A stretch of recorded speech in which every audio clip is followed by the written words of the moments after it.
One day till Thanksgiving, and I'm slacking already. Yeah, how so? Sounds great. Well, I didn't have your mic on. I was just like, I'm over here. Yeah, the that's mic why. wasn't Yeah, on. that's why you couldn't hear yourself. All you heard was the music. I was wondering why I kept reaching down and turning the headset up there. I just thought my headsets were screwed up. I've literally broke like 5 of these pair. People are like, why do you buy those cheap Sony headphones? I'm like, well, the chair is right by it. Right. Like you'll turn your chair and all of a sudden it's broken off like the connector, which are gold. These little connectors are gold. Like everybody cherishes these things around here because they're so hard to find. Oh yeah, I mean headphones are so hard for these are not normal headphones, folks. Yeah. Yeah. Bottom line is, who cares, JT? It's one day till Thanksgiving. What did I say yesterday? It's going to be a 50% less workforce, if not more than that. Yeah, and you could tell when we've pulled in when there's only 2 of us. There's 2 cars, which means me and you, baby, are the only ones in the studio. That's right. But yeah, I'm alive and awake. This is fun. This is fun. We're one day away from the holidays. This is where, JT, and people are starting to buzz about it a little bit. At least people in my circles, or probably your circles too, the sports circles. You know, you start talking about sports. And by the way, just everywhere you look, Alex Gold, right here from 96.5. He and Cody were down at the Argosy last night. It was the new sports book they're putting out. And I'm sitting there trying to watch the weather and stuff before you go to bed. There's Alex Gold.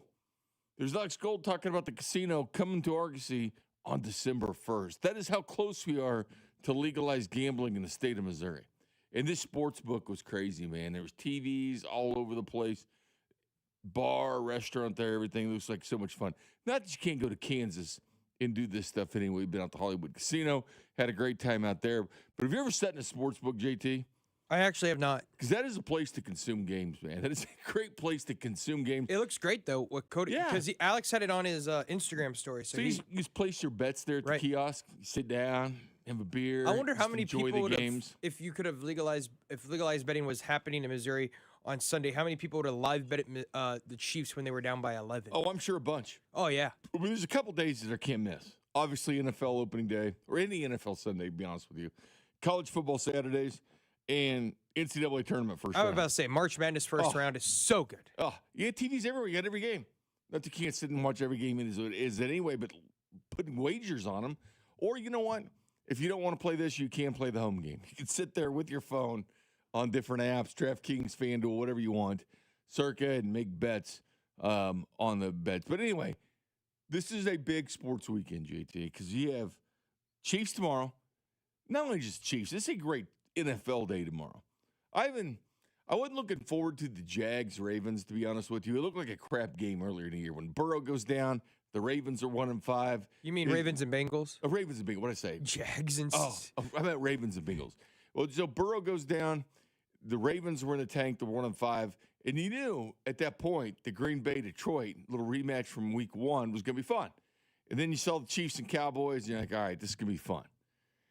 And the Cowboys, were kind of bad at the beginning. Not bad. The defense was horrible at the beginning of the year. Then they started getting better. And they had that 21-point comeback yesterday or last weekend. And then the Chiefs, big game against the Colts. And all of a sudden that game, it was going to be big anyway for people in Kansas City watching the Chiefs on Thanksgiving. But all of a sudden, they're believing in them. Chiefs are believing in them, of course. The two fan bases believe that's going to be a fun game.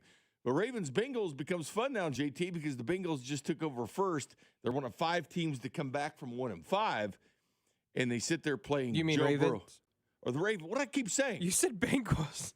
God. You said the Bengals are sitting there the Ravens. First. Yeah, you're so amped up for this week. Oh, I'm pumped up, man. So you're Ravens, going Bengals. over. But regardless, going to watch it. And then Friday and Saturday is going to be fun in college football. Just the Lane Kiffin show is going to be great. It's going to be great. And you and I are going to be doing, we're calling Friday football shows. Black Friday football. Yeah, it's not Cody and Gold. It's whatever. Mac and Drew are starting it off at 8 in the morning. So it's not the typical 6 in the morning.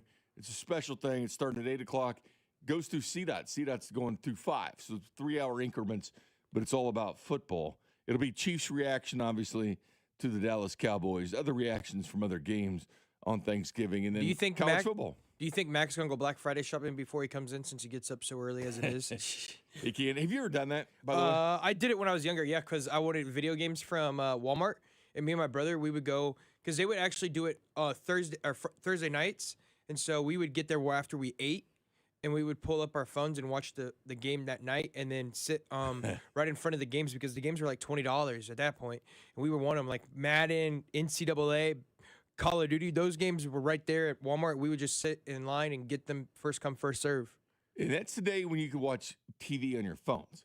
Imagine back in the day, JT, Where you when couldn't they do didn't it. have Yeah, phones. You would couldn't do radio this it. stuff. It was radioing. And it became a bigger deal. I mean, I saw this whole thing, JT, is, you grow up, I'm obviously older than you, but just different things happen. Well, just different things happen. Like Black Friday became a big deal, and all of a sudden stores would open on midnight. They'd open on midnight on Thanksgiving, right? And that was a big deal. And people would wait in line to get in at midnight. Then all of a sudden, they started opening up earlier, sometimes afternoon, which is dumb on Thanksgiving. And now, of course, they don't. I don't think many of them do because people I saw it. people said the Black Friday ads for like Target and Walmart have already started. And I'm like, well, then I'm screwed. Well, when do they open? Are they open Thanksgiving? Well, because it's online. So like Okay, so everyone's online. like, they're like Black Friday online started Monday. I'm like, what? Well, I know Amazon's doing that too and everything. But here's the thing. But isn't Cyber Monday still a thing? I think so. Yeah. I think everything's a thing. They just want to sell stuff. But that's true. But bottom line, it was a big deal because it was one day, right? So you had to do it. And people would go wait in line. Like they'd leave their Thanksgiving, like their little Thanksgiving gatherings, right? Instead of the kids going off to the movies or whatever, they'd go sit in the parking lot for hours to be the first to get said gift at a good price. Which, to be honest with you, on the outside, it looks stupid as hell that people are willing to lose family time doing something like this. You know how much easier it is now just getting on your phone and just ordering stuff? You would think the stores wouldn't be busy because of all the online, but they find a way to be busy, to be honest with you. I've done it one time. One time. Black Friday, we used to go down to St. Louis because it was Missouri State high school football state title games. Saw your Ray Peck Panthers a couple times down there. That's right. That's Recall those games. Yeah. So, 3 in a row for them? They went two in a row. They went two in a row. Won 2 in a row. But didn't they go to 3 in a row, though? They lost one of them? No, they only won one. They won one. They went to 2 in a row. That was Tom Cruise, the head coach, right? Yep. Okay. Tom Cruise and then the one that won it was Sean Martin. Spelled differently, Tom Cruise. Yep. But anyway, so I'd go down there. There was a, back in the day, there was like a GPS or something, back before, phones had it and all that. It was like a Garmin thing. It was one item. It was like Sam's Club or something. I went and got it, and it was the easiest thing I'd ever done. I've never really waited in line or anything. I just showed up, a couple hours before. I think it was in the morning, like 8 or 9 o'clock, went and got it done, and went. But I always hated seeing people leave on Thanksgiving, from their family and friends to go wait in the damn parking lot all night. Screw it. It's an extra $10 or whatever. I know money's tight, but is it worth your time sitting in the damn parking lot all night long? Regardless, JT, there was a few other things last night that were interesting and maddening all at the same time. College football playoff ranking shows, that was number 4. They have 6 of them, right? That was number 4. And even their Twitter account, College Football Playoffs, the official thing, kept saying 6 o'clock. 6 o'clock for the college football rankings. And keep in mind, there's a bunch of invested fan bases on who's in the playoffs or not, where you're seated. You get in a home game or not. Old Miss, what are they going to do with Old Miss? Thinking about the whole Lane Kiffin situation. Is Miami going to be ahead of Notre Dame? They played head-to-head. What's going to go on? But all these fan bases interest and just college football fans. Since this playoffs, the college football ratings are out of this world. Yeah, we may have struggles with KU, K-State, and Missouri at times this year, and we'll get the local football. But nationally, people love college football. Here's the thing, JT. So I know you like college basketball, and I know you like watching the Missouri Tigers. But do you watch it now, or do you kind of just like, it doesn't have my attention until football's done? So right now it doesn't have my attention because they're playing most of their buy-in games. Like last night it was on as background noise. I didn't even have it unmuted. I was watching, like I told you last night, I was watching a basketball game, but I fell asleep and woke up and it was 2:30 in the morning. So yeah. Hey, the text line reminds me it was 3 in a row. I thought it was 3 in a row. For Ray Peck? Yeah, I thought it was 3 in a row. 04, 05, and 06. Oh, way back then, yes. Yes. I was thinking recently they were at, yeah. Recently they went 2019 and 2020. You have to go back, what was it, Carson Kaufman, their quarterback? Yeah. He's one of the Chase Kaufman was there. Yeah, Chase Kaufman's brother. Yeah. Yep. So back in the day. Way back in the day. I yeah, understand that's my back bad. in the day. Yeah, well, that was my bad. That's good. I forget how old you are sometimes. I think how old people are. But the bottom line is, JT, they were going to have the college football playoff rankings, right? And then all of a sudden, it gets to 6 o'clock. You put on ESPN to watch them. There's 10 minutes left in a Maui Classic game between USC and Seton Hall. Well, that's going to take a forever time. 10 minutes in college basketball, you might as well pack a sleeping bag and a lunch and some dinner because guess what? You're going to be there for a while. College basketball sucks at the end of games. It does. Like that last minute took like 20 minutes. The fouling, the timeouts. I mean, it's just they got to find a way to shorten that up because I like college basketball and stuff, but some of these games suck. Especially you're sitting there watching USC Seton Hall, something I probably would have never watched had I not been watching for college football playoffs. So I was just curious what people were saying. People are melting down. Even the college football playoffs put out a quote on Twitter like patiently waiting, patiently waiting, patiently waiting. And the thing is this, we're in 2025. And I understand these blocks for TV games. The NFL does it right. Noon games, hey, and they stagger start them. There's a big game at 3 o'clock. They'll start at 3:25, whatever. The Chiefs and Broncos would kick off at 3:25. So they stagger there for 20-so minutes to get those games over with. But for the most part, the NFL's got it down to where they're 3-hour games. And that's the windows. College football windows, man, you better leave it cracked open. And that's why a lot of these kickoffs, and they have the autonomy to do it. They'll say they kick Missouri games now kicking off 20 minutes later. You've seen that all the time, right? Big games to get the television audience because the television ratings are crazy. So ESPN, we're sitting here waiting for this. And maybe they wanted ratings for the USC Seton Hall game. I don't know, Maui Classic. But all these fans are waiting for this. And I get their pain. Like if you're dying to see if you're in or out or if you're first two out, and they're making you wait. This was such a joke. This is 2025, and you're waiting on a USC Seton Hall game. And it kept dragging on and on. And usually what ESPN does, if there's a big delay or something, it'll say, you can catch the game on ESPN News. You've seen those little things at the bottom. You can catch the beginning of the game on ESPN. ESPNU. Yeah, all right, go to ESPNU. Go to ESPN2. We'll have the game. Yeah. Or ESPN News, because they got a million channels. ESPN's got a million channels. Clearly, you know when that YouTube fight with the ESPN, but this is how big of a joke ESPN was last night. For somebody that's a worldwide leader, something as big as the college football playoffs, something as billions of dollars are at stake in college football, fans around the nation are sitting around, not for 5 minutes, not for 10 minutes, 50 minutes delayed for that to come on. Easily could have done this. Hey, turn to ESPNU. They should have just started that way. If you're having Maui Classics, hey, we're going to put the college football playoffs on ESPNU or ESPN News or ESPN2, ESPN8, whatever the hell you want to do, or the app. Like we're going to have it on the app, and we'll have it everybody just wanted to see the rankings. Like put them out. But that was a sad state of affairs in 2025. You have millions of people waiting for a stupid basketball game between USC and Seton Hall. And it almost went to overtime. They would have had to done something like, hey, catch it over on ESPNU. I don't know if you saw that, but it drove me nuts last night. Yeah, I'm sure Drew that's coming in here at 10 with Logan. I was texting back and forth with Drew. Obviously, he's a big college football fan too. But just silly things like that, you know. Let's see the rankings. Yeah, you're like eager to get to know what's happening, and they're like, "Hey, we're gonna finish this USC game real quick." Well, yeah, but think about the fan bases. Imagine if Missouri was like the first team out. You're curious about Missouri, the home game or not. What's the committee think of Missouri? The Ole Miss thing. There are fan bases literally sitting there waiting and sweating out USC and Seton Hall to get the hell over. And I'm like, dude, you've got like 8 channels. It's not like there's just one ESPN. There's a million of those things. It drove me crazy. Coming up next, they'll fill you in on the Chiefs injury report. Remember, yesterday it was the estimated report, even though they did a walkthrough, but they put down if guys would have been limited or not, the status of Rashee Rice, Trey Smith, and others. I'll fill you in next.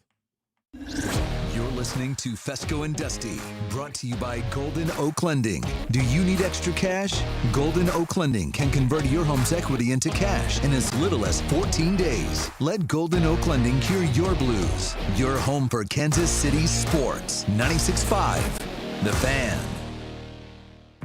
You know, there's millions of people without the health insurance they need. I get it. You feel like it's too pricey, a headache to deal with. You deserve something better. And better health. We're on a mission to get everyone high-quality, affordable health insurance. You have health insurance needs. We have plans with low out-of-pocket premiums, with in-network preventive care at no cost to you, and a network of local doctors and hospitals. So if you're still shopping for health insurance, go to ambetterhealth.com/enroll to get your free, no-obligation quote. That's ambetterhealth.com/enroll. For coverage to start January 1st, you must enroll by December 15th. Find the plan that's right for you right now. AmBetterHealth.com/enroll. AmBetterHealth, on a mission for better.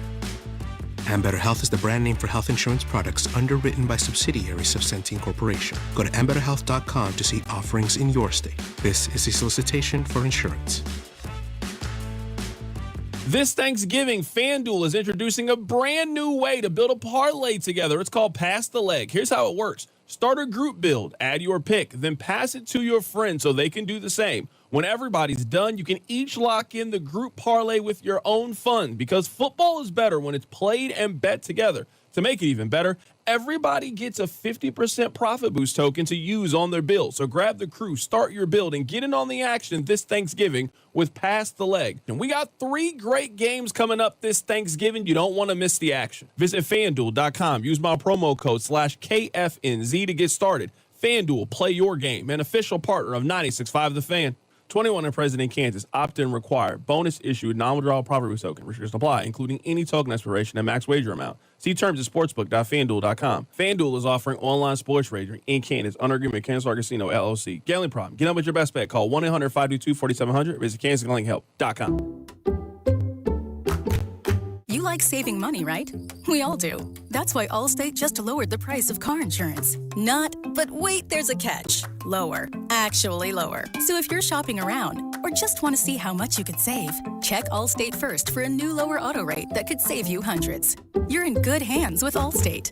Not available in every state. Only applicable for new auto insurance business. Rates will vary by several factors, including how you purchase the policy. Potential savings vary. Allstate North American Insurance Company and Affiliates, Northbrook, Illinois. Too many tools, too much stress, and way too many bills. Odoo replaces it all. One connected platform for every part of your business, so you can work faster, smarter, and for less. Odoo, the only software you'll ever need. Try it free today at odoo.com. That's ODOO.com. At Audion Hearing, our mission is simple: to make better hearing affordable for everyone. This Black Friday, enjoy exclusive savings on our high-quality rechargeable hearing aids. Clear, comfortable, and ready to use right out of the box. And here's a study worth hearing. Research shows that wearing hearing aids can reduce your risk of dementia by up to 61%. Join over 1 million happy customers and shop Black Friday deals before they're gone at audionhearing.com. That's AUDIEN hearing.com. The holidays are back at Starbucks, so share the season with a peppermint mocha. Starbucks signature espresso, velvety mocha, and cool peppermint notes, topped with whipped cream and dark chocolate curls. Together is the best place to be at Starbucks. You could think you found your dream home online, but here's the twist. The lot next door just got rezoned for years of construction. Work with the expertise and ethical training of a Realtor, here to guide and help protect you from the surprises you didn't see coming. Realtors are members of the National Association of Realtors, right by you.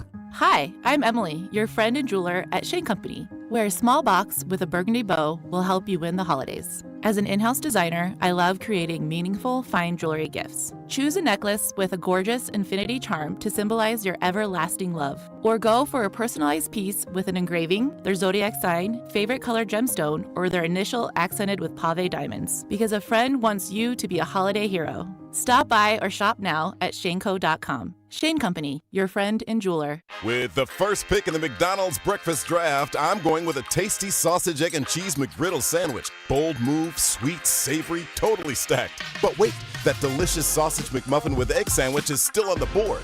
Lucky for me, McD lets you mix and match two for just $5. And right now, any size iced coffee is only $1.89. Breakfast at McDonald's. That's the real winning deal.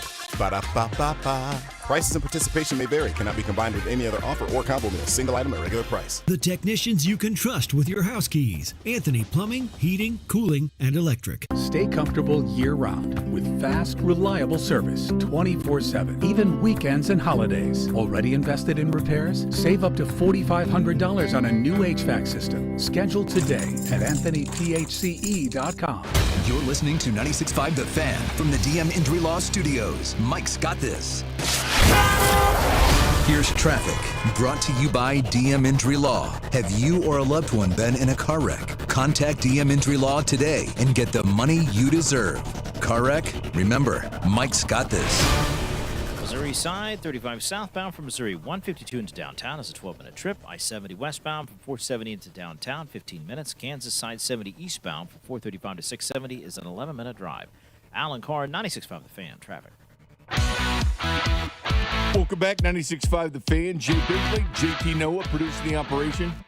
JT and I back on Friday for a little special football roundup. Chiefs and Cowboys, of course, on Thursday. We'll be there on Friday. We'll be doing a show right during the middle of the Egg Bowl, the Lane Kiffin decision. And by the way, looks like Eli Drinkwitz is going to be staying at Missouri, and the Board of Curators is going to come out with a huge contract extension for Eli later today. We love it. We love it. We love it. I did keeping their guy. I didn't understand the fans that said he needed to go. I said he needs to stay. He stays around. I'm telling you, he's a great recruiter. He wins the games he should. He hasn't got over the hump, but he is close to doing it. And people forget, in 2023, if the playoffs were expanded, they would have been in the playoffs. Yeah, 2 years ago they would have been in. Right, where they played that Ohio State, the Cotton Bowl. Exactly, that's what I'm saying, in 23. Yeah. Oh, yeah, 23 they'd have been in.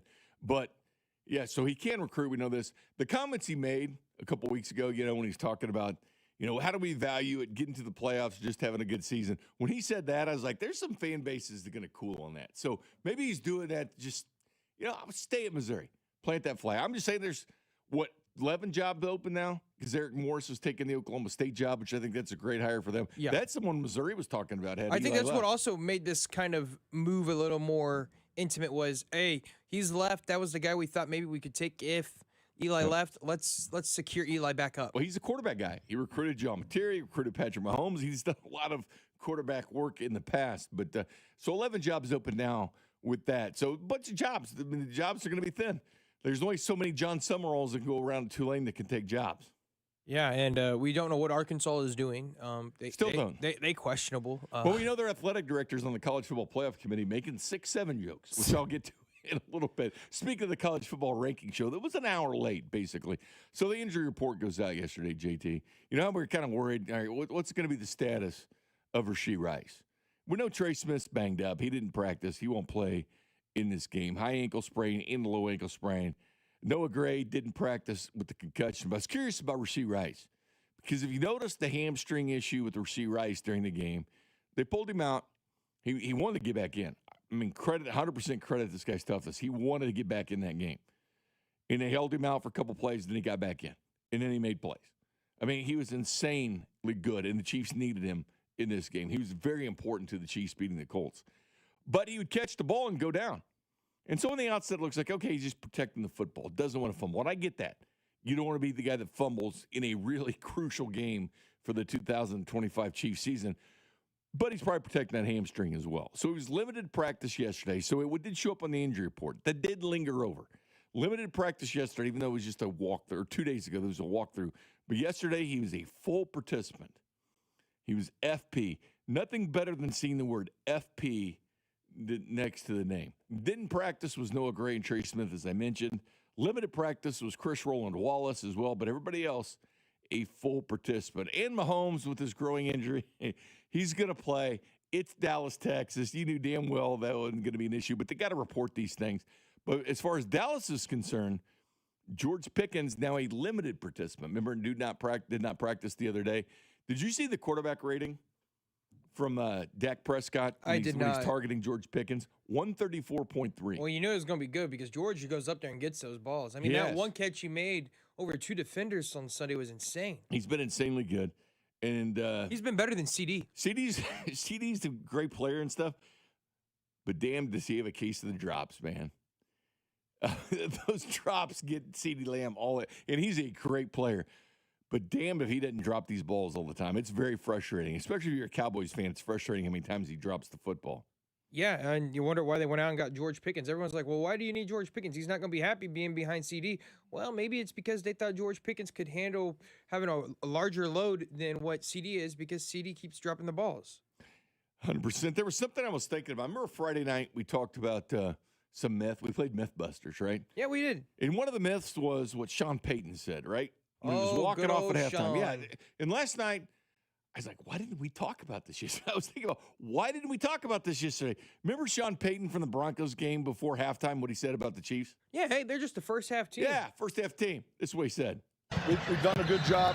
Obviously, there's a certain way a game's going to unfold, and this is to our advantage, we think. Offensively, we'll pick it up here. We converted some third downs.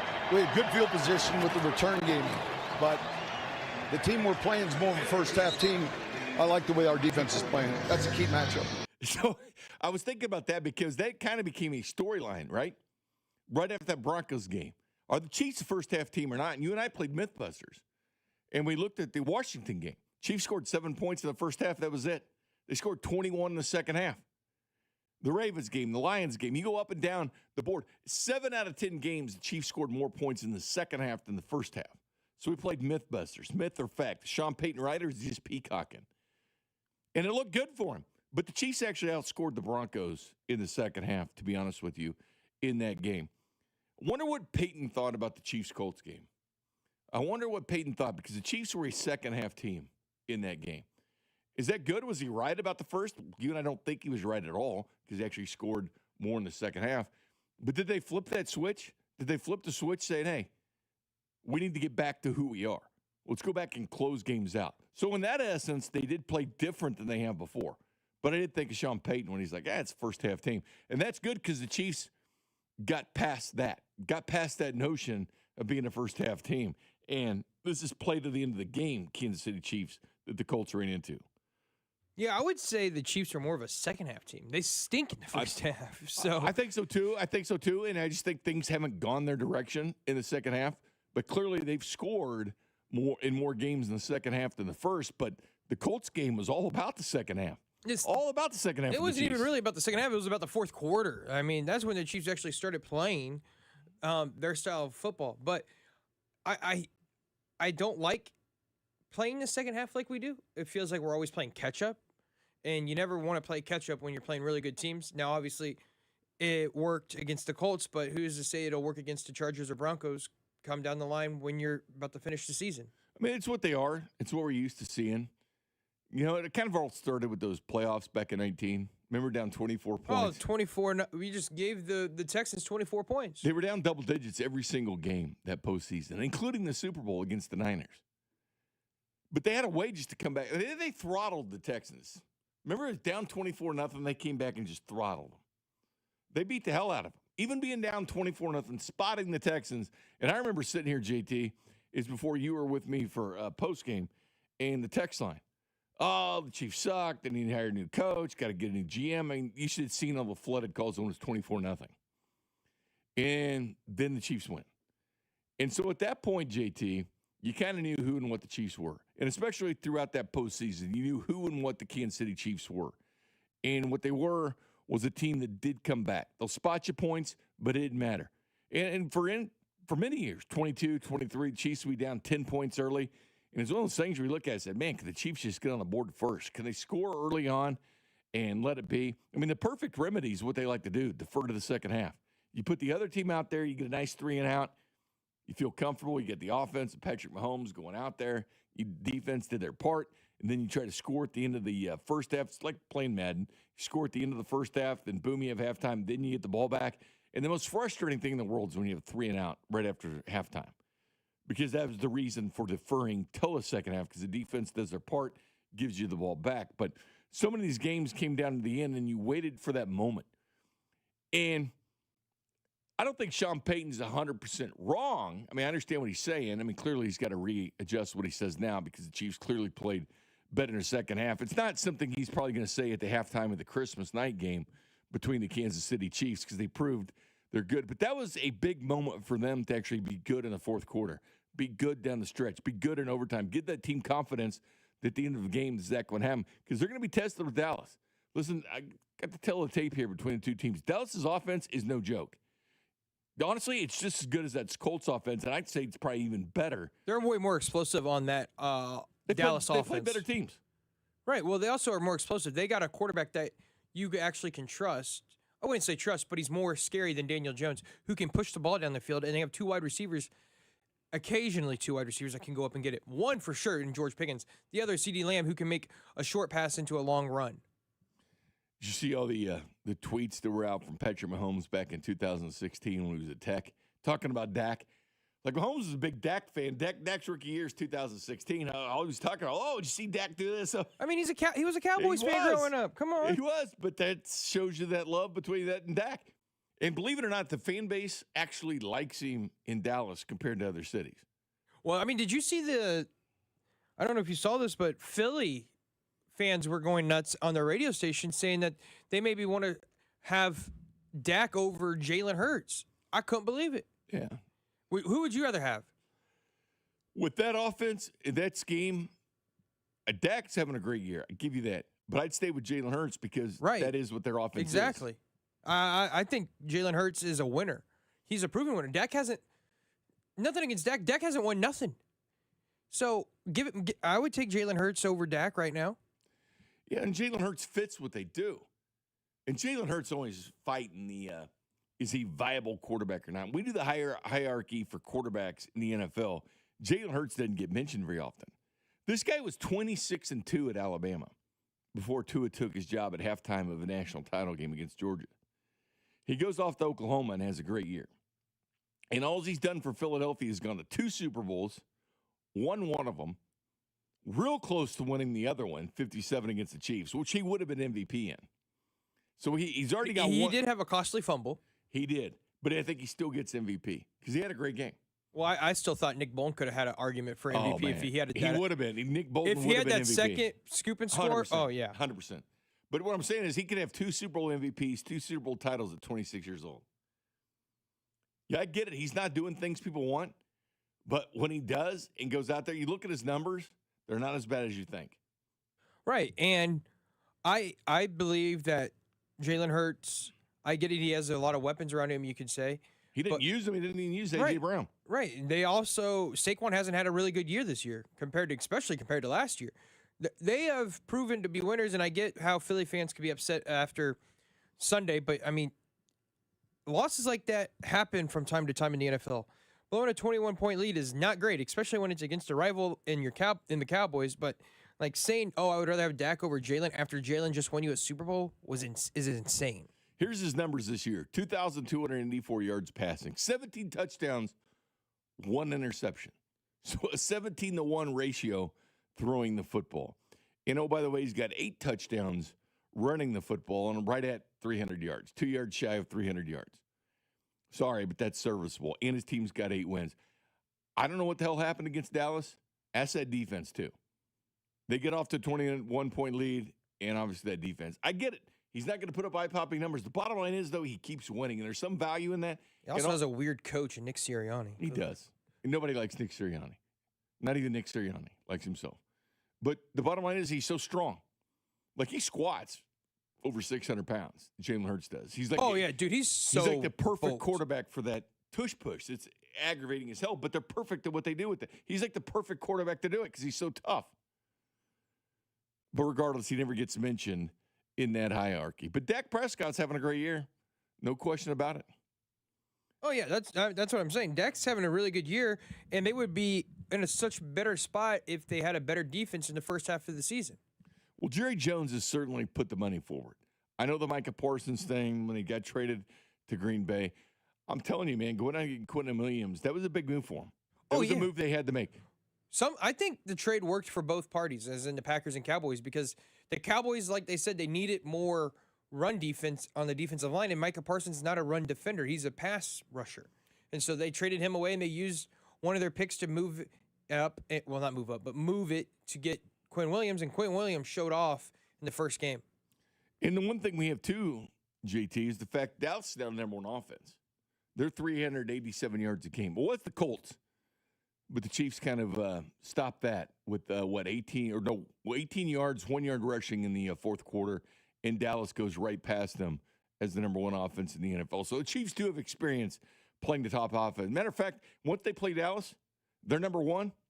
They just played the Colts, number 2, the Buffalo Bills, number 3, Detroit Lions, number 4. So they will have played all top 4 offenses in the NFL. Obviously, they lost to the Bills, but they beat the Colts and they beat the Lions. So 2 out of 3 of these top offenses they beat. They have a chance at number 1 tomorrow.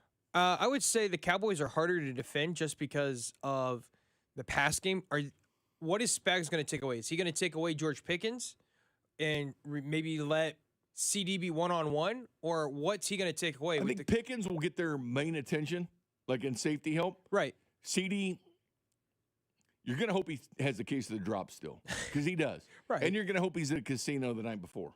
Yeah.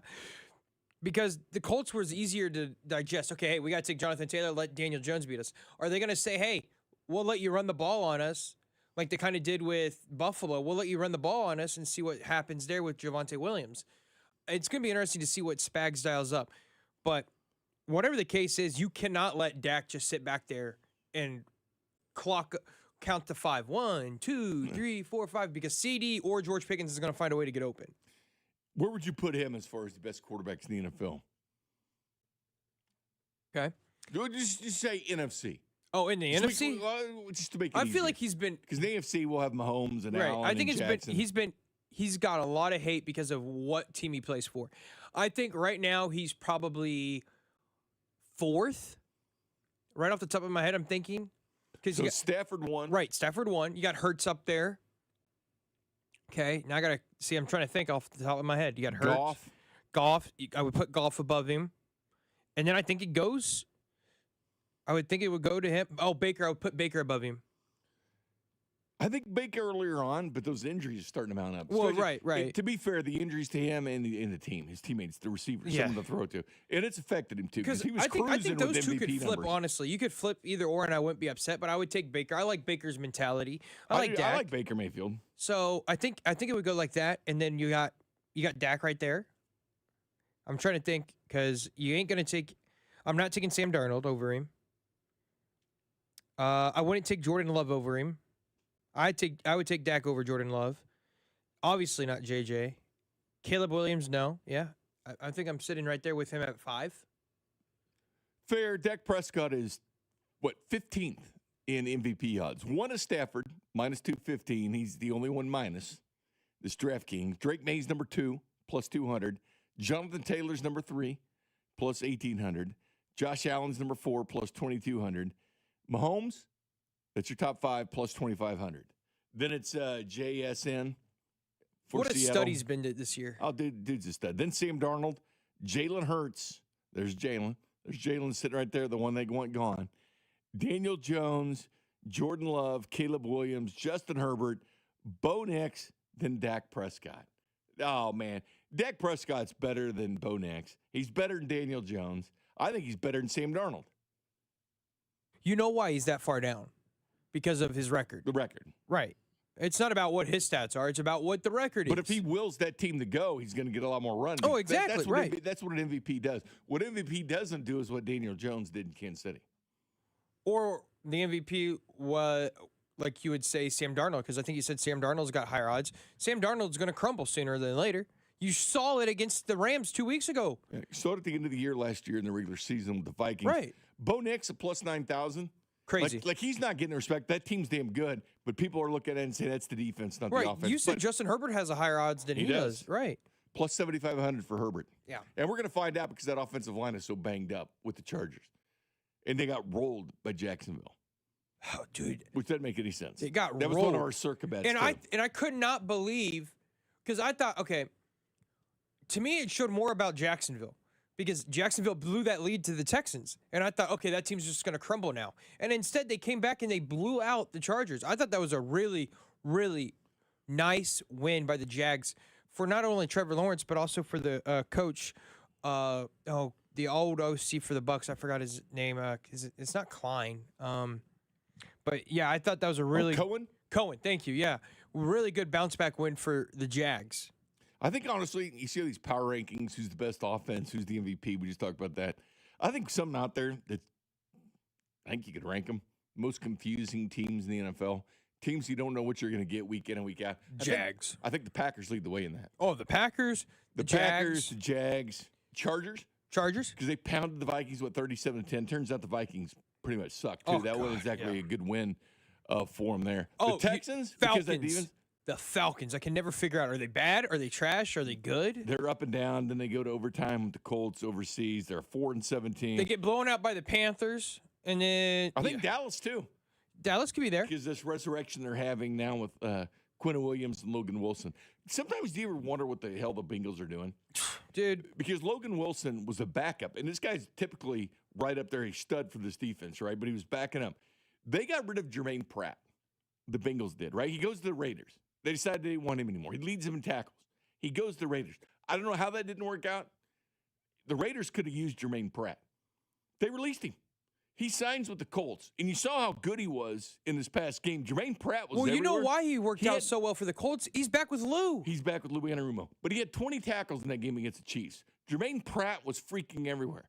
And you think about the Bengals being such a bad defense, and you look around and say, why isn't Trey Hendrickson happy? Why didn't you keep Jermaine Pratt? Why couldn't Logan Wilson? Because we're cheap Why did steaks. Sam Hubbard say, I'm done? Yeah. But it's funny, you know, these guys, and nobody plays for that team. Coming up next, though, JT, the semifinalists are out for the NFL Hall of Fame. I heard an interesting debate even here yesterday. I am curious on thoughts about a certain individual, if he should be in the Hall of Fame or not. We'll talk about that next. Good morning, Kansas City. This is Leo Chanel, and you're listening to Fescoe and Dusty on your home for Chiefs football, 96.5 The Fan. Brought to you by Golden Oak Lending. Do you need extra cash? Golden Oak Lending can convert your home's equity into cash in as little as 14 days. Let Golden Oak Lending cure your blues. This Thanksgiving, FanDuel's introducing a brand new way to build a parlay together. It's called Pass the Leg. Here's how it works. You start a group build, add your pick, then pass it to your friends so they can add theirs. When everyone's done, you each lock in the group parlay with your own funds. Because football's better when it's played and bet together. And to make it even better, everyone gets a 50% profit boost to use on their build. So grab your crew, start your build, and get in on the action this Thanksgiving with Pass the Leg. Visit FanDuel.com/Alex to get started. FanDuel, play your game, an official partner of 96.5 The Fan. 21 and present in Kansas, opt-in required. Bonus issue as non-withdrawable profit boost tokens. Restrictions apply, including any token expiration and max wager amount. See terms at sportsbook.fanduel.com. FanDuel is offering online sports wagering in Kansas under an agreement with Kansas Star Casino, LLC. Gambling problem? Getting help is your best bet. Call 1-800-522-4700 or visit ksgamblinghelp.com. This is Gene at House of Diamonds. No paint-by-number custom jewelry, no bogus sales and financing offers, and absolutely no lab diamond ripoffs. Everything at House of Diamonds is real.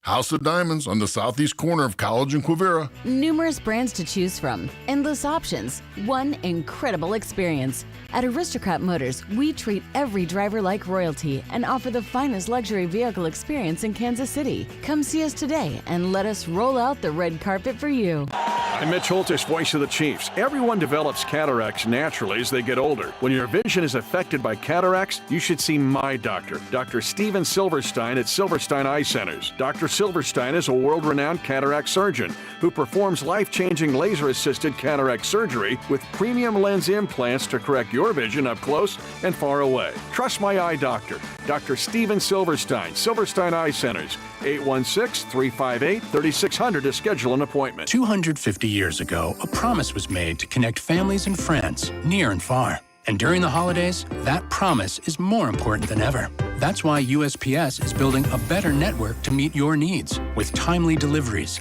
easy and affordable ways to ship, and everything you need to make your season full of holiday cheer. Our purpose is delivering your peace of mind, knowing your love will arrive, bringing joy to all. The United States Postal Service. Learn more at USPS.com/holidays. Hey, I'm Mike Slater. My dad passed away at the age of 63. It's out of nowhere. Had a stroke. Super hard, obviously, for the whole family, but my dad had life insurance. This is why I have life insurance for my family, for my wife and 4 kids. And the best place to get life insurance is ethos.com because you can do it in 10 minutes. And there's no medical exam and no blood test, just a few health questions. Get life insurance in 10 minutes so your family is protected. Ethos, ETHOS, ethos.com/life. At Audion Hearing, our mission is simple: to make better hearing affordable for everyone. This Black Friday, enjoy exclusive savings on our high-quality rechargeable hearing aids. Clear, comfortable, and ready to use right out of the box. And here's a study worth hearing. Research shows that wearing hearing aids can reduce your risk of dementia by up to 61%. Join over 1 million happy customers and shop Black Friday deals before they're gone at audionhearing.com. That's AUDIEN hearing.com. The holidays are back at Starbucks, so share the season with a peppermint mocha. Starbucks Signature Espresso, velvety mocha, and cool peppermint notes, topped with whipped cream and dark chocolate curls. Together is the best place to be at Starbucks.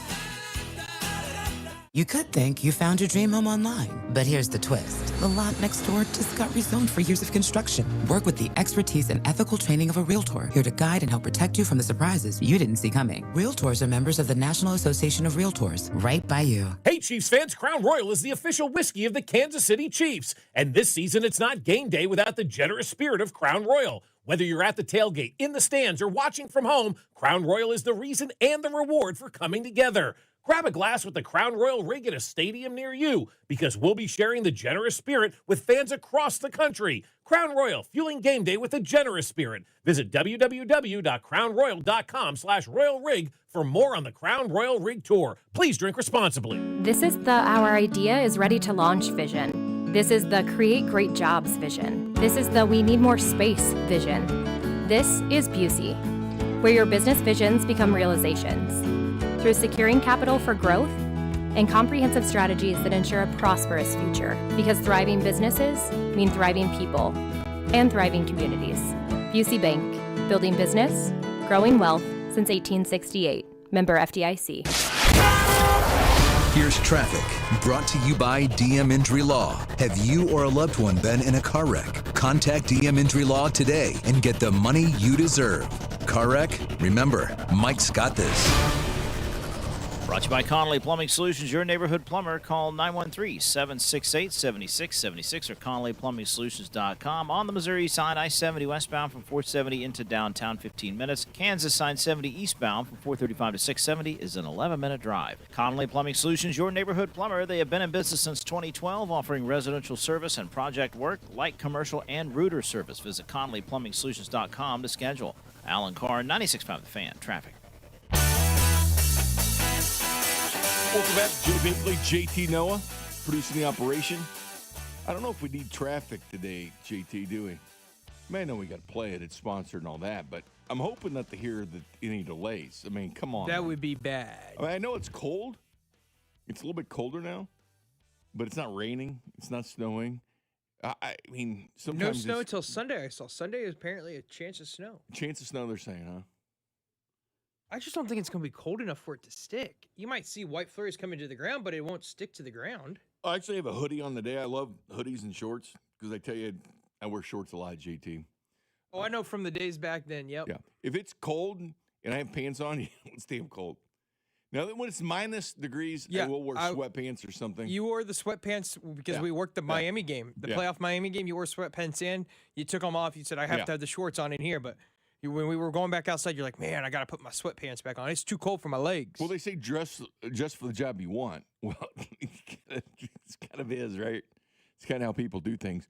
But for once, it actually felt cold enough because some of these days when it's like 50 degrees and you put a hoodie on, you would think that's hoodie weather, but it's so humid. Like, you don't want it on. Like, you do not want that hoodie on. So today's actually one of those days that feels better. And what's tomorrow? It's going to be cold, right? But yet, it's going to be colder. But yet, no snow or rain or anything like that. Plus, you're going to be inside most of the day. You're going to be eating. You're going to be full. You're going to be warm. Well, the thing about it is, too, when you drive somewhere, think about this. When you drive somewhere, you get 30 seconds, basically, from the parking lot inside. And then you're inside all day. So do you really need to bundle up? Need to put a big jacket on? Need to put pants on? Need to do all this when you're just 30 seconds in? Because if you're just going to work or whatever, what the hell's the difference? That was literally my theory when I went to school. Everyone's like, oh, my God, how are you in shorts? I'm like, dude, we're inside You're the inside whole all day. Yeah, you're outside just a little bit going to the parking lot. But you know what you do, JT? My dad always had me do this. You carry sweats or something in the car. So in case you break down or get in a wreck or something like that, you can throw the sweatpants on. The in case of emergency sweats. Exactly. Like Clyde Edwards-Helaire, right? Your Clyde pants. Your in Clyde case pants. of emergency, break glass. I feel like that's more of Mitchell's role. He's more of the, we got to break the glass. We got to bring him out. Clyde Edwards-Helaire is, we'll put you in the back seat. Here you go. But Yeah. Those you wear shorts a lot too, though, don't you? I used to, yes. Nowadays, I get cold real fast. When I was above the 400, I could wear shorts every day, any day.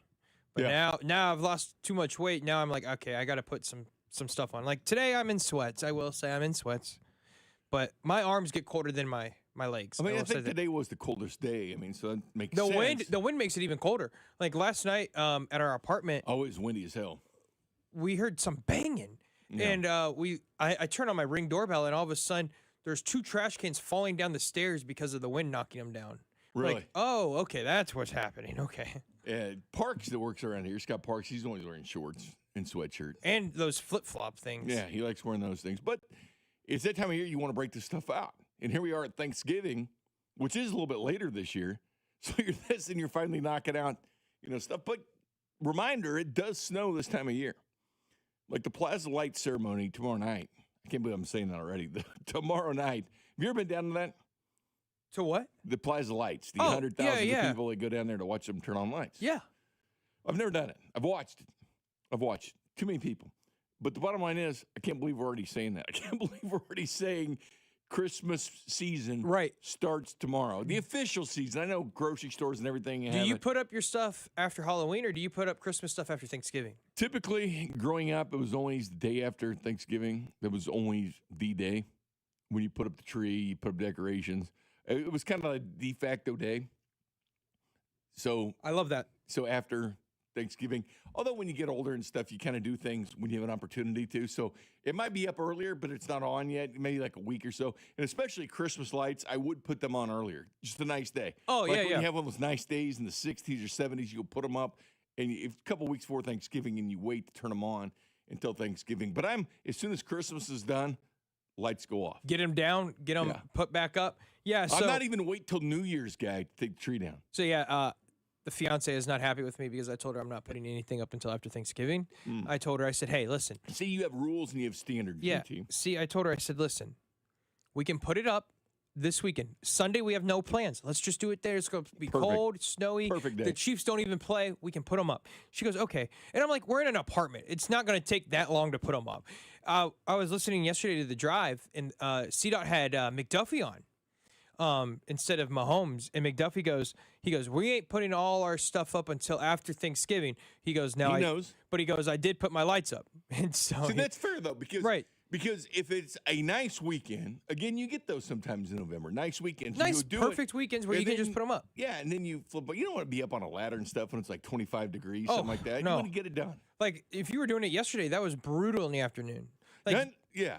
in the midday, it was perfect. But terrible. But in Windy. the afternoon, it got so windy. It was so weird. It was warmer when we got here yesterday morning than it was when they probably left after the drive. It was humid.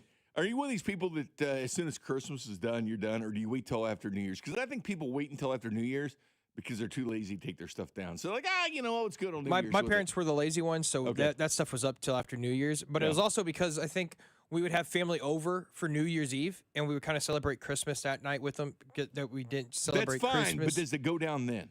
Like there's some people that keep this crap my going dad's through always January. wanting it down. My dad wants it down. Okay, and good, so he good. tries to get it down as fast as he can. So Here's the deal, JT. We're always the day after Thanksgiving and the day after Christmas it goes down. It was that simple. Day before, day after. Now, grocery stores have had Christmas stuff out since what? It's kind of intertwined there with Halloween stuff. Halloween stuff was out in August. yeah, forever. I'm not a Halloween fan at all. I think it's the worst holiday.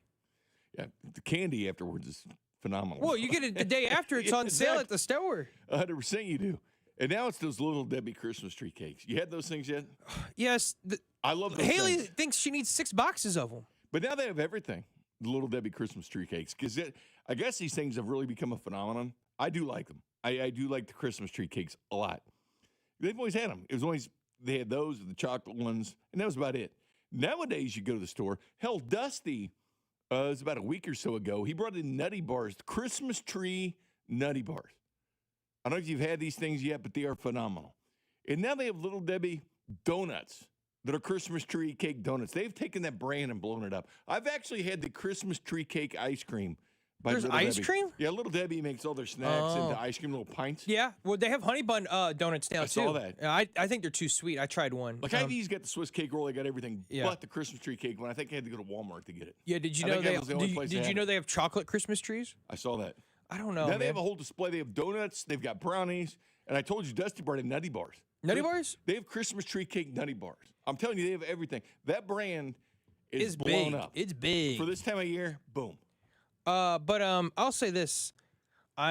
People think it's weird, but my favorite Little Debbie is a Star Crunch. I love a Star Crunch. Good stuff. I also love the I pretty much love everything they do. the fudge rounds. Have you ever had a fudge round? Yeah. Oh, I love fudge rounds.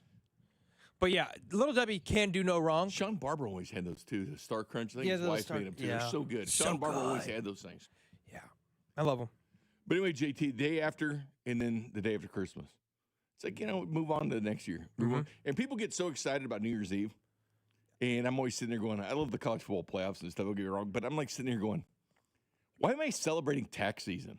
Like, enough of this. Because we got to pay in Missouri, you got to pay personal property. Yeah. It's bad timing. You pay before December 31st, so you're out, hundreds of bucks right there at the holidays for paying your personal property. So it's in Missouri what they do. And then, of course, you got tax season to get your stuff gathered for. So I never really celebrated New Year's. I call it amateur night, New Year's Eve. I remember it was a big thing when I was younger. Like, you're like, yeah, the parents let me stay up till midnight. Let's go. And now you're like, all right, when's the football game coming back on tomorrow? But it's always amateur night, right? Because people that don't normally drink or party go out and drink and party. And the problem is, those that do and those that are drinkers or partiers, they have to babysit the people just doing it a couple nights a year, like amateur nights. Yep, that is true. Those are amateur nights. It's crazy. I stay inside. Usually the when I was living with my parents, we would play like Monopoly. Yeah. And because it's a long game, Why so not? it work out. It's like a USC Seton Hall game. Basketball version. It just never ends. Here's the text line 816. My wife bought a 4-pack at Sam's Club yesterday of the Christmas tree cake. I assume Christmas tree cakes, not Christmas trees. If she bought a 4-pack of Christmas trees, oh boy. I used to have 2 back in the Merritt days. You would have 2 Christmas trees? Yeah. Wow. One for Hallmark ornaments, like upstairs, like the adult stuff. Okay. And then one like in the man cave with just all Chiefs. Like Chiefs, Royals, like going back to 1985, like that ball of world champions. I mean, just old school stuff, man. What is, and ESPN ornaments and college football, just all sports crap. Hey, the 816, what do you mean tonight is amateur night?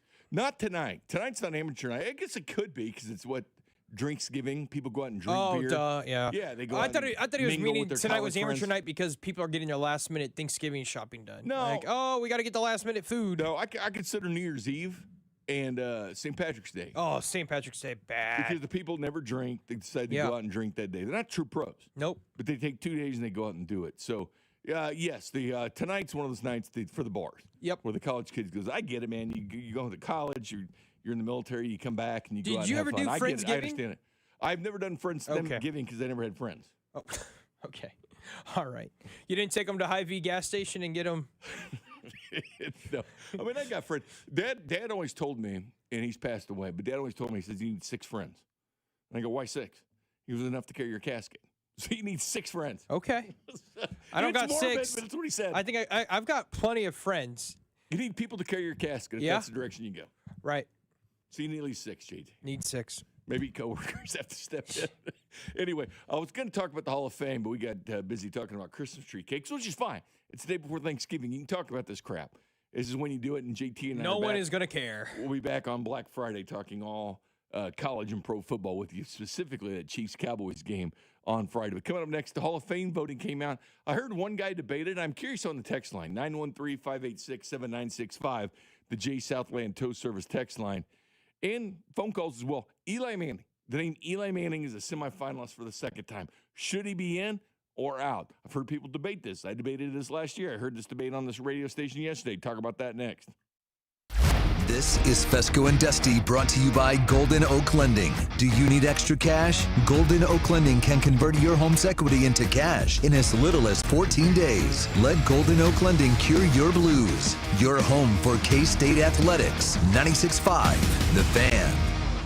This holiday season, give your family, clients, and coworkers the gift of Booth Creek Wagyu beef. Booth Creek Wagyu gift boxes provide the world's best steaks, burgers, hot dogs, jerky, sausages, and seasonings that are changing the way America eats beef. Choose from mouth-watering options like the classic sirloin box for less than $100, or go big with the amazing Grill Masters Reserve box. Order yours today at boothcreekwagyu.com or visit one of their 2 convenient locations at 95th and Knoll or 135th Street in Metcalf. With the first pick in the McDonald's breakfast draft, I'm going with a tasty sausage, egg, and cheese McGriddle sandwich. Bold move, sweet, savory, totally stacked. But wait, that delicious sausage McMuffin with egg sandwich is still on the board. Lucky for me, McD lets you mix and match 2 for just $5. And right now, any size iced coffee is only $1.89. Breakfast at McDonald's. That's the real winning deal. Ba-da-ba-ba-ba. Prices and participation may vary. Cannot be combined with any other offer or combo meal. Single item at regular price. Get ready, Missouri. Kickoff is near. The world's largest sports book is coming to your fingertips. Circa Sports. It's sports betting the way it should be. With high and transparent app limits, low holds, and exceptional customer service. Start betting like a pro in Missouri on December 1st. Learn about your new bookie today at circasports.com. The world's largest sports book at your fingertips. Circa Sports launches December 1st. West Shore Home makes it easy to knock out your bathroom, window, door, or flooring project right now. If you've been putting off one of those projects, the team over at West Shore Home is the perfect fit for you. They've been in business for nearly 20 years, have helped hundreds of thousands of homeowners, and are ready to help you save big with their Black Friday sale. Free installation on all projects, plus lock in an extra $500 off when you schedule now at westshorehome.com/thefan. That's westshorehome.com/thefan. Don't miss out. Hellsberg gifts checked off the list. Now, time for wrapping. Earrings for mom. A gold bracelet to match the rings Danielle wears every day. And for dad, a new watch, because we all know he needs one. All right, this is going to be a good one. Our favorite things for your favorite people. Shop our Black Friday event for up to 65% off in-store or at hellsberg.com. Are you like everybody else in the world who has no idea what to get everyone for the holidays? Well, you're in luck. We got you. Hands-free Skechers slip-ins. Because with hands-free Skechers slip-ins, you just step into them and they're on. There's no bending down, no touching, no fuss. Plus, Skechers slip-ins come in everyone's favorite styles and colors. And you can get slip-ins everywhere stylish footwear is sold, including a Skechers store. Or if you're too busy to shop in person, just get them online at Skechers.com, Amazon, and more. Hello, Crushers. It's your host, DJ Divine, telling you that Candy Crush music season is here. Tasty. Conquer levels to mix your own track and win sweet rewards. Divine. Now let's swipe to the next track. Take it away, Thundercat. Candy Crush music season. Play now. From November 3rd to December 7th, selected players level 36+. Terms apply. See in-game. Optional in-game purchases. Chiefs coverage brought to you by Andy's Frozen Custard. Visit eatandys.com to find the location nearest you. Top your day with a smile. Let me tell you about my good friend Andy from Andy's Frozen Custard. He's from Kansas City, never misses a game, and serves the world's finest frozen custard. Tailgate with a pick six, or grab a freshly made custom treat before or after a game. And tell him Mitch and Andy sent you. Here's traffic, brought to you by DM Injury Law. Have you or a loved one been in a car wreck? Contact DM Injury Law today and get the money you deserve. Car wreck? Remember, Mike's got this. Brought to you by the technicians you can trust with your house keys. Anthony Plumbing, Heating, Cooling, and Electric. Missouri side, 35 southbound from Missouri 152 into downtown. It's a 12-minute trip. Kansas side, 35 northbound. Trip from Olathe into downtown, about 20 minutes. Turn recent repairs into savings. Get up to $4,500 off a new HVAC system. Stay comfortable year-round. Schedule now at anthonyphce.com. Alan Carr, 96.5 The Fan. Traffic. What's up, Kansas City? It's Nick Bolton. Tune in on game days to hear the play-by-play with Mitch, Danon, and Clean on your home for Chiefs football, 96.5 The Fan. KFNC FM and AM, HD1 and HD2 Kansas City, an Odyssey sports station. Welcome back to Fescoe and Dusty. Jay Binkley, JT Noah producing the operation. Chiefs drafting 15th right now. I don't think it stays that way. But I'm already getting texts now for mock drafts, JT. We do character concerns each and every week where Kristen Lucero and I look at the and we started this back when the draft was in Kansas City. We've kept it going every week. Just look at the matchups, who they're playing when it counts. Like if a team's playing Alabama, the defensive backs, like you talk about the player. Like we look at matchups across college football. I just released the last one, the one we did this week. We do it on Mondays, and we put it on Tuesdays. I did not put it out yesterday because I kind of forgot, to be honest with you. So it went out this morning, but we do it. But JT, for the last 2 weeks, I've started to see mock drafts. This is the earliest I can remember seeing them from Chiefs fans. And, of course, that game, we talked about it yesterday, the Colts game, it looked bleak and looked like there was going to be draft conversations starting for the Kansas City Chiefs. Yeah, you said you had texted with Chris. Oh, yeah, Chris and I were ready to roll. Yeah. I saw a mock draft yesterday that had the Chiefs going wide receiver in the first round. I think that would be a little odd. I thought they would go... Tate? Yeah. I know he's good, but I thought they would go edge rusher, I guess. I don't know. There's a million different directions you go. We went defensive line in the first mock. So, but the Chiefs were at 17 then. They're at 15 now. You hope they slip down to the 20s because what happens well, is... right. You want them to slip because that means they're winning and they're getting into the playoffs. Well, they're at 15 now. 18 is the cutoff because beyond there is wild card losers. Wild card losers are 19 through 24 as far as your draft picks. The divisional round losers. So if you make the divisional round, you're at least picking 25th. 25th through 28. The conference champion losers. If you make it all the way to the conference championship game and lose, that is 29 and 30. And then, of course, Super Bowl teams are 31 and 32. Who have the Bills selected at 32? Oh, that's right. They haven't won a Super Bowl. No one. Yeah. But I started seeing this, and there's a little bit more draft talk yesterday. It wasn't specifically on mock drafts, even though I've started to see those. Lance always, for years, has always sent us his mock drafts. He does them each and every week, and I always say, hey, you got to zero in on a player. You can't be all over the place because then you can literally say, I mocked him. If you have like 40 mocks out there, right? I mean, your chances are you're going to get the guy right. Kenyon Sadiq, the tight end for Oregon, is a very popular selection mocked to the Chiefs. Matter of fact, I think he's been mocked to the Chiefs more than anybody else, Kenyon Sadiq at Oregon. But I wanted to talk about the Hall of Fame. Do you like the baseball, football Hall of Fame? I mean, basketball is different because they include everything. College, women, the pros. I mean, it's everything. Baseball is extremely tough. Like that is extremely tough. I mean, that means a lot. Those guys are getting up there making speeches. That's awesome.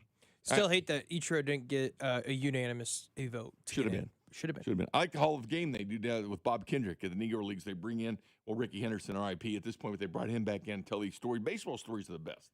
They're truly the best, these legends. Some insane stories. But the Pro Football Hall of Fame is fun, too. The arguments, the presenters, because they always have a presenter. Montrez Paylor, back when he was alive, was a presenter for different. I think Derek Thomas, he was one of those guys for DT. But they present you going into the Hall of Fame, and they make their arguments. People have questions. They make their arguments whether you deserve to be in or not. The one I hear, Drew Brees and Phillip Rivers are now semifinalists for this year. Eli Manning is a carryover from last year because he was part of last year's group. Didn't make it. He was a semifinalist. So what they do is they try to be between 4 and 8. And Otis Taylor, by the way, is on a senior committee where they do a couple senior committee guys and a contributor, like a coach or a contributor. So I hope this is the year for Otis Taylor. But the name Eli Manning, and we debated him last year. 26 candidates, modern-day players, have reached the semifinal stage. Quarterbacks are Drew Brees, Eli Manning, Phillip Rivers. I think 2 of those are Hall of Famers, 1 is not. Phillip Rivers isn't a Hall of Famer to me at this point. No, he is not. He's a Hall of Famer of making kids, but not football. That's a great point. But he's a very good player. I always thought he was the best player to have never won. Back when he was playing, that's the best quarterback never to have won a Super Bowl. I thought he carried that title. He's in the Hall of Very Good. I agree. He's definitely in the Hall of Very Good.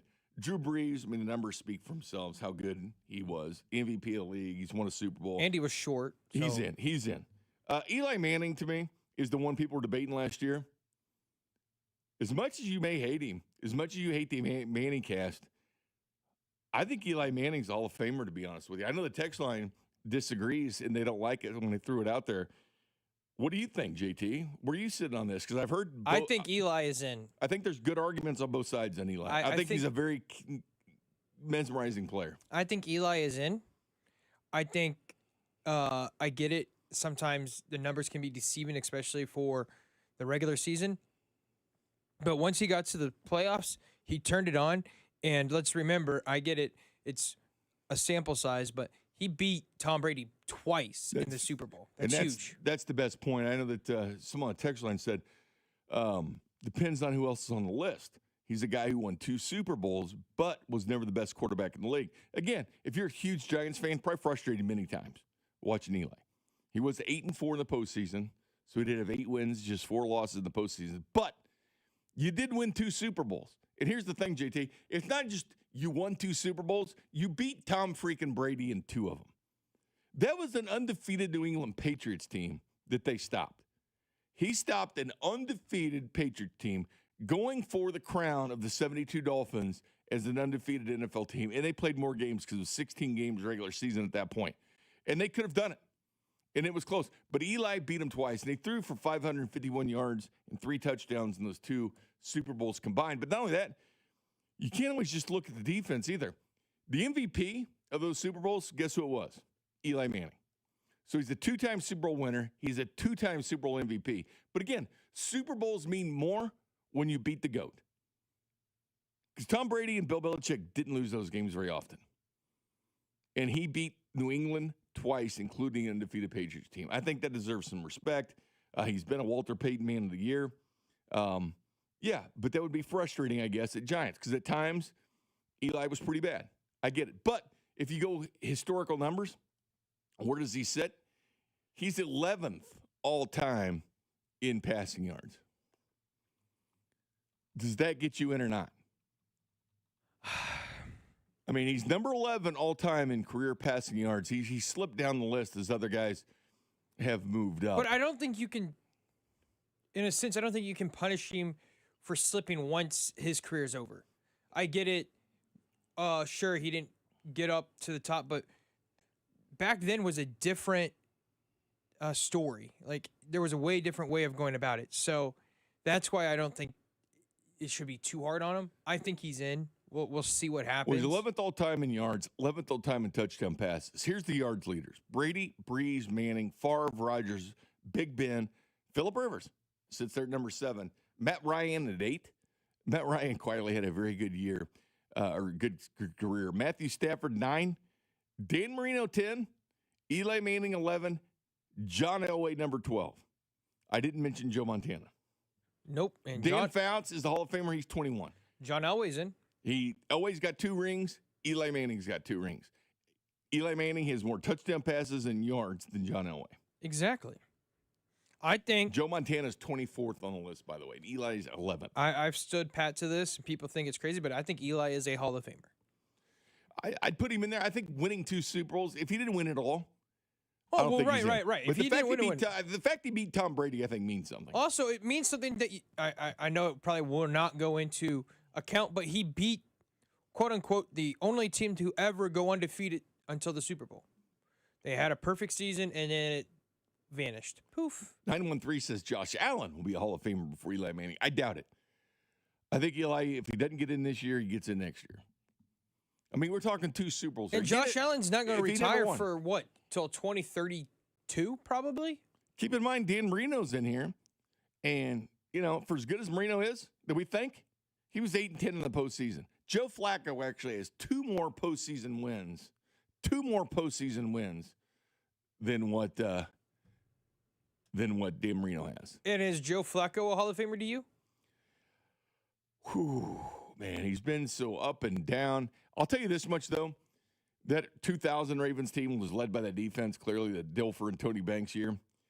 That second one they had, Joe Flacco was unconscious in the playoffs. I mean, he was damn good in the postseason that year. So I think he gets in, not right away. What do you think? It's going to be, I think he gets in, but it's going to be like by a razor thin. Joe Flacco was 14th all-time in yards. He's got 48,148. Warren Moon sits above him with 49. Elway is barely above him. Like, he could pass John Elway, and Joe Flacco has more yards than Dan Fouts. He's got more yards than Joe Montana. Just saying, and he's got a ring. I don't think he gets in right away, But, I mean, we can laugh at Joe Flacco all the time, but he has had a very long career with a lot of different teams. From the 913, he goes, Breeze, Breeze has never beat Brady in the playoffs. Well, the only time Breeze would have met Brady in the playoffs would have been in the Super Bowl. But Drew Brees is number 2 all time in touchdown passes. Right. You think about what he's done in yardage. I mean, it's been insane. Tom Brady, 649. Drew Brees, 571. Peyton Manning, 539 touchdowns. Aaron Rodgers, 522. Favre, 508. Eli Manning, again, 11th on this list, 366 touchdowns. Elway, 300 touchdowns.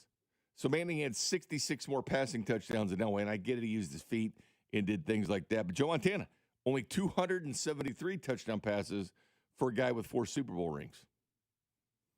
These stats do come up. Like, these do come up in the conversation. But honestly, I think you set the mic down with beating Tom Brady twice. Yeah, you get to sit the mic down once you beat Brady twice, including the perfect season they had that they, blew up in their face. I couldn't believe they won that Super Bowl still, but yeah.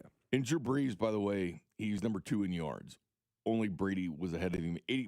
Brady was ridiculous. 89,214 yards. Brady has 35 postseason wins. I think that's huge. Mahomes number 2 all-time already with 17. For a team that didn't go to the postseason, he did. Anyway. Another one I've been questioned about was me saying Big Ben is a Hall of Famer. I thought that was easy, and apparently people think that he's number 6 all time in yardage. He's won a Super Bowl. He's been to 2. Yeah, I mean that toe tap touchdown in the back of the end zone. I was actually rooting for the Cardinals to win that because I love Larry Fitzgerald. And he was a staple for a team being good every damn year. He won 2 Super Bowls. He was the NFL Offensive Rookie of the Year, 6-time Pro Bowler. 2 times he led the NFL in passing yards. He's a Pittsburgh Steelers Hall of Famer. He's done a lot. So Big Ben, definitely interesting. I'll read some of your reactions to some of the Hall of Fame next. Good morning, Kansas City. This is Isaiah Pacheco, and you're listening to Fescoe and Dusty on your home for Chiefs football, 96.5 The Fan. Brought to you by Golden Oak Lending. Do you need extra cash? Golden Oak Lending can convert your home's equity into cash in as little as 14 days. Let Golden Oak Lending cure your blues. More than a few of our patients have talked to me about their first time, but it's not the first time you're probably thinking about. It's the first time that erectile dysfunction ruined the moment. This is Jeff for Heartland Men's Health. And if you're over 50, it's likely that you've had that first time yourself. But the good news is that if you're like most men, that first time can be the last time that ED impacts your sex life. At Heartland Men's Health, we're experts in treating ED. We've treated tens of thousands of men using protocols with success rates well over 90%. And those treatments have, in most cases, made sex great again for both them and their partners. You could even find that you're performing like you haven't in years. So if ED has been affecting your intimacy, it's time to make the last time that happens the last time that happens. For just $99, you'll receive blood work, a medical consult, and if medically advised, a test dose. And if that test dose doesn't work in the office, your visit is free. Call 844-447-6600. That's 844-447-6600. Or go to heartlandmenshealth.com. At Uline, they know firsthand the road to success is an uphill climb. Uline started in the family basement, and through hard work is now North America's most trusted shipping and industrial supplier. They get what it means to have the support of reliable, hard-working partners. So they keep 41,000 items ready to ship. Whether your company is still in a basement office or expanding cross-country, Uline will be there on your road to success. Visit uline.com. You can always count on Thanksgiving football with the NFL on CBS and Paramount Plus. Oh, what a catch! Touchdown! And this year's main course is in Big D when the Cowboys host the Chiefs. Visit ParamountPlus.com/NFL to get started today. Check the back seat. Check the back seat. Gets in your head, right? Good, because every year dozens of children are forgotten in the back seat. Cars get hot fast and can be deadly, so get it in your head. A message from NHTSA and the Ad Council. Don't miss Target's swag bag giveaway. Be one of the first 100 shoppers in line at any Target store on Black Friday and snag a free shimmer tote bag with holiday goodies inside. Plus, 10 lucky shoppers who snag a bag will score a free bonus gift, like a Ninja slushie, Beats Solo 4 headphones, a Life and hairdryer, or a $100 Target gift card. Don't miss Target's Black Friday swag bag giveaway. Only on Black Friday, only at Target. No purchase necessary. Void where prohibited. Must be 13 or older. For full details, including odds, see official rules at target.com/events. My ride smells just right, just right, just right, just right. Y'all gotta try that Febreze car. Just right, just right, just right. Yeah. La la la la la.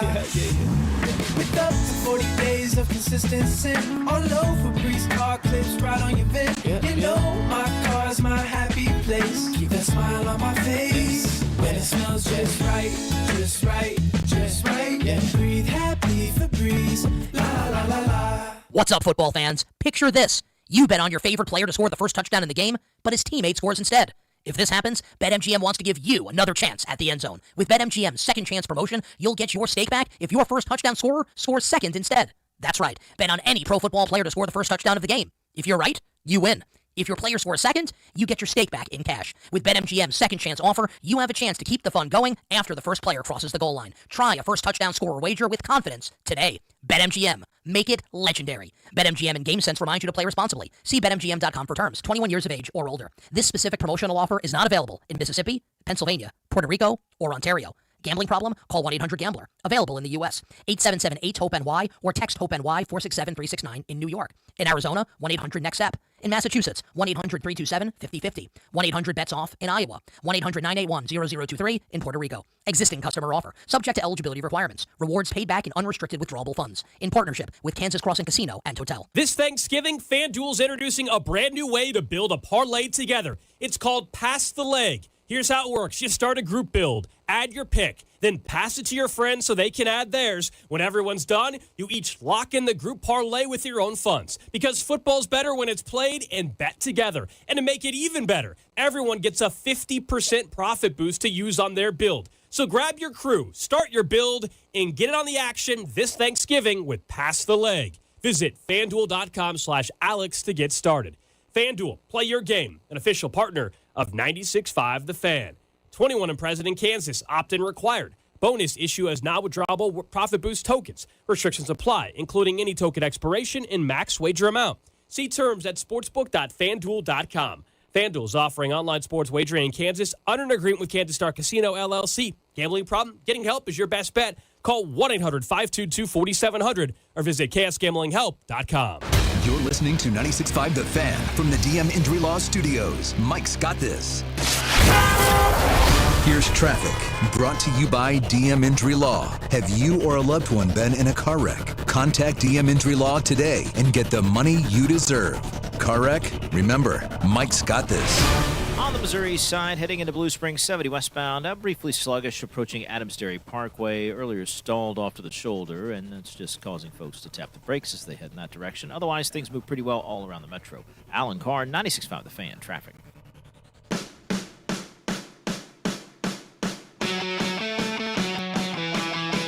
Welcome back to Fescoe and Dusty, but it's Jay Binkley and JT Noah again. By the way, the ratings from Missouri and Oklahoma, number 3 in the country. Believe it or not, Arkansas, Texas was number 1. People still watch Texas ad nauseum. Number 2, USC and Oregon. Matter of fact, all the Missouri games are top 20 in the country for ratings this year, meaning love Eli or hate Eli, he brings the attention to the Missouri Tigers.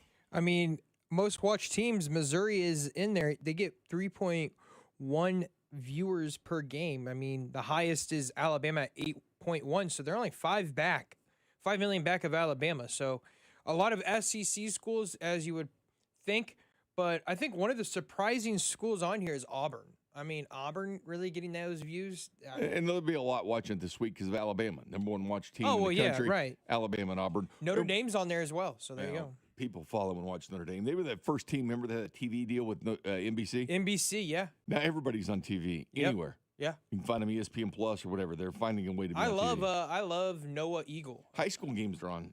Well, yeah, you can find them on YouTube everywhere. or whatever. You used not be able to. Which is great because that's giving those kids experience to broadcast. Love it. Yeah, good stuff there. We'll get to that when we talk college football later on. But the text line weighing in on the Eli Manning, they think Breeze, Ben, and Eli the only ones who should make it. They should be in. 402 says you can't tell the story of the NFL without Eli. And listen, I understand that Eli now has been, the funny guy now with Peyton Manning and stuff. They have a lot of fun doing their skits and everything else. But when you beat Tom Brady, Tom Brady lost 3 Super Bowls. Twice to Eli Manning and once to the Eagles. Nick Foles. So you get there and he does it, but to beat him twice and beat an undefeated team, and he was Super Bowl MVP. It's not like he was chump changing the Super Bowls. He was the MVP. And I get it. If you watched Eli week in, week out, you're probably frustrated with him. But I do believe he's in the story of the NFL, and I do believe he deserves the chance to get into the Hall of Fame, especially when he's seeing him, which is right there between Marino and Elway in most stats. Yeah, he's got to get in. What was John Elway's rushing numbers? Do you remember what his were for John Elway? No. You were probably too young for the Elway era, weren't you? I was. He was always that thorn in the side. He was always that guy you didn't want to leave too much time with on the clock. He was the Patrick Mahomes. He tore the yes. Mahomes became that guy for Denver. They even said so too. They were worried about that. But the rushing yards do count for guys, obviously, like John Elway, his legs, because he was so good at what he did. I mean, he was hovering there, around 200-300 yards per year. Ended up at 34.07 rushing as far as a total rusher in the regular season. What he did, it was timely runs, a lot like you'd say, Patrick Mahomes. Timely runs that he did for the Chiefs. But one thing we don't want to see is Mahomes running all the time. No, that was what we didn't like to see early this season. Runs. Yeah, we didn't want that because that was what made him so good and what gave him that wild card in the playoffs, in a sense, where you didn't uncork that until you got to the playoffs, and they had to uncork it early on in the season. Eli ended up with 567 rushing. Obviously, Elway better at rushing the football than Eli Manning was. But regardless, the question of the week, since we are one day from Thanksgiving, as we'll get to the Chiefs, Thanksgiving talk, and we'll talk a lot of college football. Hey, I don't know if you heard this, but breaking news just happened. What's that? Vikings rookie quarterback Max Brosmer is expected to start the game. Yeah, Brosmer starting. He went to Minnesota, I believe. He's from the University of Minnesota. Yeah, apparently JJ is out with a concussion.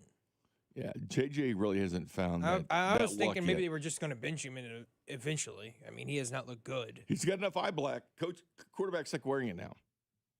He wears a lot of it. Quarterbacks love to wear it. Like it's a fashion statement now. It's not like the old days when they put the eye black on to keep the reflection off. You'll see guys wearing it at the dome and everything else. But yeah, Brosmer was a guy that was undrafted. Played at Minnesota with the Vikings. What a mess they are. All right, the debate is turkey or ham for Thanksgiving, or do you not have either? I have both, actually. My dad makes both. So it is every year turkey. Does he make the turkey, or do you go to like smokehouse, something like that? Nope. Every year he makes the turkey and ham. Well, he has a honey glazed ham. Oh, so he actually makes the ham too? Yeah. Damn. He's a cooker. He loves to make the meats. Gets a honey glazed ham, very good. And then the turkey is usually really good. There was one year where he sucked, and he knew it. He sucked at making the turkey. He tried a new thing he saw on Was it like Christmas Vacation where it comes all crispy? Yeah, well, he tried it. It was called a trash can turkey. Okay. And you put it in a trash can, and he overcooked it. It was bad. Well, I know a lot of these barbecue restaurants will smoke it for you, and you go pick them up like today or whatever. Yeah, my dad does not like that. He wants to make it himself. Wants to do it himself. Yep. I respect that. And the ham as well. I usually just go to the with a honey baked ham store. Yeah, you said that on the video. Yeah, I like that place. I like the place. Good ham there, but it's ham or turkey. It's traditional. Are you dark or white meat for turkey? I'll do both. I'm a white meat kind. I prefer that, I think, but I'll do both. And I don't force feed it because it's turkey. You have to have it on Thanksgiving. And I know people have the turkey beyond Thanksgiving and the sandwiches and everything else, or the turkey nachos, whatever you want to do, but have turkey beyond. I don't know what's the safe date for not having turkey after Thanksgiving. So my day is usually the Sunday. So you got Friday, Thursday, Saturday, Sunday. Yeah. Is it all sandwiches at that point? Yeah, usually. Sometimes I just go in there and just grab some out because we usually just put it in a big old Ziploc baggie, and I'll just go in and pull some out and eat it.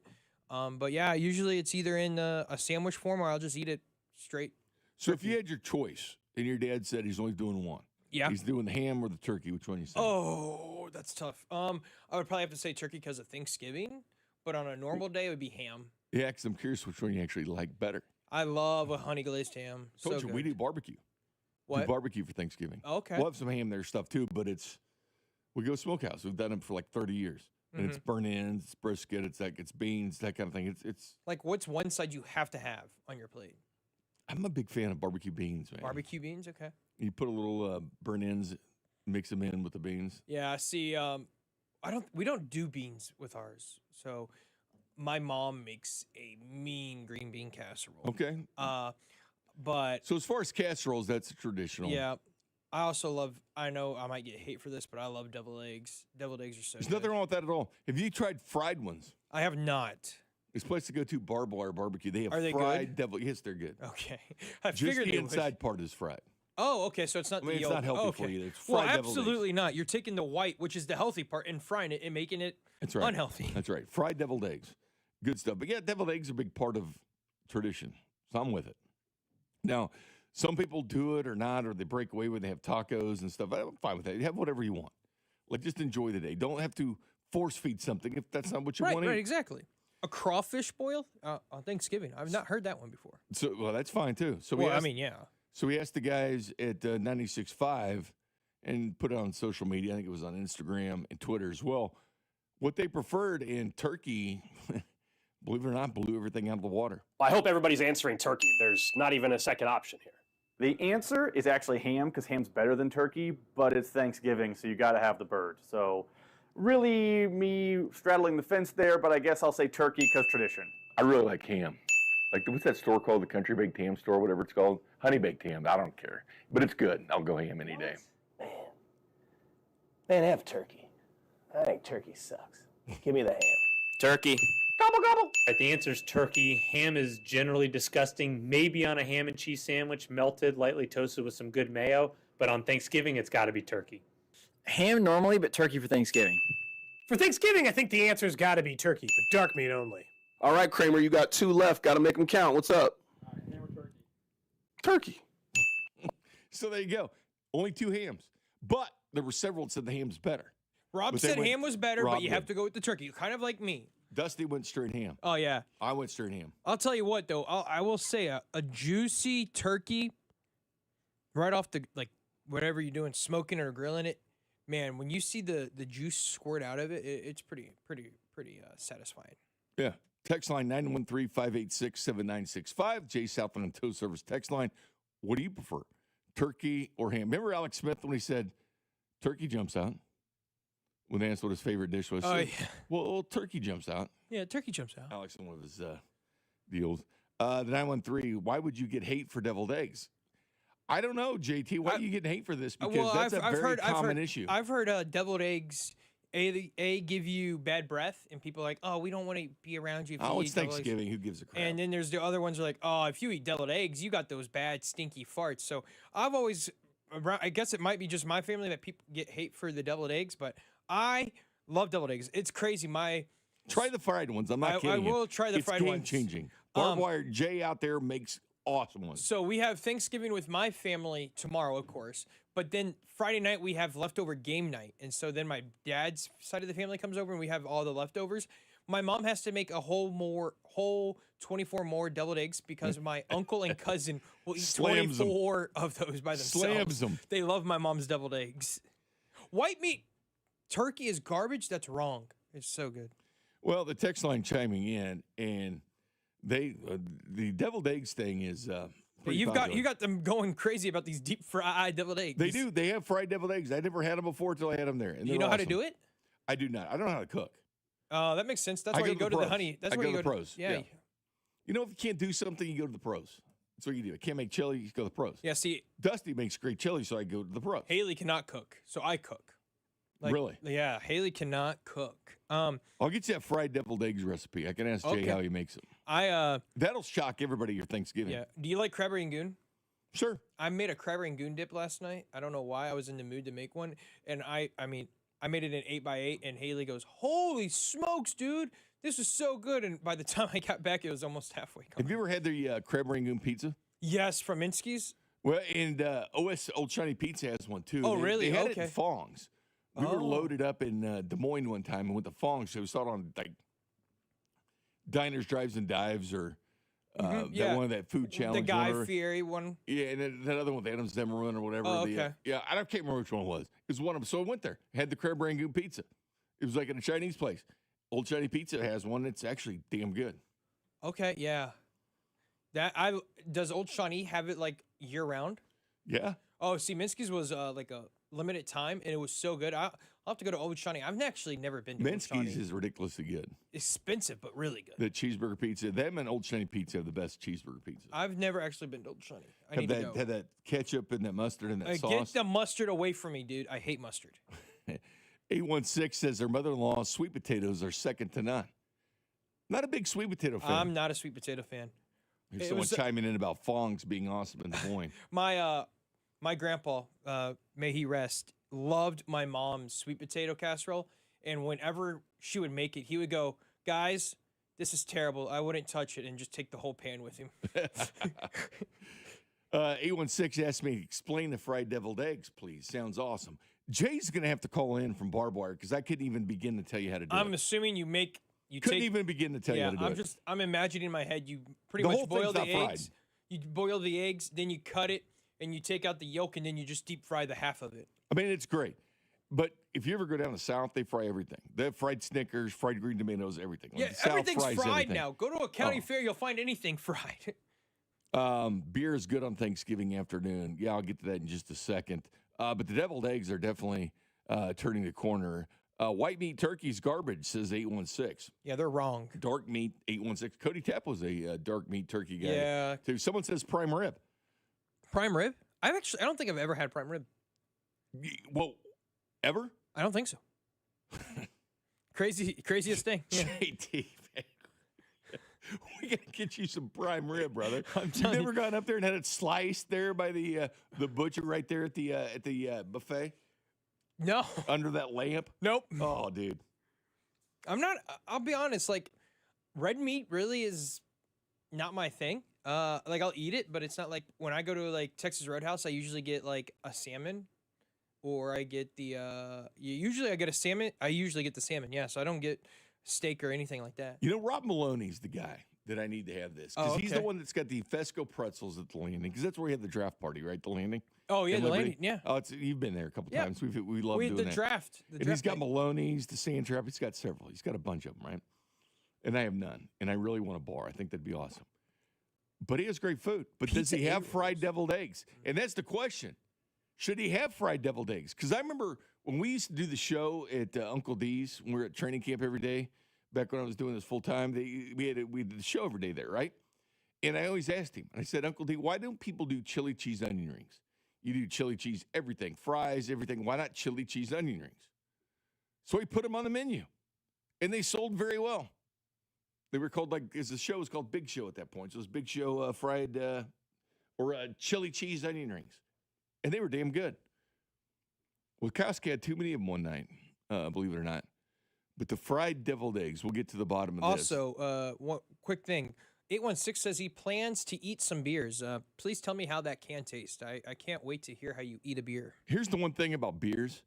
I know you're not, obviously you're not as big a beer guy as me. Yeah, no. I think your fiance liked beer. If I could be, I think you brought her Yeah, she there. likes a little bit of beer, but she's not crazy on it, but she'll drink it from time to time. Thought I recommended something to her, Dad, something like that. I think you did to her dad. Because he's a beer guy. Yeah. Has he got winter beers? He does not. No. I don't think he does. I told him winter grind. I know. I've got to get him on it. Yeah. Yeah, the Chiefs play 3:30 tomorrow. We'll talk about beers with the Chiefs. It goes very well with them. We'll talk plenty of Chiefs later, but tomorrow is Thanksgiving as well, and the Chiefs game as well at the same time. But the bottom line is, get the winter beers, because you can go get them now. Sam Adams winter lager. Have you already got them? Yeah, of course, man. I kind of figured. Well, I was on speed dial with them because I would bother the liquor stores until they had them. Mother's Winter Grind. It's made in Springfield, Springfield Brewery. Sam Adams Winter Lager, I think, is awesome. I think it's second to none. And the Boulevard, the Nutcracker Ale. Okay. Perfect Christmas beer. But yeah, I'm loaded with them. You start on the 9th. Okay. And typically I would do them tomorrow, but get Chiefs game tomorrow. So it'll have to be after that.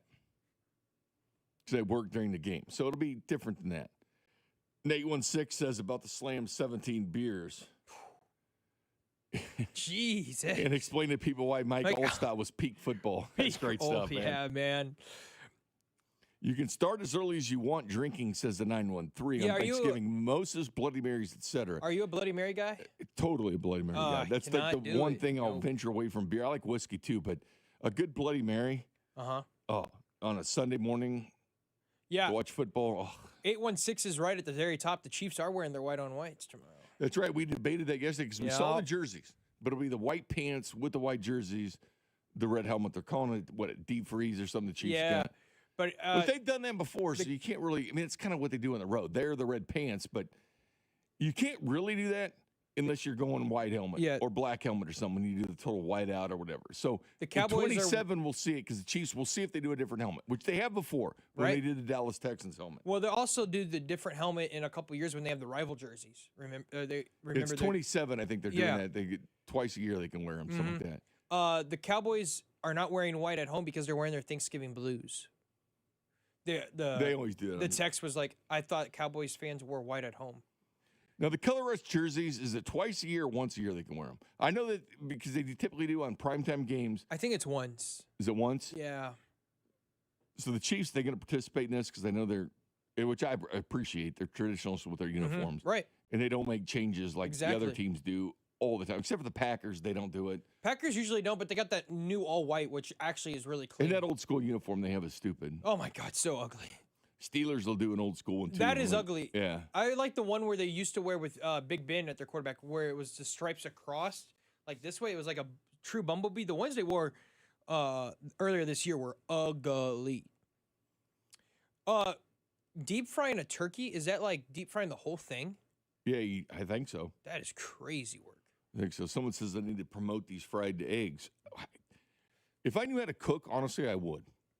I'm telling you, you probably could find the recipe online, guys. I'm sure you can. But yeah, Bloody Marys. Yeah, bacon salt. Yes, bacon salt. You throw bacon in it.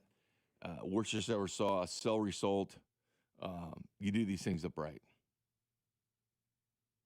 I stay And away normally from Bloody I partake in Marys. that, but obviously with Chiefs on Thanksgiving and Christmas, it's gonna have to be delayed a little bit. Yeah, well, you can still take your nap It'll in be delayed Christmas a little bit. on Christmas because you'll just have to take an earlier nap. Someone says pumpkin beer on Thanksgiving. Are you a pumpkin fan? No. I didn't think so. Not a pumpkin anything fan. Okay. I like to carve them. You like to carve them? I eat the seeds. You'll eat the seeds? I don't do pumpkin lattes. I don't do. Oh, you're not going to pumpkin Starbucks beers. before work and getting them? No. Do you?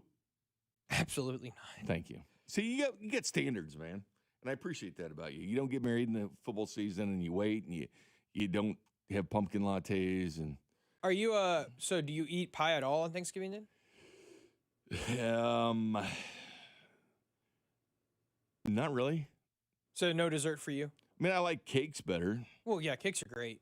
I mean, a good chocolate pie or something like that. Not a big apple pie guy or pumpkin pie or any of that. I was told at the first Haley was going to bring s'mores bars. And I was like, yo, I'll eat the crap out of s'mores bars tomorrow. And then I was told, nope, we've switched it. We're making brownies. And I'm like, are you kidding me? Like, brownies are cool and all, but s'mores bars, I love anything s'mores. I love s'mores. Well, the bottom line is this is a day to get off work if you're not off work already.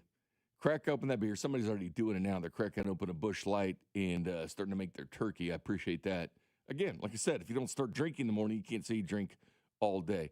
Coming up next, though, as we migrate back to the NFL, remember we were talking about Juwan Jennings getting hit in the nads yesterday? Yeah, he got hit in the manlyhood. Well, there's more story to that. We'll discuss that next. You're listening to Fescoe and Dusty on your home for Chiefs football, 96.5 The Fan. Fescoe and Dusty is brought to you by Golden Oak Lending. Do you need extra cash? Golden Oak Lending can convert your home's equity into cash in as little as 14 days. Let Golden Oak Lending cure your blues. BetMGM is coming soon to Missouri. Sports fans in Missouri can pre-register and get up to $1,500 paid back in bonus bets if their first bet loses, plus an additional $100 in bonus bets if they deposit before December 1st. Enjoy a betting app that was designed for game day with features like live bets, same-game parlays, BetMGM rewards points, and surprise boosts dropping in your account all throughout the season. It's everything a sports fan could want in one app. BetMGM is coming to Missouri on December 1st. Pre-register today. BetMGM, make it legendary. Gambling problem? Call 1-800-GAMBLER. See BetMGM.com for terms. 21 and older. only. Missouri only. New customer offers subject to eligibility requirements and minimum deposit of $10. Bonus bets are non-withdrawable and expire in 7 days. Please gamble responsibly. Pending BetMGM's licensure as a mobile sports wagering operator with the Missouri Gambling Commission register for a Missouri online sport wagering account starting 11/17. BetMGM's insurance of welcome offer is conditional on full license. Hey, Zach, are you smiling at my gorgeous canyon view? No, Donald. I'm smiling because I've got something I want to tell the whole world. Well, do it. Shout it out. T-Mobile's got home internet. Whoa, I love that echo. T-Mobile's got home internet. How much is it? Look at that, Zach. We got the neighbor's attention. Just $35 a month. And you love a great deal, Denise. Plus, they've got a 5-year price guarantee. That's 5 whole trips around the sun. I'm switching. Me too. Yes, T-Mobile home internet for the neighborhood. Donald, you still haven't returned my weed whacker. Carl, don't you embarrass me like this, please. What's everyone yelling about? T-Mobile's got home internet. And Donald's got my weed whacker. Yes, T-Mobile's got home internet. Just $35 a month with auto pay and any voice line. And it's guaranteed for 5 years. Beautiful yodeling, Carl. Taxes and fees apply. See T-Mobile.com/ISP for details and exclusions. Are you like everybody else in the world who has no idea what to get everyone for the holidays? Well, you're in luck. We got you. Hands-free Skechers slip-ins. Because with hands-free Skechers slip-ins, you just step into them and they're on. There's no bending down, no touching, no fuss. Plus, Skechers slip-ins come in everyone's favorite styles and colors. And you can get slip-ins everywhere stylish footwear is sold, including a Skechers store. Or if you're too busy to shop in person, just get them online at Skechers.com, Amazon, and more. My name is Whitney Allen. I am a widow. My husband Ryan died. We never thought in a million years we'd have to use life insurance. The unexpected happened. With Ethos, it is so fast and easy. It's 100% online. You can get a quote in seconds, apply in minutes, and get same-day coverage. No medical exams, and you can get up to $3 million worth of coverage through Ethos. Get your free quote at ethos.com/radio. That's ethos.com/radio. Time spent on application may vary. Online health questions required. What's up, football fans? Picture this. You bet on your favorite player to score the first touchdown in the game, but his teammate scores instead. If this happens, BetMGM wants to give you another chance at the end zone. With BetMGM's second chance promotion, you'll get your stake back if your first touchdown scorer scores second instead. That's right. Bet on any pro football player to score the first touchdown of the game. If you're right, you win. If your player scores second, you get your stake back in cash. With BetMGM's second chance offer, you have a chance to keep the fun going after the first player crosses the goal line. Try a first touchdown scorer wager with confidence today. BetMGM. Make it legendary. BetMGM and GameSense remind you to play responsibly. See BetMGM.com for terms. 21 years of age or older. This specific promotional offer is not available in Mississippi, Pennsylvania, Puerto Rico, or Ontario. Gambling problem? Call 1-800-GAMBLER. Available in the U.S. 877-8-HOPE-NY or text HOPE-NY 467-369 in New York. In Arizona, 1-800-NEXT-STEP. In Massachusetts, 1-800-327-5050. 1-800-BETS-OFF in Iowa. 1-800-981-0023 in Puerto Rico. Existing customer offer. Subject to eligibility requirements. Rewards paid back in unrestricted withdrawable funds. In partnership with Kansas Crossing Casino and Hotel. Hey, it's Rex here with RexBuysKC.com, your local KC home buyer. If you own a property in the Kansas City or surrounding area and want to sell it fast and at a fair price, write this number down, 816-330-6000. I'm a private real estate investor, not some hedge fund or large national chain. My family and I live right here in KC. I can pay cash and close on your timeline, even in as little as 3 days. Here at RexBuysKC.com, we're improving Kansas City one house at a time. I buy inherited houses, vacant houses, foreclosure houses, behind in payment houses, my tenant won't pay the rent houses, and properties that need complete rehabs. Do you own a house that's trashed and needs thousands of dollars in repairs? Great. If you own a house and want to sell it fast, call me at this number, 816-330-6000. That's 816-330-6000, or go to RexBuysKC.com. That's RexBuysKC.com, and I look forward to working with you. Here's traffic, brought to you by DM Injury Law. Have you or a loved one been in a car wreck? Contact DM Injury Law today and get the money you deserve. Car wreck? Remember, Mike's got this. Missouri side, Blue Parkway westbound, a little slow, approaching Noland, maybe a quarter of a mile of the heavy stuff there. And then on the Kansas side, 635 southbound, a little slow, approaching I-35. Alan Carr, 96.5 The Fan, traffic. Welcome back, Jay Binkley, JT Noah. We'll be back with you on Friday. Of course, no shows on Thursday on Thanksgiving. Little Black Friday football specials starting 8 a.m., going all the way through the day. CDOT comes on at 2 o'clock. So it's going to be a lot of fun on Friday as we kind of rehash the Chiefs and the Dallas Cowboys. But you guys are going nuts about these fried deviled eggs. I'll figure out the recipe. Got a bunch of text on these. I'll figure it out. And also someone said fried green beans in the Bloody Mary. You had fried green beans? Because that's delicious too. Fried green beans I have had. Thank you. I've had fried zucchini, fried cucumber. But I do not eat pickles. I'll eat a little bit of cucumber, but no pickles. I'll eat pickles. Deep fried corn, someone says. Never had that. I can't cook, but I can grill. And corn on the cob, I've heard a lot of people do different ways. GT, they'll wrap it in the foil or whatever, and then they cook it that way. It's like, you don't do that. You throw it straight on the grill. You get the grill marks, you butter it, whatever, you throw it straight on the grill. You try it, and it's great. I mean, that's just the way to cook corn on the grill. Never had fried corn. You had fried corn? People will fry everything. I don't think I've had fried corn. 816 has poured their first bourbon at 9 yesterday morning. Unfortunately, have to work today, but tradition tonight. So he's going to get back at it. Had to break it off from that. For the NFL, remember how yesterday you were talking about the nut tap there that Juwan Jennings got? Yeah, Juwan Jennings got it, and that's what started the after fight kind of after the game, So Panther safety Trayvon Moehrig suspended one game. So he suspended one game, like Jamar got suspended one game for Spitgate when he spit on Jalen Ramsey. And he said he would call him and reach out, but he didn't know his number. Come on, man. Guys have people's number. You kidding me? None of your teammates have Jalen Ramsey's number. You can apologize to him if you want. But you put your little AOA sorry letter out there and didn't put Jalen Ramsey in there. So Moehrig hit 49ers, Juwan Jennings in the privates. In the jewels. Yeah. Yep. And he went straight down. And getting hit in the jewel sucks. And the question is, would you rather, I mean, what's worse, though? I was about to ask spitting is terrible, but a lot of times when people spit through a helmet, it goes sideways. I would rather be nut tapped than spit on. Would you? 1,000%. That's debatable, man. Is it really? If someone really nut taps you and you go straight to the ground in pain, it's a lot worse than spit on the side of your face or whatever. You're in the heat of the moment of the game. It sucks, too. Both of them suck. Don't get me wrong. They suck. But aren't kind of both of them just kind of no-nos? Oh, gosh. Like spitting on somebody completely I thought there was a manly rule, and like on that, manhood rule, and you couldn't do those. Hitting a dude in the nuts? Come on, man. I think, honestly, it's probably worse than spitting. And both of them are bad, but getting hit in the nuts is about as bad as you can do as well. I just don't want to be spit on.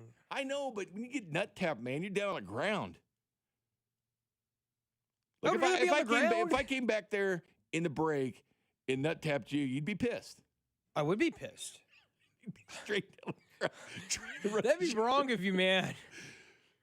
What would you rather do? Come and spit on you or nut tap you? Can we not do either here today? I got to do one. One? Oh, God, great. It's the holiday. You're nut tapping me. Drew's You're not nut here. tapping me. Drew's not here yet. Not yet. We can't nut tap him. Why don't you do that to Drew and see what he does?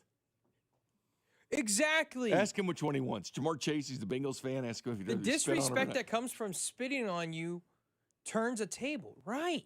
That's like if you nut tap me, I'm not going to be like wanting to punch you in the face. But if you spit on me, man, I want to knock you out. And guys are doing things differently. Like everybody used to wear the cups, right? They used to wear the cups. Yeah. And nowadays they don't. And a lot of times if you watch college football, they don't wear knee pads. I mean, do you see that Oklahoma pants, kicker that wears his shorts above his? Yeah, well, it's not even his pants. It's well, he's good though, so he gets away with it. Kenyon Sadiq of Oregon, the tight end, does that to kind of show off the muscles and everything else. But when Moehrig hit 49ers, Juwan Jennings violated Rule 12, Section 3, Article 1, the NFL rulebook says, which is on NFL.com, which applies to any act which is contrary to the generally understood principles of sportsmanship. You had no crap, man.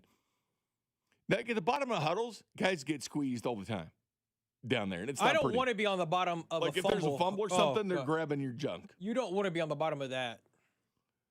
But I'll pose this one, 913-586-7965. Would you rather be spit on or hit in the nuts?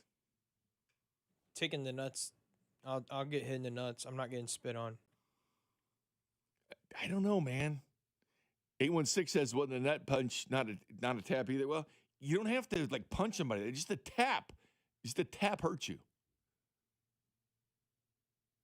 I mean, has this happened to you? What? Being punched there? I mean, I've been punched there before, yes. But you don't have to full out punch somebody there. A tap that's just the same. Same pain. Like, to me, that's worse than spitting. I know they're both bad, but getting hit in the junk, it's probably about as you can do. Text line says they'd rather be spit on. I get that. It's disrespectful. Yeah, both of them are. I don't think you can look at either one and say nut taps or spitting is bad, and you're suspended one game from the NFL. Can you imagine if someone did that to Mahomes? Oh, that hurt me, Kermit. Can you imagine if that happened? What the reaction would be of Chiefs fans? You know what's bad, too, is when baseball players get hit there on a pitch and they go down. Yeah, why are you not wearing a cup in baseball? And then the announcers will say, ew, he was hit somewhere you're not supposed to hit somebody. Then they go down and the manager comes back and he's kind of laughing at the situation. It's really no laughing matter. 913 saying even a tap is insanely painful. 100%. 100%. I'm not saying it's painful. I'm just saying getting spit on is way more disrespectful. 816 is being spit on, disrespect, but getting tapped just sucks as well. Neither one of them are good. Just ask him which one you'd rather be, spit on or nut tapped. I like this guy that from the 913. The nut tap is meant to hurt, but the spit is just disrespectful. So two different things. I think a nut tap is disrespectful too. You're hitting somebody in the junk. I just think it's when you're doing it, you're just trying to hurt someone. I just think it's a dilemma we don't want to be in. Coming up next, we get to the 8 o'clock hour. Some college football and some pro football. Of course, we'll talk Chiefs and Cowboys. But the the college football rankings for the playoffs came out last night, even though they were an hour late because we had to wait for the freaking USC Seton Hall game to finally end, which it finally did, and there was controversy. And Mack Rhodes, former Missouri AD, had to step away. He's now the Baylor AD. He had to step away from issues he's trying to resolve. And Hunter Yurachek has been named as the new chairman of the College Football Playoff Committee. And guess what? He made absolutely 0 sense. We'll discuss that next. Good morning, Kansas City. This is George Karlaftis, and you're listening to Fescoe and Dusty on your home for Chiefs football, 96.5 The Fan. Brought to you by Golden Oak Lending. Do you need extra cash? Golden Oak Lending can convert your home's equity into cash in as little as 14 days. Let Golden Oak Lending cure your blues. You know, there's millions of people without the health insurance they need. I get it. You feel like it's too pricey, a headache to deal with. You deserve something better. And better health. We're on a mission to get everyone high-quality, affordable health insurance. You have health insurance needs. We have plans with low out-of-pocket premiums, with in-network preventive care at no cost to you, and a network of local doctors and hospitals. So if you're still shopping for health insurance, go to ambetterhealth.com/enroll to get your free, no-obligation quote. That's ambetterhealth.com/enroll. For coverage to start January 1st, you must enroll by December 15th. Find the plan that's right for you right now. ambetterhealth.com/enroll. Ambetter Health, on a mission for better. Ambetter Health is the brand name for health insurance products underwritten by subsidiaries of Centene Corporation. Go to ambetterhealth.com to see offerings in your state. This is a solicitation for insurance. As you've likely figured out, I can get pretty fired up. Whether it's lab diamond ripoffs, bogus sales and financing offers, or paint-by-number jewelry sold as custom, I'm pretty passionate about protecting my client family from predatory jewelers. This is Gene at House of Diamonds, and when I say client family, I really do mean family. At House of Diamonds, we have clients who have watched our kids grow from diapers to dormitories. My family and I are personally in the store every day. We go to school and church here. Our kids play sports here. We look our clients in the eye, not in their bank accounts. Our relationships are based on trust and respect, not ad gimmicks and false promises. No fake custom jewelry, no bogus sales and financing offers, and absolutely no lab diamond ripoffs. Everything at House of Diamonds is real. Me, my family, our team, our passion, and hopefully soon, you. House of Diamonds on the southeast corner of College and Quivira. This Thanksgiving, FanDuel is introducing a brand new way to build a parlay together. It's called Pass the Leg. Here's how it works. Start a group build, add your pick, then pass it to your friends so they can do the same. When everybody's done, you can each lock in the group parlay with your own fun because football is better when it's played and bet together. To make it even better, everybody gets a 50% profit boost token to use on their build. So grab the crew, start your build, and get in on the action this Thanksgiving with Pass the Leg. And we got 3 great games coming up this Thanksgiving. You don't want to miss the action. Visit FanDuel.com. Use my promo code /KFNZ to get started. FanDuel, play your game. An official partner of 96.5 The Fan. 21 and present in Kansas. Opt-in required. Bonus issued. Non-withdrawal profit boost token. Restrictions apply, including any token expiration and max wager amount. See terms at sportsbook.fanduel.com. FanDuel is offering online sports wagering in Kansas under agreement with Kansas Star Casino, LLC. Gambling problem? Get up with your best bet. Call 1-800-522-4700. Visit kansasgamblinghelp.com. This report is brought to you by O'Reilly Auto Parts, your professional parts people. Check engine or ABS light on? Take the guesswork out of your warning lights with O'Reilly Veriscan. It's free. Ask for O'Reilly Veriscan. O'Reilly Auto Parts. Here's traffic, brought to you by DM Injury Law. Have you or a loved one been in a car wreck? Contact DM Injury Law today and get the money you deserve. Car wreck? Remember, Mike's got this.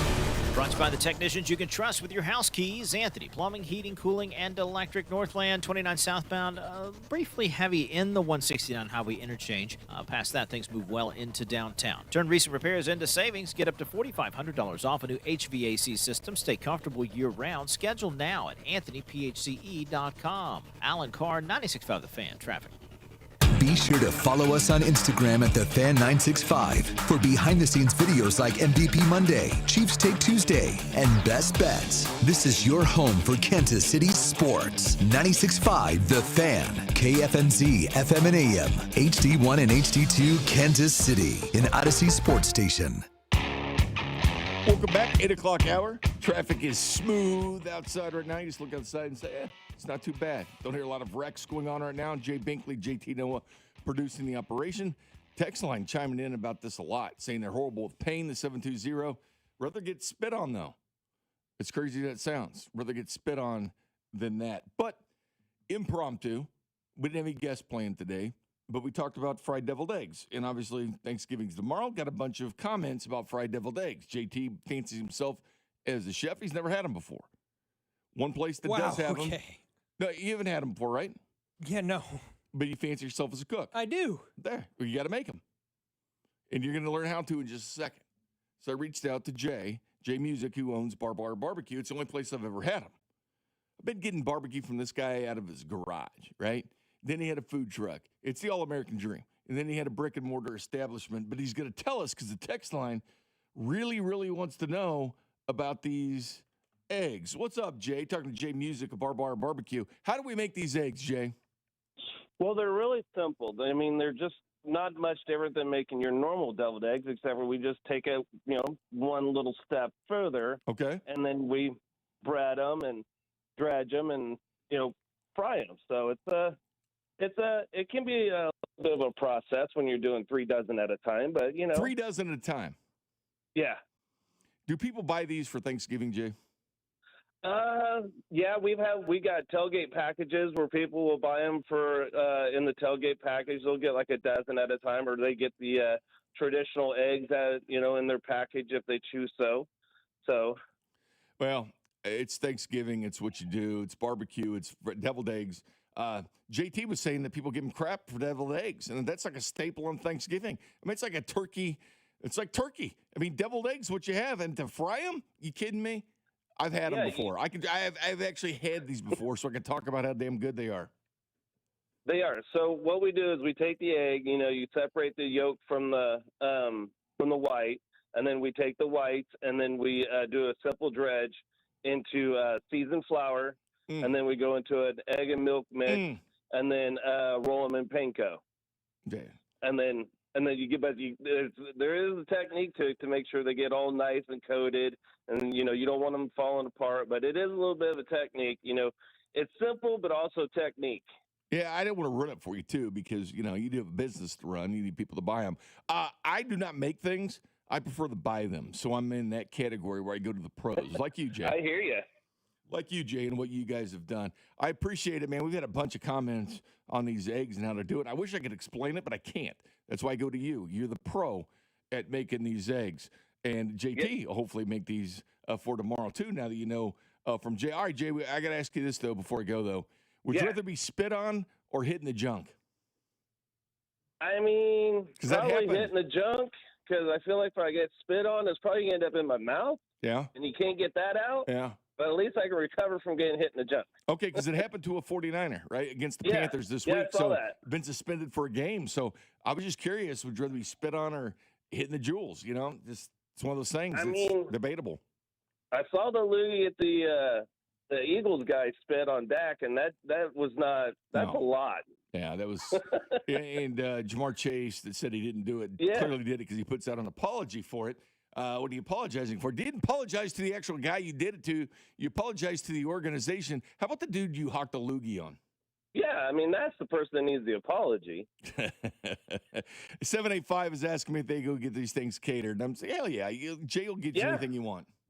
We're open all day today, and then we got to-go orders tomorrow. Well, thank you for explaining this to me, Jay, because these are a unique creation. We get Thanksgiving tomorrow, so thank you for your expertise. You're welcome. Great listening to you, buddy. All right, Jay, take care, my friend. Thank you. Here you go, Jay, right there from Bar. Hey, do you understand that now? It I sounds like understand kind of a process. It sounds like a process. It's not that easy. I thought maybe you just took the egg and you just No, dropped it's it a in. process, Nope, there's man. a process. It's a process to it. But anyway, that's why I choose to go to the pros for that. So anyway, moving on to college football before we look at the tail of tape between the Chiefs and the Cowboys. So last night, you tuned in as the fourth ratings out. To get two more after this. One more on Tuesday, then you have the final one on a Sunday to determine the college football playoff, 12 teams. Now, ESPN has been granted an extension. It looks like they're going to have the rights to it. So the Big Ten is proposing 24 teams in the playoff. The SEC has said they're fine with 16. I think 16 is a good number, to be honest with you, because then you don't have that debate. Like, you're going to have some two-loss teams on the outside looking in, like a Vanderbilt, and you got to make the debate, do they belong in the playoffs or not? And I do want to see these teams, and I'm glad they expanded to 12, because let's face it, if they just had 4, it was great. When they went to 2 and they got rid of the BCS and said, we'll take the 2 best teams, that's fine. But then they went to 4, and it's like, what are you doing? Not done yet. Because Ohio State, I'll tell you this much, they wouldn't have made it last year, and they were the national champions. You want the best of the best playing. But anyway, so USC and Seton Hall is on at 6. There was 10 minutes left in this game. You're like, okay, they're not getting this in. And then so all the people, the college football fans, all upset about this, and the college football playoffs actually tweeted out the actual college football playoffs organization about having to sit and wait on this. And then all of a sudden the game kept dragging on.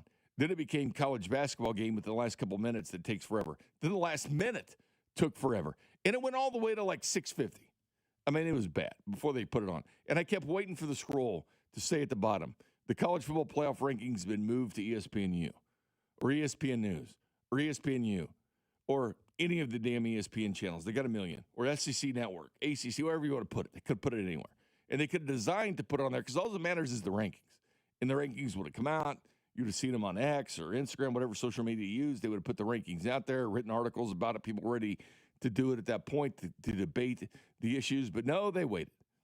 And they drug it on. And then, of course, they always interview the chair afterwards, the chair of the committee. It was Mac Rhodes, former AD at Missouri. He's at Baylor now. He stepped away. He's got some issues. He steps away. So they put the AD of Utah on the committee. It's supposed to be a 13-member panel, but it's 12 members this year. Chris Alt, the guy the Chiefs brought in as a consultant back in the day for the Pistol Offense, one of the members on this committee. But anyway, Reese Davis had a chance to interview the AD of Arkansas, who's the chair of this committee. And keep in mind, this is a very serious issue where billions of dollars are at stake, and this is how he handled with Reese Davis. The College Football Playoff Selection Committee, Hunter Yurachek. Hunter, not a lot of changes. You had to go all the way down to number 15 last week to find a team that lost when SC lost to Oregon. But there was a change at 6-7 with Oregon and Ole Miss swapping spots. How much of an impact potentially could it be on Ole Miss if it's determined they don't have their head coach in the field? 6-7. But seriously, Rich, we didn't have any discussion about Ole Miss and their coach. That was all about Oregon and their performance against USC. Their strength of schedule continues to climb. They've been dominant on the offense and defensive side of the ball, really good in special teams. And the committee had been waiting for them to have a signature win to really put them where we thought they deserved to be. Okay, very quickly, let's go. That is part of the criteria, though. If that were to occur, then that can be part of the consideration in evaluating Ole Miss, right? It is in the protocol, but I'm not sure we will have a data point to use that as part of the protocol. What do you mean by that? That you won't have a data, meaning that you don't know what's going to happen with the coaching situation, or you will not have seen the team play without the coach? Correct. Which is correct? The latter? We will not have seen the team play without. Yes, we would not have seen the team play without a coach. Okay. All right. That differs a little bit from seeing Florida State without a quarterback a couple of years ago. Wasn't that the most uncomfortable, unprofessional interview you've heard? From a committee that's doing the playoffs, people are interested in this. Obviously, there's a lot of money at stake, but getting in the playoffs or not. And you have a freaking 6-7 joke to begin with? What the hell is 6-7? What does everybody say 6-7? I know it means I heard it's a absolutely song. nothing. I heard it's from a song that kids. But go all the after. kids say it now, and then we get the freaking 80 Arkansas Well, saying and it. it was weird because it was such a long pause before he said anything. It was bizarre. He was trying to be funny. And it wasn't, because I'm that's just not a place. imagining what he That's not a looks like in place my to crack head. jokes. You're the chair of a committee, a very important committee, Well, and you gotta don't hear the loosen up a little NCAA. bit. You gotta have a little Yeah. loose. Come on. Man, fans were not having it. They already waited an hour for the damn rankings. They weren't having it. But then You're not having it, I can tell. I know, it's pissed. And then he was asked about the criteria for Ole Miss losing the coach, because this does And come I into totally play. agree with what he said. Yeah, You have no data for it if he leaves. That's why I think both parties, if Lane leaves, which we both agree that we think he's leaving, right? Actually, I think he stays. Oh, you now. think he stays? Okay. I still think he leaves, even though I think it would be the most Lane thing if he says, I'm I not mean, it could be going." either way. Be honest, Right. there's no. But the reason he's doing it this way is even if he does leave, they have no data points to punish Ole Miss because, hey, guess what? We don't know what they're going to look like without Lane because they haven't been without him all year. But he asked him two questions, right? And he paused. It was uncomfortable silence, and he said correct. And so Reese goes, "Which one's correct? I asked you two questions." He didn't have an answer for it, because that's actually a big sticking point, if Lane leaves or not. And the reason so, because you lose your coach right before the playoffs. And would they dock them like they did Florida State? They lost their quarterback, Jordan Travis, and it was an undefeated team. And clearly we saw what happened in the bowl game. Nobody played it anyway because they weren't in the playoffs. It didn't matter. But like I told you, but there were before data the show, points for that. There was data points. They played a game before the playoff committee. His Rodemaker was like the quarterback for like 3 games right. after Travis got hurt. And I think that's why it's important, or the reason they've done what they're doing at Ole Miss. Either he leaves and they have no data points on it, or he just stays and it's been a whole drama show for everyone to look at and be like, oh, yeah, Lane has to be the center of attention. Either way, it works out for Lane and Ole Miss. And, well, it doesn't work out for Ole Miss, but it works out in the fact for the college football playoffs. If he leaves, they have no data points. You can't punish just because you don't know what we're going to look like. But they have to discuss it, because they're supposed to discuss these things. So whether they're doing Notre Dame in Miami, discussing which team is better at this point. Miami beat them earlier on. But you don't Miami's think been if he playing better leaves, football. Ole Miss should be out completely? Hell no. Okay. Hell no. I'd keep him in. Now, this could cost them a home game. Like, this could cost them a home game. Because, okay, to be a home team, you have to be, what, 5 through 8? And they're, what, 5 right now? So you think they would drop 4 6. spots? 6. They could, because they're not going to be in the title game. Probably because, they could be in the outside looking in. We'll see what happens. I mean, obviously, a lot of things can be determined this weekend for the SEC title game. But the bottom line is Ole Miss has a chance to be their winningest team ever. And here's the guy that everybody wants. It's how sports gets, man. Lane Kiffin's never been to a conference championship game, never won a conference, and yet he's the big-ticket item everybody wants. I think he stays, JT. I've gone back and forth on this, and I think he tells his team before the Egg Bowl. And they get fired up and inspired that their coach is staying. Because you know what, though? If he doesn't tell them beforehand, we go on the air at 11 o'clock when that game's on Friday, which we will be on during the Egg Bowl. Right. If he doesn't tell them at all, he's leaving. Because that would how inspire them to are we win. going to know before the game? We won't know until after Twitter the will game. have it. You think so? Some player will mention it there to somebody. Okay. It'll get out. I don't know if it will. Who knows if he says it like right before the game? He could tell them the night before, but it would inspire the team. You would think you'd want to tell them. Like you would want to tell them that information. You could tell. You can really find a way to tell by the way they play on Friday if he's leaving or going. Because if they come out sloppy and they don't look like they want to be there, then you could tell, okay, hey, maybe he is leaving. But I think they're going to come out with a vengeance. And Mississippi State's not that Well, good. the unfortunate thing is they're playing so well, and it's the players playing the game, right? And their coach decides to leave. Exactly. That's why you shouldn't be able to punish the players for what their coach is about to do. And as Nick Saban said, they need to change this. So you're not talking to coaches like we saw Eric Morris being hired by Oklahoma State. And by the way, they're still in it too. North Texas could be that group of 5 team. So they're still in it. But their coach is going to stay. They're allowing him to stay and then coach the playoffs. It's an unusual situation, but they're allowing him to do it.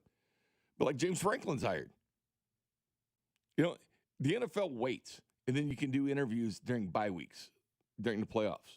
There's select times that you can interview. But college just lets you do it whenever, which is a joke and why they need a commissioner. So that coaches can't leave their players when they've had a good season. It's like almost, why even have a good season? Your coach is going to bolt. I get it. Players can leave and do all this stuff. But you have a chance to be in the playoffs. So anyway, what a joke. That's going on with Lane. I think he stays, though. That's just my guess. I have no idea. Some people says he's staying. Some say he's going. We don't know. We don't know what Lane's doing. But he's got I'm just saying it's going to be the most Lane thing when he comes out and says he's not leaving LSU but going to Florida. Chiefs, Cowboys, tail of the tape next. This is Fescoe and Dusty on your home for Royals baseball. 96.5 The Fan. Brought to you by Golden Oak Lending. Do you need extra cash? Golden Oak Lending can convert your home's equity into cash in as little as 14 days. Let Golden Oak Lending cure your blues. Another summer has ended, and you may have noticed that your energy is lower, your workouts aren't as productive, perhaps you aren't sleeping as well and feel foggy all the time, maybe even your sex drive is off. This is Jeff for Heartland Men's Health, and if you're experiencing some or all of these symptoms, it's likely you have low testosterone. And if that's what's going on with you, don't wait. You need to call us at Heartland Men's Health and get treated for your low T, because living with low testosterone is no way to live. With our low T treatments, if you're like most guys, your life will change considerably. Improved sleep, better energy, greater gains in the gym, better mental clarity, and your sex drive will likely improve as well. Plus, most men see these results in just a few weeks. So call us. Your initial visit is just $99 and includes PSA and T-test and a medical consult. And if you start on testosterone the day of your appointment, your visit is free. Call 844-447-6600. That's 844-447-6600. Or go to heartlandmenshealth.com. Hey, Zach, are you smiling at my gorgeous canyon view? No, Donald. I'm smiling because I've got something I want to tell the whole world. Well, do it. Shout it out. T-Mobile's got home internet. Whoa, I love that echo. T-Mobile's got home internet. How much is it? Look at that, Zach. We got the neighbor's attention. Just $35 a month. And you love a great deal, Denise. Plus, they've got a 5-year price guarantee. That's 5 whole trips around the sun. I'm switching. Me too.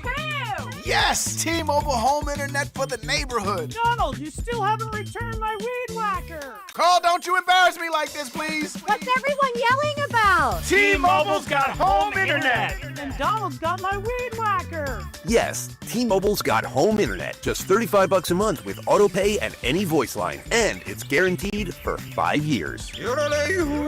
Beautiful yodeling, Carl. Taxes and fees apply. See T-Mobile.com/ISP for details and exclusions. If you're drowning in IRS debt and can't afford to pay, then you need to take advantage of special IRS tax programs that are available and free yourself from IRS collection efforts once and for all. Due to the financial hardship consumers are facing throughout the country, the Internal Revenue Service has made it easier to settle delinquent tax problems. An open phone line has been established by Community Tax for consumers to call and see if they qualify. Take down this number or store it in your cell phone, but call the Community Tax Helpline at 800-269-3454. If you owe back taxes to the IRS and cannot afford to pay them back, or even if you have years of unfiled tax returns, there's no need to fear anymore. But you have to call the Community Tax Helpline today at 800-269-3454 for the help that you need. Don't take on the IRS alone. They can attack your wages, savings, pension, home, and even your Social Security check. Call 800-269-3454 for your free consultation and to see if you qualify. That's 800-269-3454. I know that hiring can be challenging. You sort through tons of resumes and you get too many so-so applicants. You're just waiting for someone to match your role perfectly. Well, now, there's a place where you can meet them fast. ZipRecruiter. Need to hire right away. Start your search for strong candidates. The right awaits. Build your team, build it sooner. Meet your match on ZipRecruiter. Just head to ziprecruiter.com/free right now to try it for free, and you're on your way to meeting your match. 4 out of 5 employers who post on ZipRecruiter get a quality candidate within the first day. So try it now. Go to ziprecruiter.com/free. Once again, that's ziprecruiter.com/free. Meet your match on ZipRecruiter. Try it free. This holiday season, give your family, clients, and coworkers the gift of Booth Creek Wagyu beef. Booth Creek Wagyu gift boxes provide the world's best steaks, burgers, hot dogs, jerky, sausages, and seasonings that are changing the way America eats beef. Choose from mouth-watering options like the classic sirloin box for less than $100, or go big with the amazing Grill Masters Reserve box. Order yours today at boothcreekwagyu.com or visit one of their 2 convenient locations at 95th and Knoll or 135th Street in Metcalf. Shopping for a new Ford? Go where it's easy. Rob Sight Ford. Non-commissioned staff, huge trade-in values, and Kansas City's top-rated Ford dealer. Rob Sight Ford. ROBSIGHT.com. Arvest Bank believes in the power of serving others. That's why we're committed to supporting those who serve our communities. We believe that all communities deserve a financial partner who cares. Arvest. We believe. You're listening to 96.5 The Fan from the DM Injury Law Studios. Mike's got this. Here's traffic, brought to you by DM Injury Law. Have you or a loved one been in a car wreck? Contact DM Injury Law today and get the money you deserve. Car wreck? Remember, Mike's got this. Trouble in downtown, 71 northbound with an accident. You're shut down and forced to exit at Admiral. This should be avoided. Delays building quickly on 71. Slowdowns from around 22nd Street, 70 westbound into downtown. Heavy from the Paseo. Alan Carr, 96.5 The Fan. Traffic.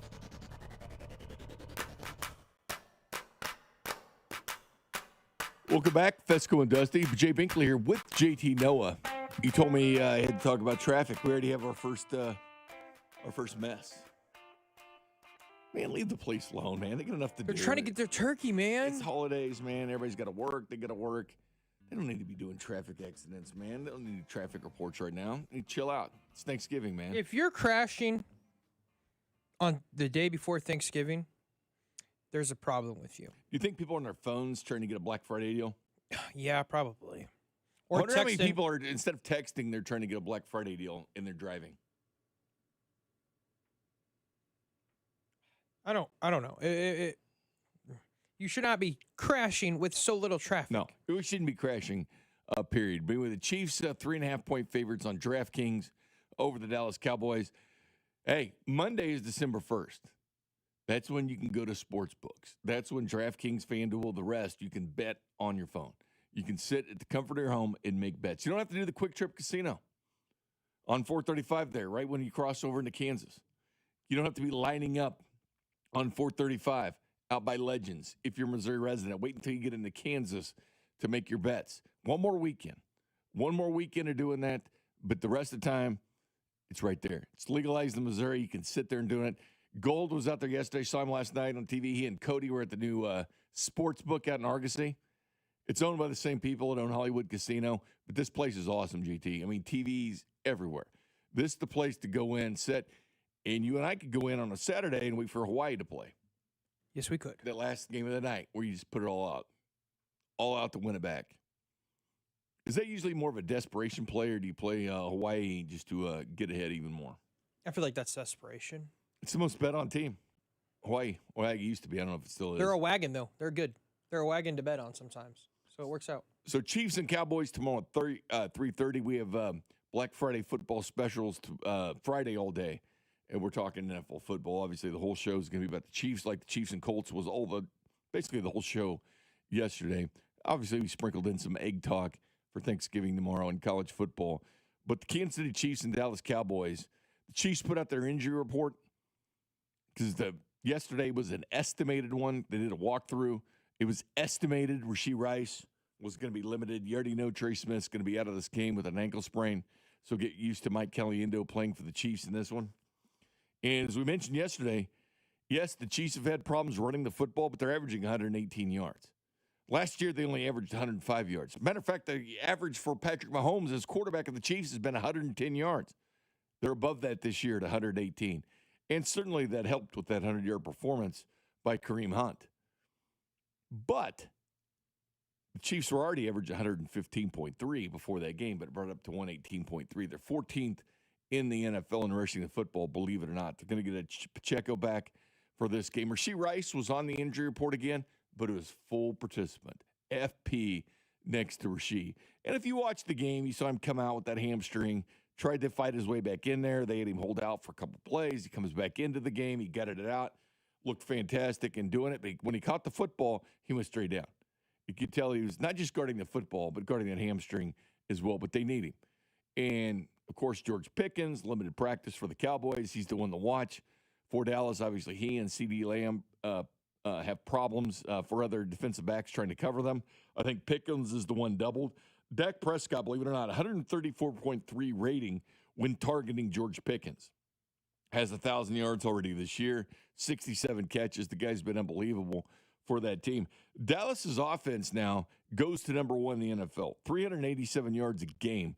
Last week it was the Colts. That was the number one offense in the NFL. They're at 384. Dallas Cowboys surpassed them now with 387. So the Chiefs, after they play tomorrow, will have played 1 through 4 total offenses in the NFL. We don't know the outcome of the Cowboys game yet. They lost to the Bills. They're number 3 on it. They beat the Lions. They beat the Colts. So they've won 2 out of the 3 when they played the top 4 offenses in the NFL. And number 1, we'll find out at the conclusion of the game tomorrow. Chiefs run offense, as I mentioned, they're 14th. 5th in total offense, 376 per game. I mean, they are able to move the football. Number 2 in passing offense, 257.7. Mahomes second in the NFL in passing yardage. Pretty good for a guy everybody said is done. The dynasty's over. Being number 2 in the NFL, it's pretty good. The scoring offense for the Chiefs is 9th. Defensively, it's hard to look at Dallas. Okay, so their total defense is 29th, GT. The run defense is 20th. The pass defense is 30th. Scoring defense, 31st. They're 31 in defensive points per drive. But things did change. They actually made some good moves. Bringing in Logan Wilson, Quentin Williams. That's really the big one is Williams and what he's done with the Dallas Cowboys. So the defense, we have to look at it a little bit different. It's not typical like earlier in the year when the Broncos put 44 on them. They actually have been playing halfway decent the last couple of weeks. Mahomes from the Dallas area, obviously White House, Texas, where he played high school football, was Cowboys fans growing up, like Dak Prescott, as a matter of fact. So it's going to be interesting. Chiefs total defense is 6th. Run defense is 8th. Pass defense is 11th for the Chiefs. Scoring defense 4th like it was last year. And again, they're better in every category, offensively and defensively, than the 24 Chiefs that won 15 games and went to the Super Bowl. This team is actually better in every single category. They're the same in scoring defense.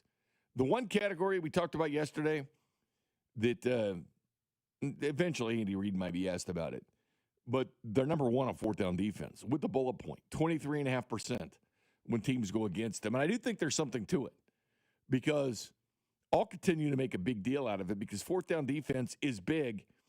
23.5% is number 1 in the NFL. It used to be how you beat the Chiefs. You went 4 on 4th down. 57% is the average in the 7 years Mahomes has been a starter. It's been as high as 67% against the Kansas City Chiefs. Better than a coin flip to go for it. It made sense to go for it against the Chiefs when he came at the 4th down. And then, this week, and Tony Romo talking, the Colts need to go for it or not. Maybe. They used to be. They were number 1 in attempts against. Then it went to 3rd in attempts against their defense. Then it went to 7th in attempts. Now there's 16 teams ahead of them. So teams are getting the memo. Teams are getting the memo. When it's 4th down, maybe you want to punt. I don't care if it's 4th and 1. The Chiefs found a way. They found a way to stop the Buffalo Bills last year in the postseason with the little snake. Josh Allen goes to the left. By the way, that's a tell. We heard about the tell with Hairston and Xavier Worthy. The Chiefs had a tell on Josh Allen, knew which direction to load up the defense because that was a tell. And again, the Chiefs don't talk about their tells. You can talk about Hairston having a tell against Worthy and all that. You think for an instant the Chiefs, 7 straight AFC title games, 5 of the last 6 Super Bowls, don't have tells on every single team they play? They just don't talk about it. There's a difference between those that don't talk about it, they just go do it. Chiefs are the one of those teams that just go do it and they don't talk about it. Like baseball teams, they hold it in. if you're doing a tell and they know a curveball's coming. They won't tell anybody. They won't talk about it in the media afterwards. You don't tell when you know a tell about another team because you don't want them to change up what they're doing because it's an advantage to you of knowing what they're doing. But can this defense be as good as they were against the Colts? Because they were. And for the talk about Daniel Jones, is that their guy? I think that's good news for Kansas City in several ways. The Daniel Jones, I don't think he is that guy for Indy. They're going to make him that guy. He's on a one-year contract. He's going to get a long-term contract with Indy because they already stated that's their guy by making Sauce Gardner trade for 2 first-round picks. They said that's our dude. Well, that's great, but it's good news for the Chiefs because he melted down at Arrowhead Stadium. Had no first downs in the fourth quarter or overtime. That's when a franchise quarterback does damage to another team. That's when you expect a franchise quarterback to be good. That's when you expect the 5th guy in MVP odds and Jonathan Taylor to be good. They weren't. 13 first downs for the Chiefs, 0 for the Colts, 266 yards for the Chiefs, 18 for the Colts when it mattered. That's good news for Kansas City. Anytime you have a, quote, elite quarterback struggling at your place in the fourth quarter overtime, that's good news. I don't think we can put him in that Josh Allen category yet, Lamar Jackson, any of these guys. Daniel Jones is still on the outside. Lou Anarumo makes the biggest difference for the Colts, that defensive coordinator, because he has beaten the Chiefs before. He does frustrate Mahomes at times. He's now 3-4 against Mahomes. So it wasn't Jonathan Taylor, it wasn't Tyler Warren, it wasn't Daniel Jones. It was Lou Anarumo. There was the guy before the game we talked about being the X factor for the Colts, and it clearly was. But it's good news for the Chiefs to give the Colts false pretenses about their quarterback going forward. Differential turnovers, they're -4. Chiefs are +1. They're doing a better job of getting turnovers for this team and not turning the football over. If there's one area you look at this game, JT, I know we can look at it on paper, but they got to play the game. And there is, okay, Dallas, pretty good offense. You know what they can do. They're a weird team. You and I talked about weird teams, right? We talked about the Packers. They lost to the Browns. They lost to the Panthers. They've had a weird season. They tied the Dallas Cowboys. Dallas has been up, and they've been clearly down. Thanksgiving games, they are tougher. I tend to think they're going to be up for this game, not just because it's Thanksgiving, not because it's a national holiday, not because they're playing the Chiefs, but because they're also at home. There's a lot going into this where I think the Cowboys will be up for it. Both teams pretty much are fighting for playoff spot. Both teams are pretty much in the same kind of spot situation, whatever you want to call it, in the playoff predicament where they've got to keep winning to get back into the playoffs to get on the good side of the wild card spot. Both teams right now are looking on the looking from the outside in, and so they need to get in to the party. That's all they want to do is get into the party and make something happen. Whether Dallas can do that, I don't know. I know the Chiefs can make some damage happen if they get into the playoffs, and that's all they got to do. They have a sliver of breathing room, the Chiefs do, if they decide they want to lose this game. I hope they don't, but they do have that going for them that they can lose this game and then win out. I would rather them win this game and then feel way more comfortable about the rest of the season. We will find out, but I do think the Cowboys will play up for this game. Yeah. Hey, the text line brings up, who cares about the yards? They say we care about points. Okay, well, they're actually scoring. They're 19th in the NFL in scoring offense, meaning they're putting points on. They're number 2 in the NFL in points per drive, meaning every time you have Mahomes, and keep in mind that fourth down defense is a big part of this, teams will go for it on fourth down. They'll turn the ball over on downs to the Kansas City Chiefs, put Mahomes back on the field. Now, are they scoring in the red zone? Well, it was bad examples this past week. Obviously, the Kareem Hunt fumble, which he doesn't do very often, just once, in his rookie year with the Chiefs. But they are number 5 in the NFL. Believe it or not, the Chiefs have 28 touchdowns in the red zone. Number 1 is the Colts, and we've talked about that crappy schedule they have. Number 2 is the Rams, then the Packers, Lions, then the Chiefs. The Chiefs are getting touchdowns right at 60% in the red zone. Okay, 28 touchdowns. The leader in the NFL has 32. They're 4 touchdowns behind inside the red zone. So, yeah, we could talk about yards all we want, text line, but they're actually scoring. Believe it or not, they're scoring points. And again, there's 2 stats that matter. The only stats that matter, and I get it, scoring offense, scoring defense. Total offense, total defense, that stuff doesn't matter, but scoring-wise, offense and defense does matter for the Kansas City Chiefs. But the good news is they're actually making some hay when they get to the red zone. And they're going for it on more record. They've already gone for it 23 times on fourth down. That is more in the history of Mahomes. They've gone for it more on fourth down. They're doing this stuff. And don't believe that nonsense that Sean Payton trotted out a couple weeks ago before he went to halftime, where he said the Chiefs are just a first-half team. It's totally be. Ask the Colts. Ask the Colts if the Chiefs are a first-half team. Ask the team that had 18 yards in the fourth quarter in overtime. Ask them if the Chiefs are a first-half team. I'm curious. What would they say? Is Sean Payton right, or is he flat-ass wrong? He's flat-ass wrong. And it wasn't just that game either. You go back to Lions, Ravens, all these games, the Chiefs would score more in the second half. Hell, they scored more points in the second half than the Broncos did. But Peyton Peacocking made that statement. Did he watch the Commanders game? Chiefs only scored 7 points in the first half of that Commanders game. They scored 21 to put the game away in the second half. The Raiders game is not even counted. But 7 out of their 11 games, they've scored more in the second half than in the first half. The Raiders game's thrown out because it was 31-0, and they didn't need to score in the second half. Mahomes had a hat on by the fourth quarter, and Chris Jones. But the bottom line is, yeah, I understand about the yardage, but also time of possession does matter because it keeps your defense fresh. When the Chiefs had the ball for 42 minutes and they had the ball for just 17 minutes, that stuff plays. That stuff plays. The only thing I'll listen to, the argument, is the Chiefs had more than 235 total yards than the Colts. That's happened 6 times before in the NFL. Jesse Newell put the stat out on Twitter. 6 times, 6-0 teams are. Average margin of victory, 23 points when that happens. Chiefs had to go to overtime to beat the Colts. I get that was a concern. But they did gift them a touchdown early on when Latu got the tip the ball and the pick. That hurt. The Kareem Hunt obviously hurt the Chiefs. They've got to find a way to eliminate the mental mistakes they have in the second half. It's costing the team, and you're not used to seeing it with this team. But last week was a good sign. A good sign that the second half, whether Sean Payton, you believe he's right or not, second half for the Chiefs to do that, cure the mental mistakes, and be able to close the game out and win the game. I didn't think there was any doubt they were going to come back and win that game. We've seen the movie. We've read the book. Mahomes 7-0 in overtimes in regular season. We know what happens. Butker was freaking great. 5 field goals in the game. That helped the Chiefs. Again, another great Brett Veach move when he went out in 17 and got Harrison Butker from the Panthers practice squad. Good move. Add that to your list of Veach things because they did do that. But they had to rely on Harrison Butker. But you knew at the end, Chiefs are cold-blooded, man. They're killers. And teams know it. Like, they're back. They got their swag. And that's the number one thing nationally. Whenever they crap on the Chiefs, they will admit that. And it took that. It took the Chiefs to do something in the second half like they've done in previous years. Go out, close the game out, beat a team, keep them reeling. The Colts were the hot team. Everybody was talking about the Colts. They were number one in all sorts of power rankings.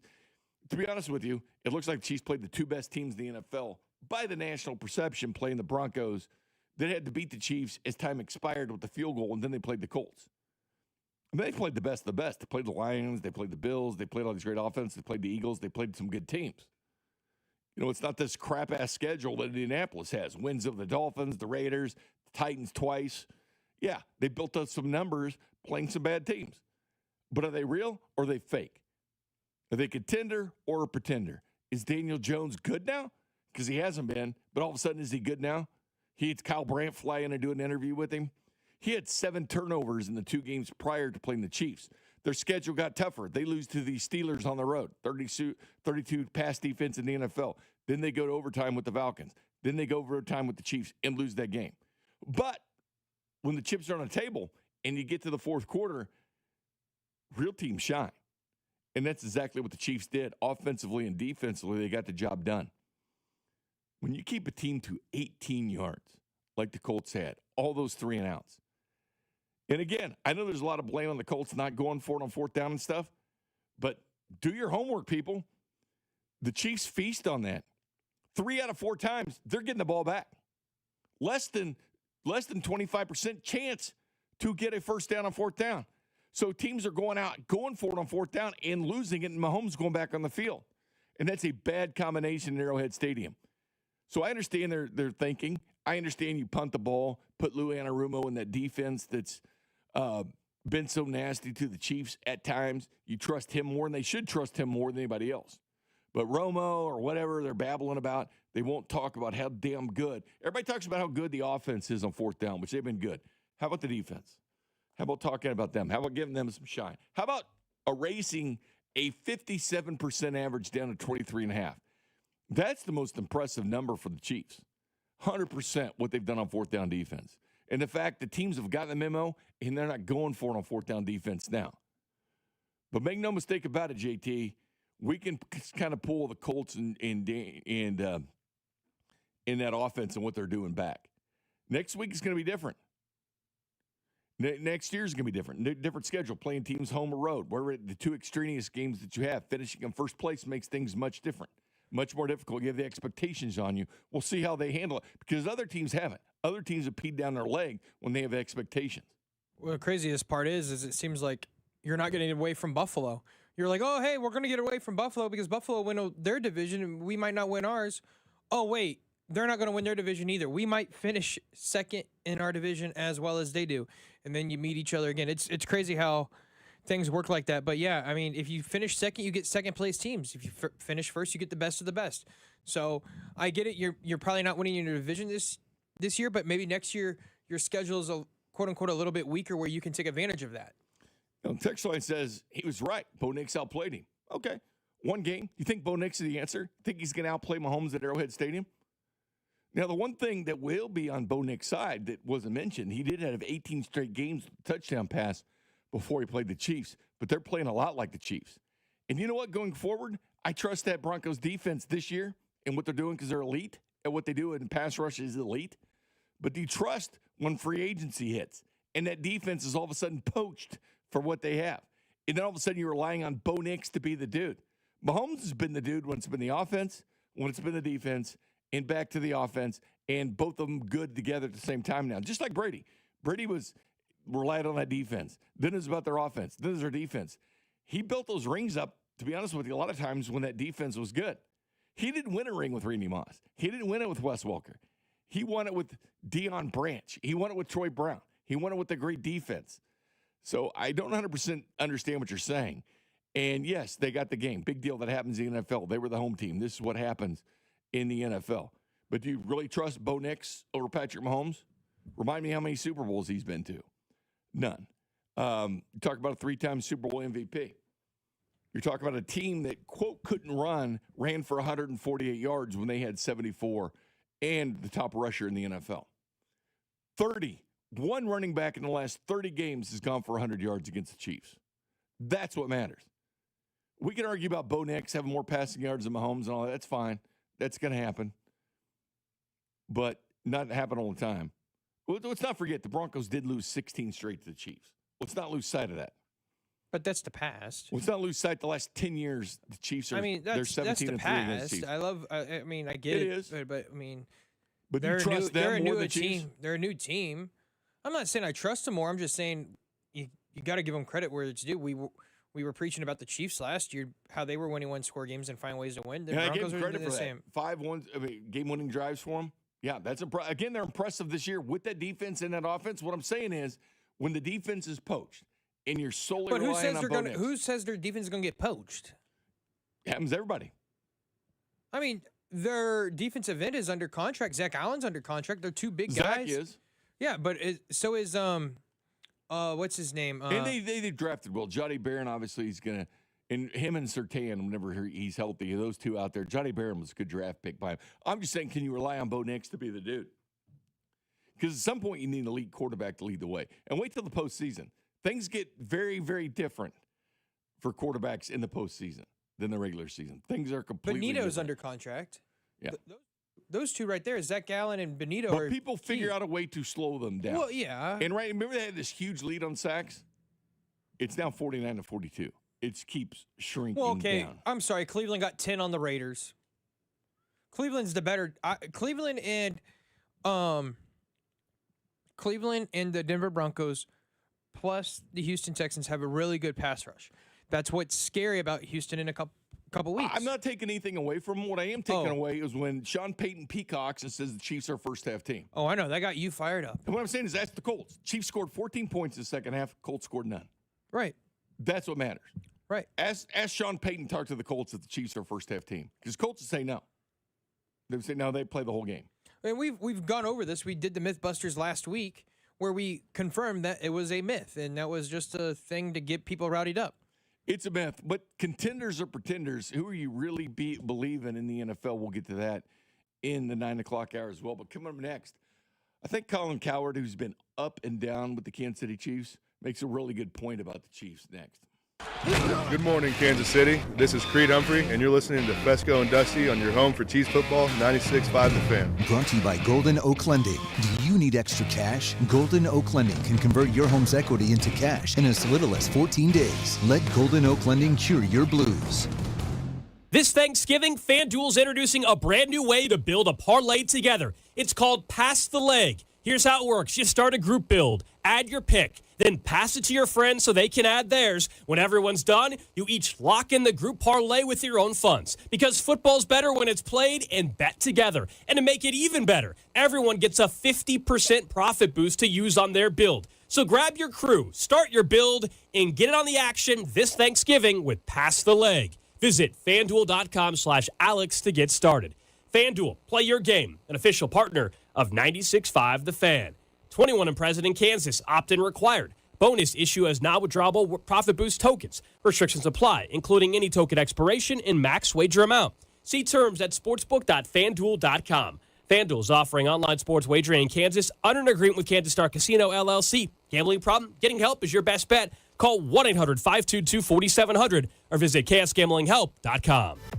I'm McCall from Lee Summit Subaru, and we're committed to helping our community through the Subaru Love Promise, like our commitment to Hillcrest Transitional Housing to help solve homelessness. Lee Summit Subaru also sponsors several pet adoption clinics, like Midwest Animal Rescue, and events each year, such as Dogtoberfest. It's all part of the Subaru Love Promise, and we're committed to helping our community fall in love with driving again at Lee Summit Subaru. LeeSummitSubaru.com.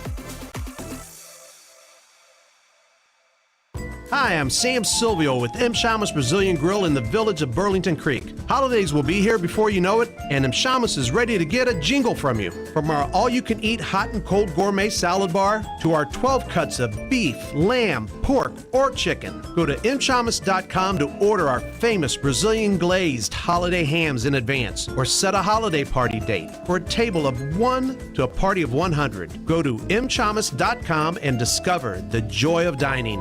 Are you tired of online threats? Then get an antivirus. It's the only online protection you will ever need. Just a quick question. Does it encrypt your online traffic the same as NordVPN? No, but it protects your device. Just pop that CD in and you're good to go. But it will stop your internet service provider and other snoopers from monitoring you online, right? Oh, no, not really. It won't stop online snoopers or block annoying ads. In fact, forget what I said at the beginning of this ad. This ad is now about NordVPN. I just realized that an antivirus is only half protection online. So get better online protection with the NordVPN Black Friday deal. It will encrypt your traffic, protect you from malware and phishing, and stop annoying ads. This Black Friday, get NordVPN with 73% off and enjoy 3 extra months. Yeah! I know that hiring can be challenging. You sort through tons of resumes and you get too many so-so applicants. You're just waiting for someone to match your role perfectly. Well, now, there's a place where you can meet them fast. ZipRecruiter. Need to hire right away. Start your search for strong candidates. The right fit awaits. Build your team. Build it sooner.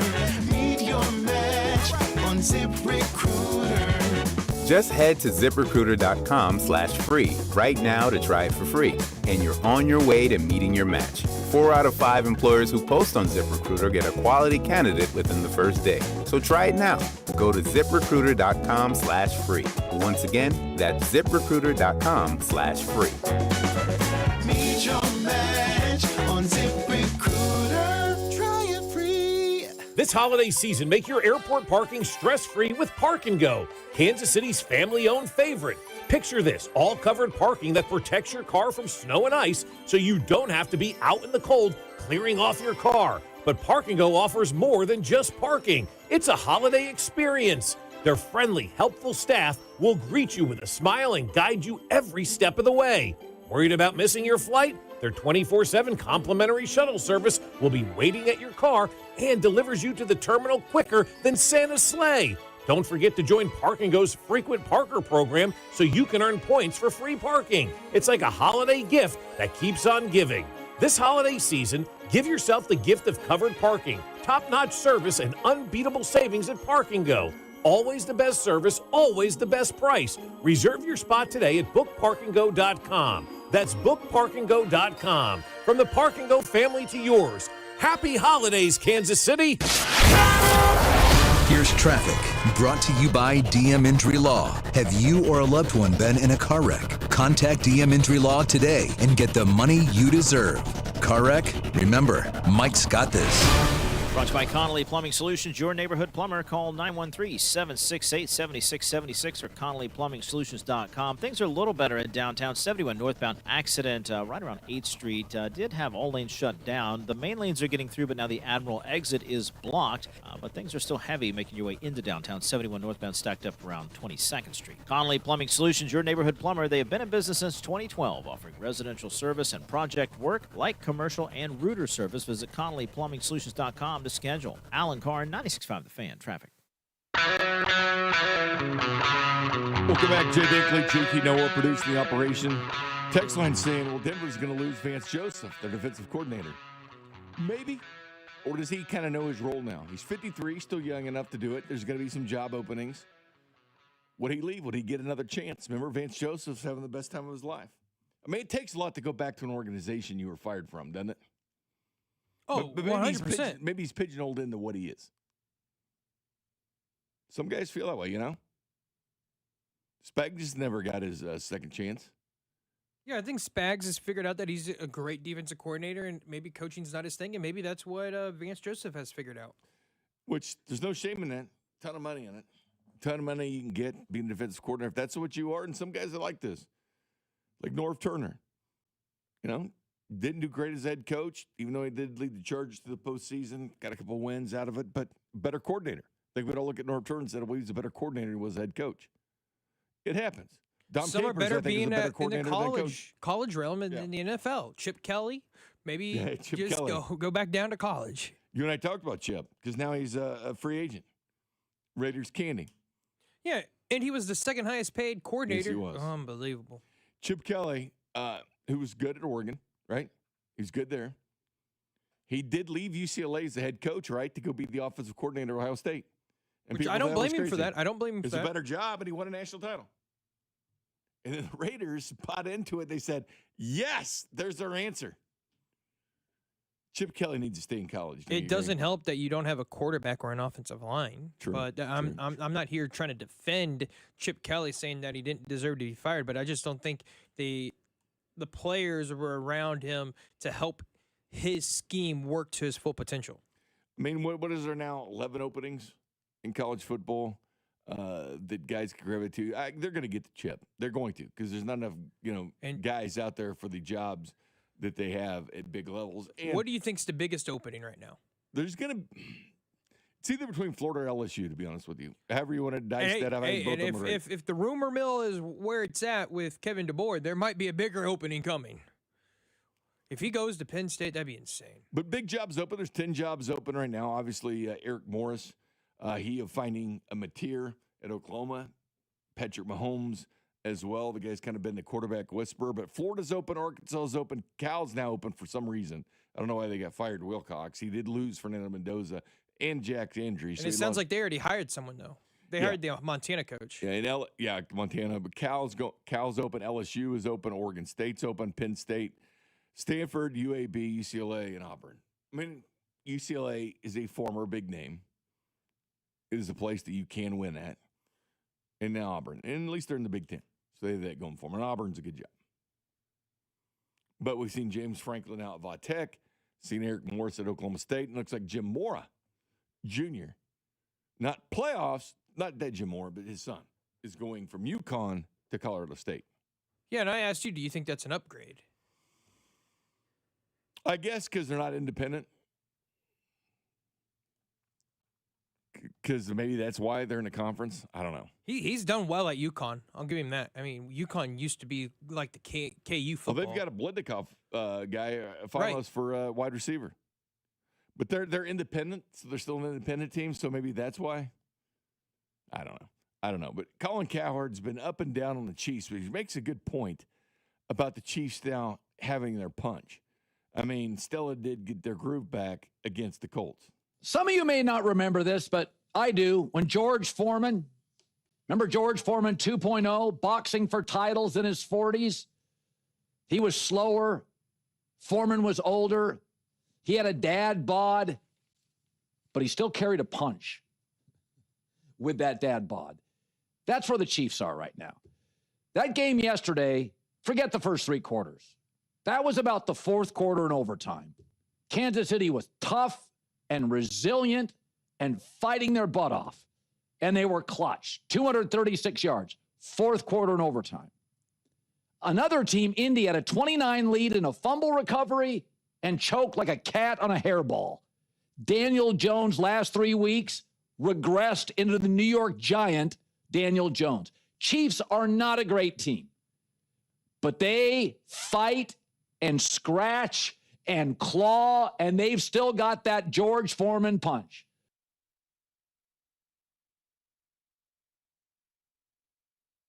So they got the punch. Do you believe the punch is back for the Kansas City Chiefs? Do they have their swag back? I don't think they have their swag back. Okay. I don't.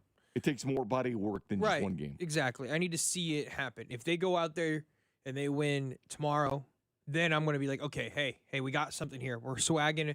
We're getting into that surf mode. Like we're about to start surfing back and forth in the wave. But I need to see more. I just can't have one game and be like, hey, you did it. It was against Daniel Jones. It was against the Colts.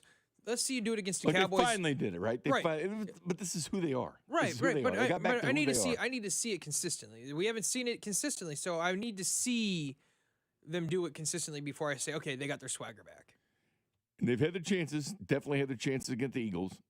It's right there. Against the Eagles. You had it against the Lions. The Jags. You had it against. But beat Baltimore, and I get it. People are using the injuries as an excuse, even though Lamar Jackson did start that game. Lamar Jackson was in that game, and they were getting handedly beaten before he was taken out. They were 3.5-point favorites against the Chiefs at Arrowhead. And then afterwards, everybody uses the injuries as an excuse. However, they had those injuries going into the game. It wasn't just like that happened during the game. It went into the game, and they got even further injured against the Kansas City Chiefs. But anyway, it's good for the Chiefs to have the tiebreaker over the Baltimore Ravens at this point.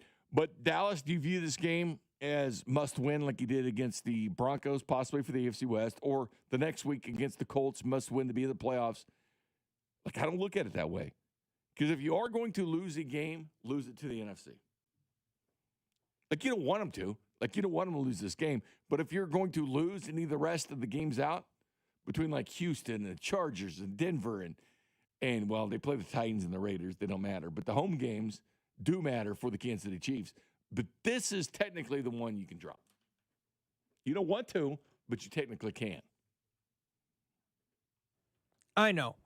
I would really like them to win this game. I get it. But I understand where people are like, oh, they don't got to win it. It's not a must-have win. I just think it needs to be a must-have win. I need to see consistently winning football. Think about the psyche. You win this one following the Colts win. You played the top 2 offenses in the NFL. You got wins over both. Then you get the mini bye. It's not about the coaching and Andy Reid after bye. It's beyond that. It's about guys getting some rest.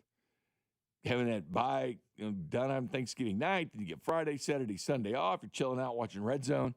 Then you get back at it. But having Houston and having these teams at home, huge for the Chiefs, especially Sunday night to come back from that, is Logan Drew. Oh, by the way, Logan, you can chime in. I'm just curious your question. I asked this earlier because Juwan Jennings was nut tapped.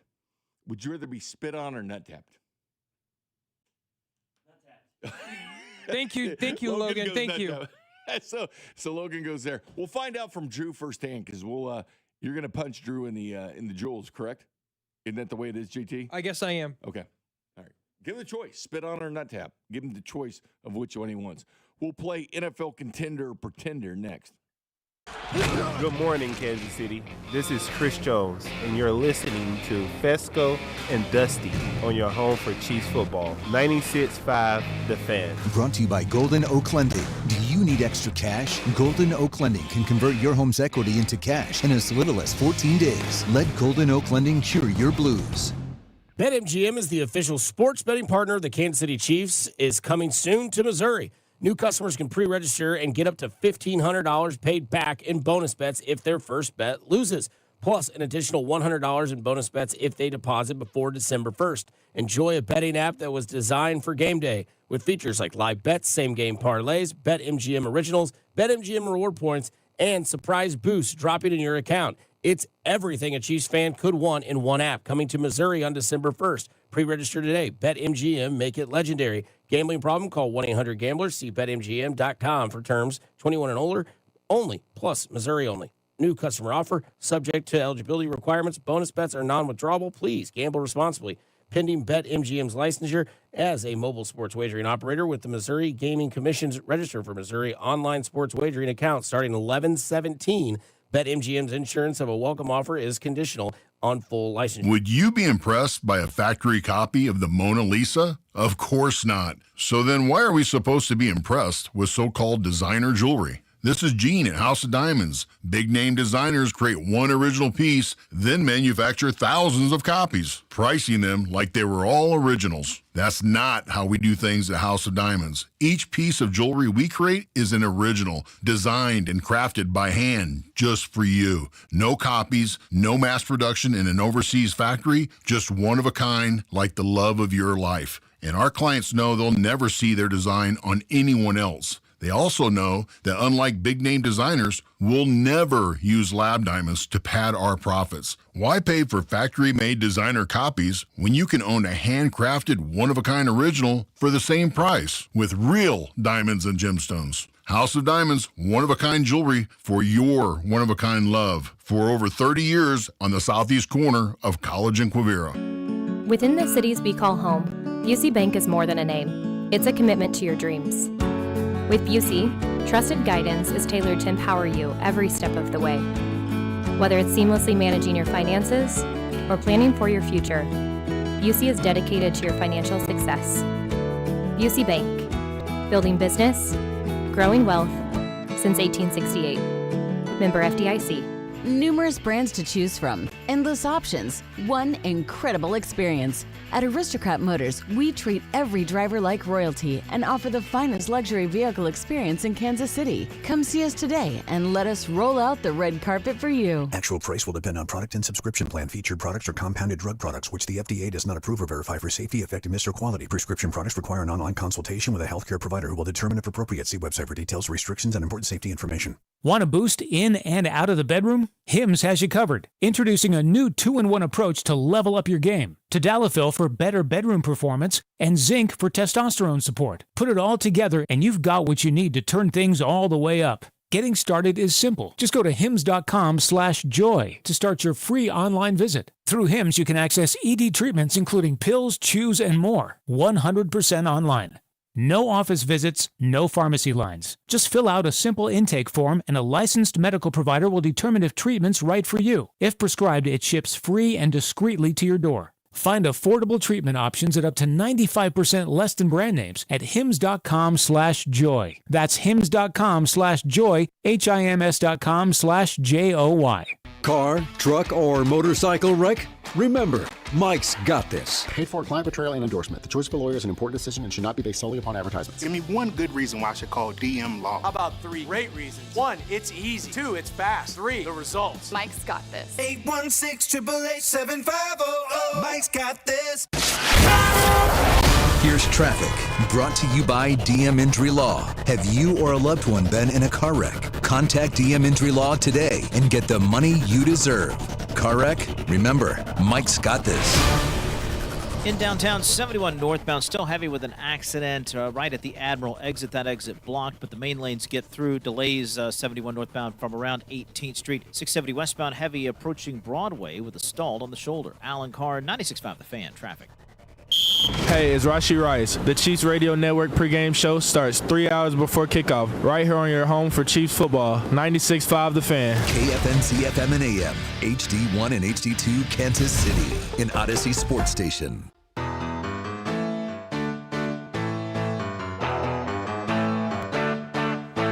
Welcome back, Fescoe and Dusty, Jay Binkley, JT Noah.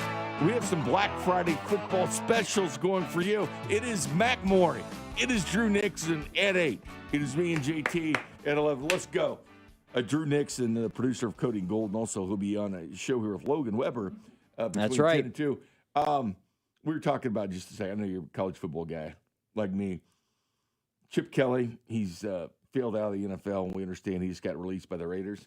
He was he did leave a head coaching position to be the offensive coordinator at Ohio State. Yeah. Where he won a national title. With the 10 openings now in college football, Chip, don't mess with the NFL anymore. Oh, yeah. Somebody will hire you in college football. Come home. Someone will hire you. Come home where you are more welcomed, I would say. Yes. College football. And look, it doesn't even have to be. I think he would come back as a coordinator, I would say, more likely than being a head coach, just because I don't like Arkansas. I don't think is hiring him. Oklahoma State, we saw they just hired. Your checks all over the place to other ADs. I feel like Chip Kelly is one of those guys that's going to fill in somewhere as an OC. We'll have to see where he goes. But anyways, so a couple things came up. Obviously, we talked about turkey and ham, the debate we had earlier. Thanksgiving, deviled eggs. We talked a lot of deviled eggs. So much so. Deviled eggs, eh? No, I know, but I've never had deviled eggs. But deviled eggs on You've Thanksgiving. never had deviled eggs? The text line was full of egg talk, right? So I even had the owner of a barbecue restaurant, Barbed Wire, out here call because he has fried deviled eggs. Let's go. So he called in and talked about how to do it. I can't cook worth the crap, and we know this, but I go to the experts. I ask the pros what they do. So you said turkey, but I think you actually think ham is better. There's only two total ham guys in the station. Me and Dusty said clearly ham, but the rest, Rob was kind of on the fence with it, but it did go turkey. Cody was kind of on the fence with it, but did go turkey. Let's be honest here. Which one you having tomorrow, or any of them? Oh, tomorrow is going to be turkey. Are you making it? Or your wife? Technically, we both are.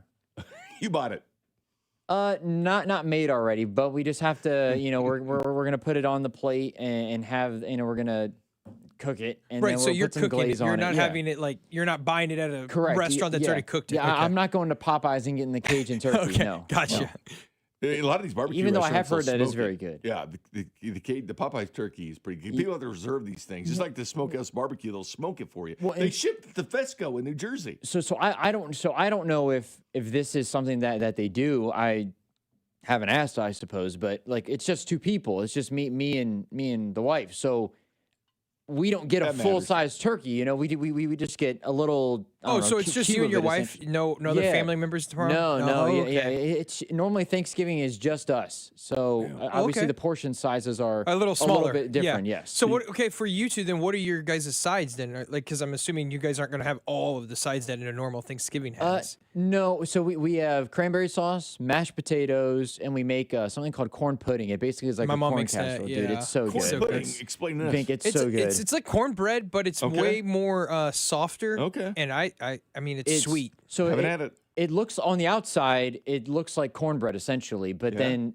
inside of it is corn. You Jiffy mix, sour cream, sweet corn, cream style corn, and look at you, Drew. I didn't know. There's something else that I'm missing. I thought it was Dusty and Cody. Eggs, and you find a way to pop it together. Eggs, yeah, and you mix it together, and then you pour it in like a. It's so good. Bink. It's so good. Do you use like the?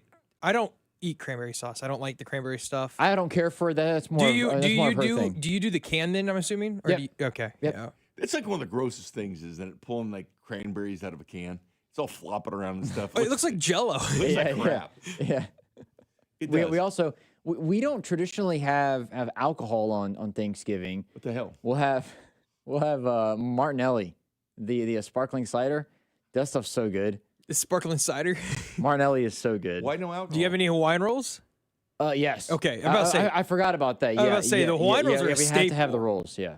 So no alcohol on Thanksgiving. No, I think it's not like a. It's a lot of times how you deal with family. Yeah. Well, in fairness, it's just us, and also I'm very blessed to have a great family where we don't. I don't feel the need to go to alcohol to get through the day. We all get along very well. There'll be moments where we irritate each other, I think, but also it's I'm very blessed. Oh, you don't have the uncle coming around asking you about some politics just to stir the pot. Pull my finger. Pull my finger. So for Thanksgiving and Christmas, no. But for like our vacation to the Outer Banks, it always comes up. But I think we each like everybody respects their own opinion enough where it's like, I disagree with you. But I can stand you. But I can still hang with you and talk about football 5 minutes later. That's how we feel about you, Drew. You're a Bengals fan, but we can hang around and stand with you. I appreciate that. You know, I really appreciate everybody who is going to hear me. If the Bengals win tomorrow and then the Steelers lose, honestly, hey, can I tell you something, Drew? I honestly want you to win. I would like you to win. I think it would be good for everybody. I also would love. There is a universe. I don't know if it's this one. There is a multiverse that has the Bengals winning every game and then making the playoffs. I hope it's this one. Because then Alex and Cody get to wear the Hooters outfit. Oh, yes, they do. Man, that's right. I'll tell you this much, and I could get a lot of hate for this, but I would rather see the Bengals in the playoffs than Aaron Rodgers and the Steelers. And it's just because I hate Aaron Rodgers. Oh, yeah.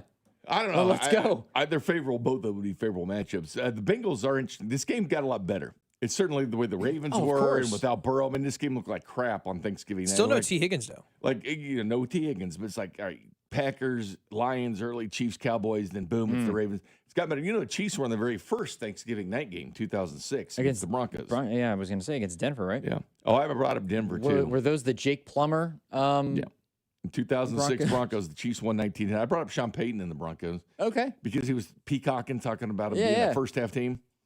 I told him, ask the Colts if they're a first-half team or not, because Chiefs look okay in the second half. Yeah, it certainly looked like the Colts were the first-half team. And 7 out of 10 times they've actually outscored the opponent in the second half of the first. But regardless, there's something very important to ask you, because it's been a debate back and forth. And the text line's gone on, JT's gone on about it, and we thought JT was going to do this to you. He wanted me to do this to you. Yeah, Let's get this real. I did not say yes to it. I said, do this to Drew.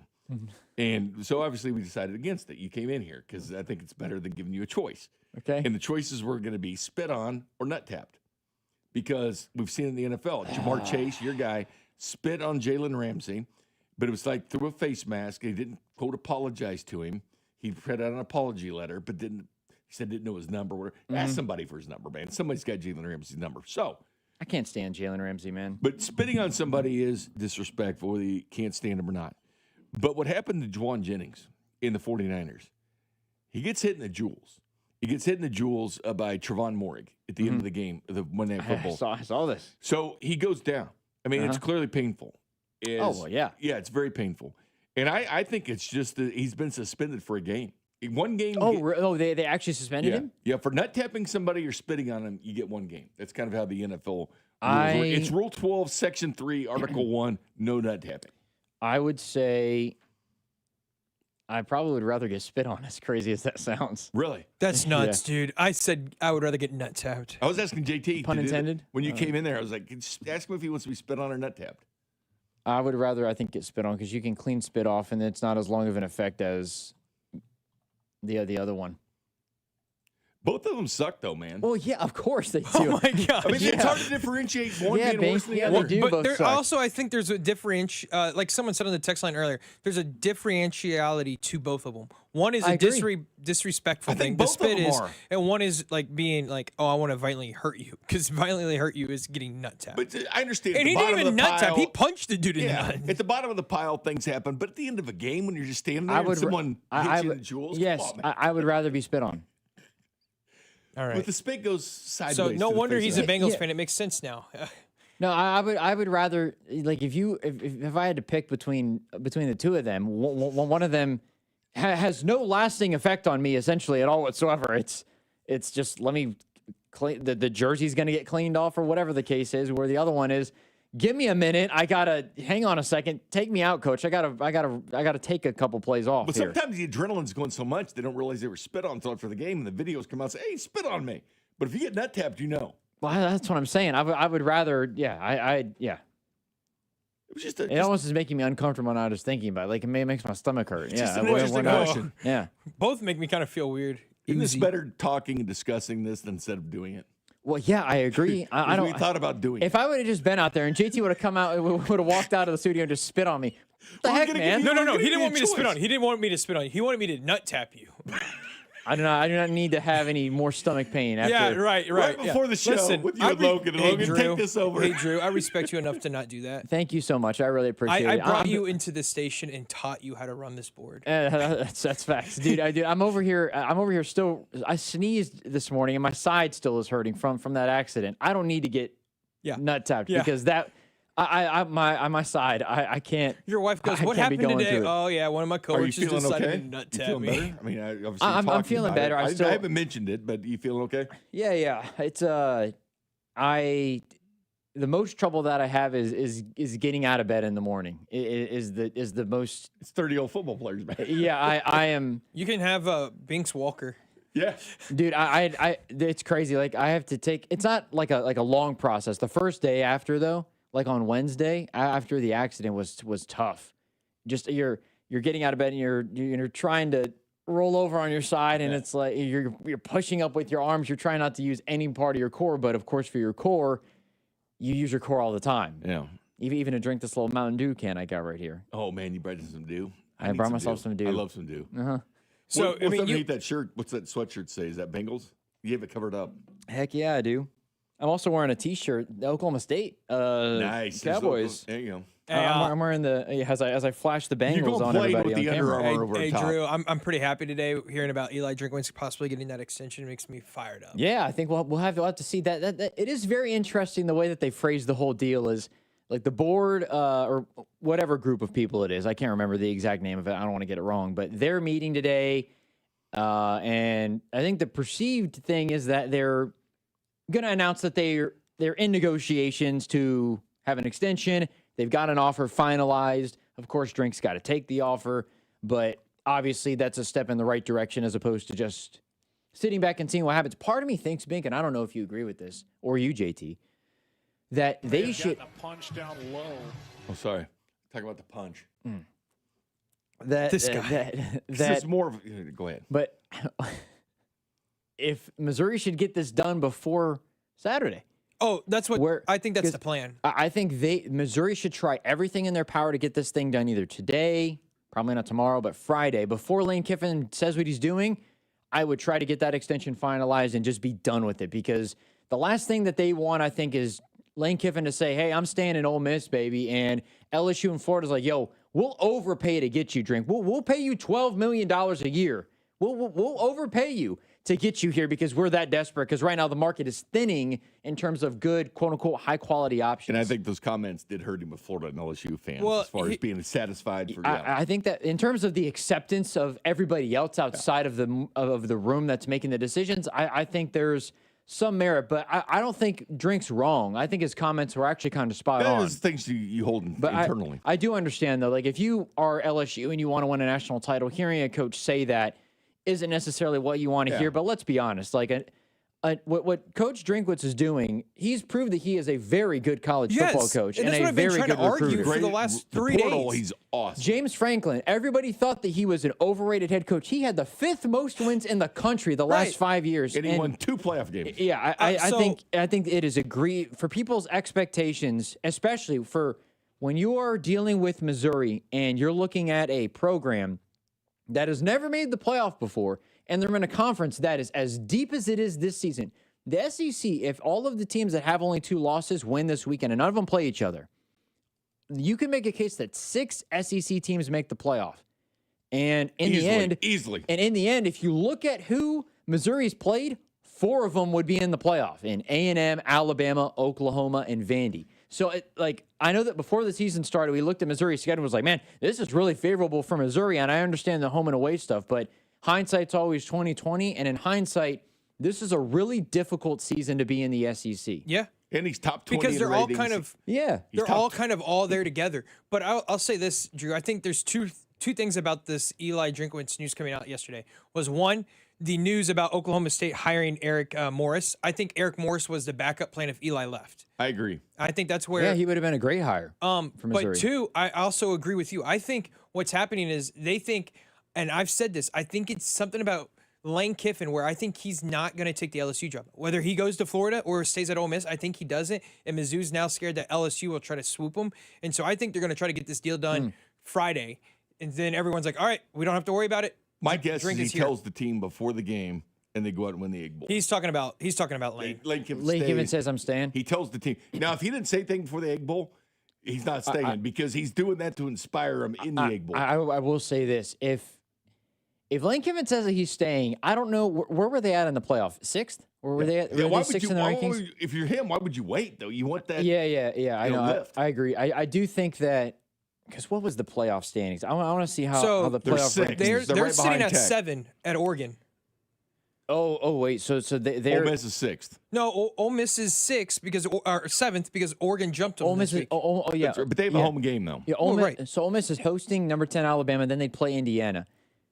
Never mind. I'm not going to say that. I was going to say I think they'd get to a semifinal if he went out and said that. If he was staying, I don't know about that. Yeah, Indiana's tough. Indiana's tough, and Alabama also. You get Ty Simpson. But doesn't if Ole Miss wins this week, don't they get to the SEC championship? I believe it depends on what happens with Texas A&M. Okay. Because right now it's Georgia and A&M. A&M, correct? 'Cause right now at least in it's- terms of the rankings, it is. Tulane at Texas Tech, Notre Dame at Oklahoma, Miami at Oregon, and Alabama. Because at that Ole would Miss. make If sense Miami's in. because If Miami's A&M's in. 3 or Georgia's 4, then it's Ole Miss at 7. Those are your SEC. Put it this schools. way: Notre Dame, Miami, Oregon, all these teams are going to be jumbled up the next one. How And Ole much more Miss- time do you guys have before you go to break? Because I have a question. I'm here Go for ahead. it. Go All for right. it. Somebody brought this up last night. I thought it was interesting. The fact that Miami is not in the ACC title game. However, they are the highest ranked ACC team currently.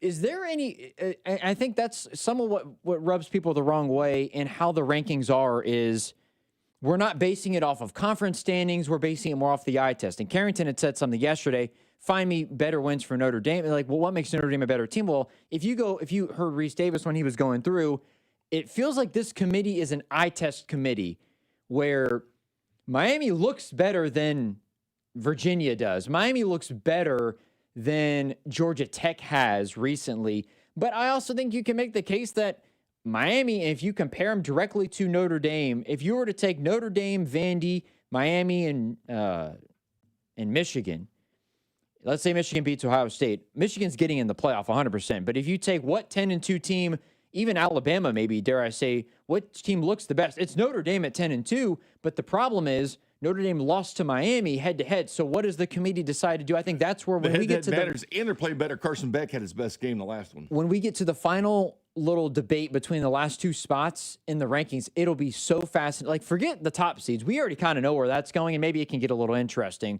with how the conference title games go and stuff. But the thing that we need to pay attention to in the little battle is for that like 9, 10, 11, 12 spot where the group of 5 spot is still up for grabs currently. I lean towards North Texas probably making it. They're also the better story. But And now they have no coach.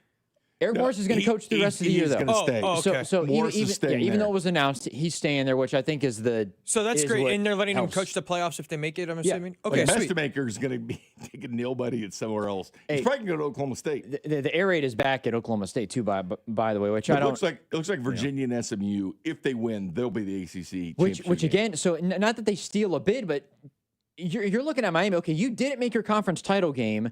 You've looked okay, but the fact that they lost to Louisville, that was a bad loss to Louisville. That loss to Louisville looks worse and worse and worse because Louisville might end up 7-5 if they can't beat Kentucky. Great team That's a early bad on, loss. bad team down. Same the thing with stretch. Alabama. Alabama has the worst loss out of all the teams that are in that little 10-2 spot.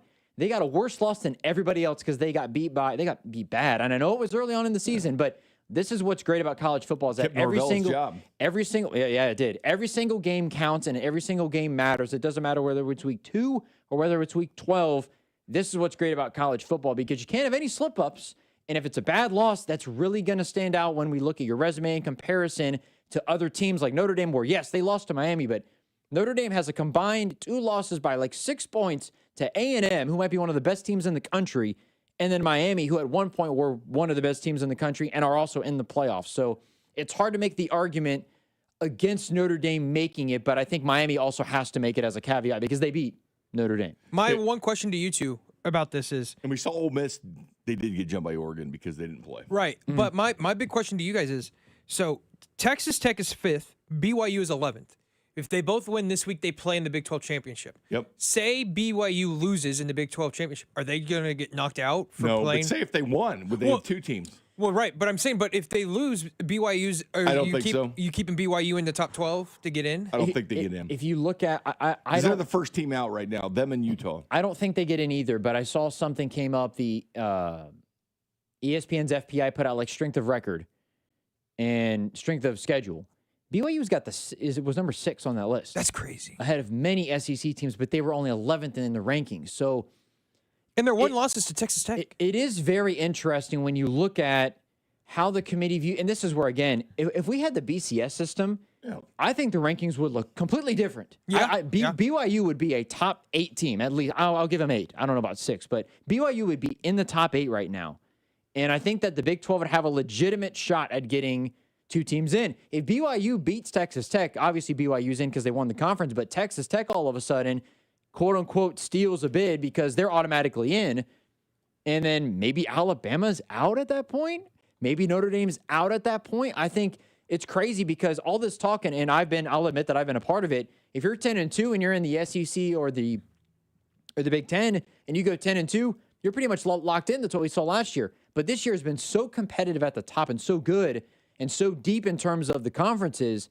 There's going to be 10-2 teams that do not make the playoff from power conferences, which is it's kind of crazy. But again, I think that showcases why having 12 teams, I understand why you would want to expand it to 16, but I think the way that they have it at 12 right now, it creates more conversation, more intensity. We're all like on pins and needles trying to figure out how the rankings are going to go. But also, this Georgia Tech game against Georgia absolutely matters in the cards of Georgia making the SEC title game, of Georgia Tech trying to stay alive in the playoff. Texas is trying to ruin A&M's chances of going to an SEC title. Like, there's so much more on the line with beyond just the rivalries and your stuff. group of 5 team is Tulane. If they win, they're in the American Athletic Conference Championship game.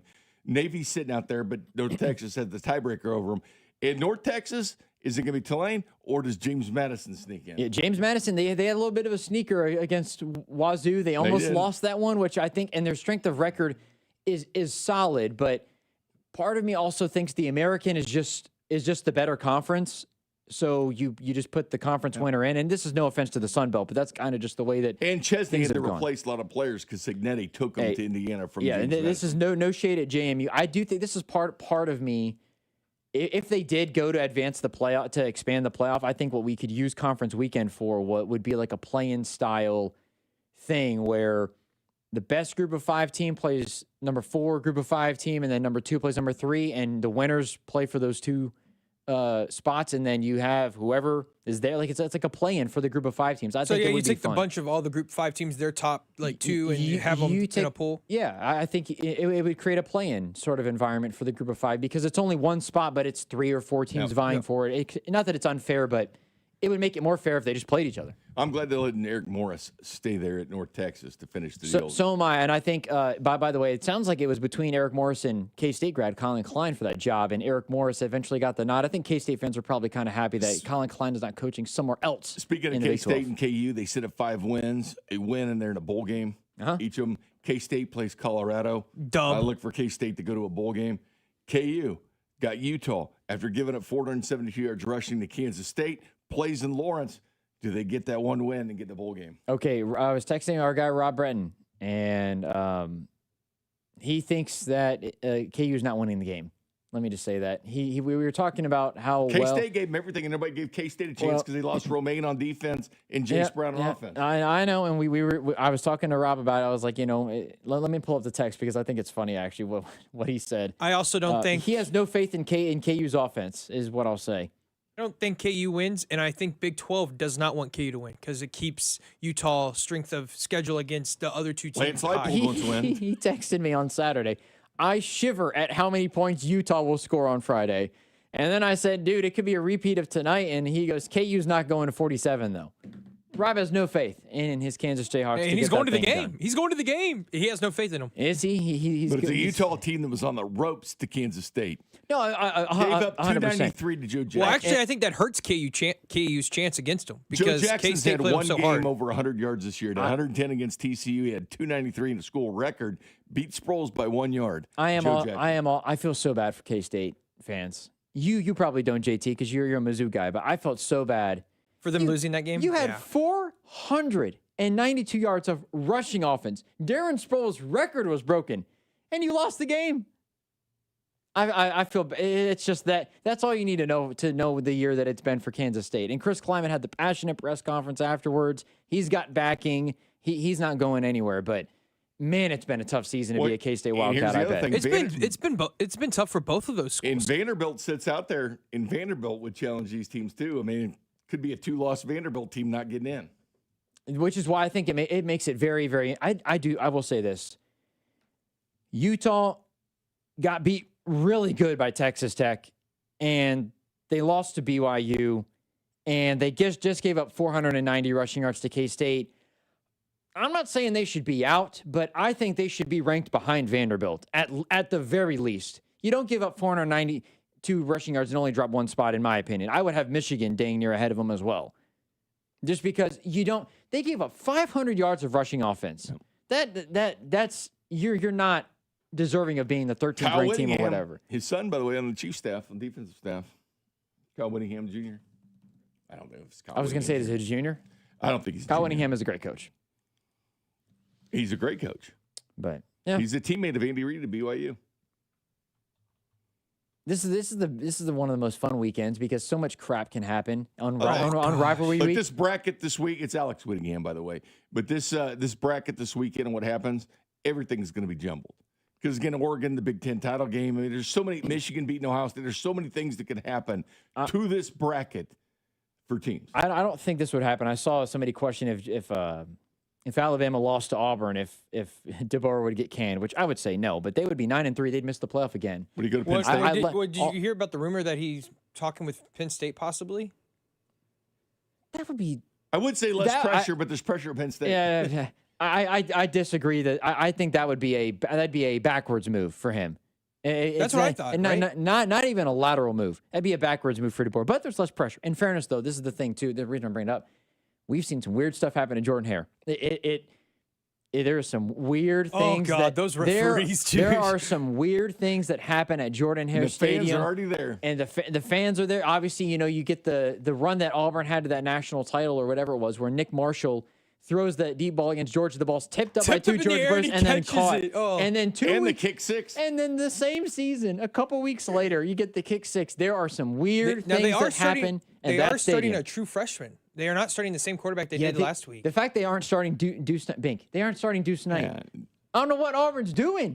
Why are they doing it? He's had 6 touchdowns last week. Now we're going to go with the other guy. Yeah, Deuce is fine. What happened to Arnold? I'm not following Auburn that well. Is he injured or is he just? I think we're kind of finding out. Are they just canned out? He just hasn't panned out the way that they thought he would. Yes. He's got a leg injury. Okay. But yeah, Deuce Knight is. Deuce was really good. I know it was only Mercer, but it'll be really interesting to see what Auburn does because they obviously still have the head coaching opening. If Kiffin stays, does Summerall all of a sudden go to LSU? Because I thought Auburn would be a great spot for him. I thought Auburn would have tried to jump at the chance to get Summerall there, but Silverfield and Arkansas, there's a lot of SEC jobs, that are open right now. I'm intrigued because I don't know what Arkansas is doing. Who knows what Arkansas is doing? But I thought they would have already hired someone I thought Summerall would go to Arkansas. I know they were after. Summerall's a really good coach. I know they were going after Eric, who's now at Oklahoma State, obviously. But it'll be interesting to see where Arkansas goes. Wisconsin Bink is going to get that dub too on Saturday. Who do they play? Minnesota for the battle for Paul Bunyan's axe. Speaking of Minnesota, did you see them? They played at Wrigley against Northwestern. They had Ivy on their helmets. And Matt Mullen didn't know what the Ivy was. But hey, if Wisconsin wins, they would be 3-1 since they announced that Fickle's coming back. He stopped wearing the vest with the acronym team on the back, and they're winning games over top 25 teams. And would they be bowl eligible? No, they would not be. Okay. They'd get to 5-7 though, which I think is, given the schedule and how they ended the season, it gives you some encouragement going into the offseason where totally. Hey, the guy that's throwing Chris Henry Jr. The football over at Mater Daybink is a Wisconsin commit, 4-star quarterback. How long is he going to be committed for you? He's been committed for a while. Hopefully he stays. I think he will stay. But a lot of people think that it's more Chris Henry Jr. is making him look good than it is him helping Chris Henry. Yeah. Anyways. Yeah, we'll see what Ashley some good stuff this weekend. I'm very fired up for it, as well as the food, as always. So, for the record, you're to be spit on. Yes. Okay. Glad we got that out I don't want it to be done. Like, I don't want either done, of course. But if I had all a of a sudden preference- you just see a spit coming across the table at you. No, if I had a preference, it would be to be spit on, yes. And you might think I'm crazy for that, but I would rather take a half a second of disrespect than 5 minutes of I need to lay down in the fetal position or something like that, you know? Good stuff, Drew Nixon. Chiefs, contenders, pretenders next. This is voice of the Wildcats, Wyatt Thompson, and you're listening to Fescoe and Dusty on your home for K-State Athletics, 96.5 The Fan. Brought to you by Golden Oak Lending. Do you need extra cash? Golden Oak Lending can convert your home's equity into cash in as little as 14 days. Let Golden Oak Lending cure your blues. Extra, read all about it. This is James Hawkins, president of Golden Oak Lending. The Federal Reserve just dropped interest rates again, and that means you can save even more money on your mortgage. If you've been waiting for the right time to refinance, this is it. Our customers are saving hundreds, even thousands every month. What could you do with an extra $1,000 every month? You can also pull cash out of your home's equity to pay off credit cards, do home improvements, or just get ahead. If you refinance now, you can make no payments until next year. And if your loan doesn't close, we'll even pay for your appraisal. But don't wait. Rates can rise again anytime, and they change fast. For today's rate, call Golden Oak Lending now at 913-890-GOLD. That's 913-890-GOLD. Golden Oak Landing cured my blues. NMLS number 114937.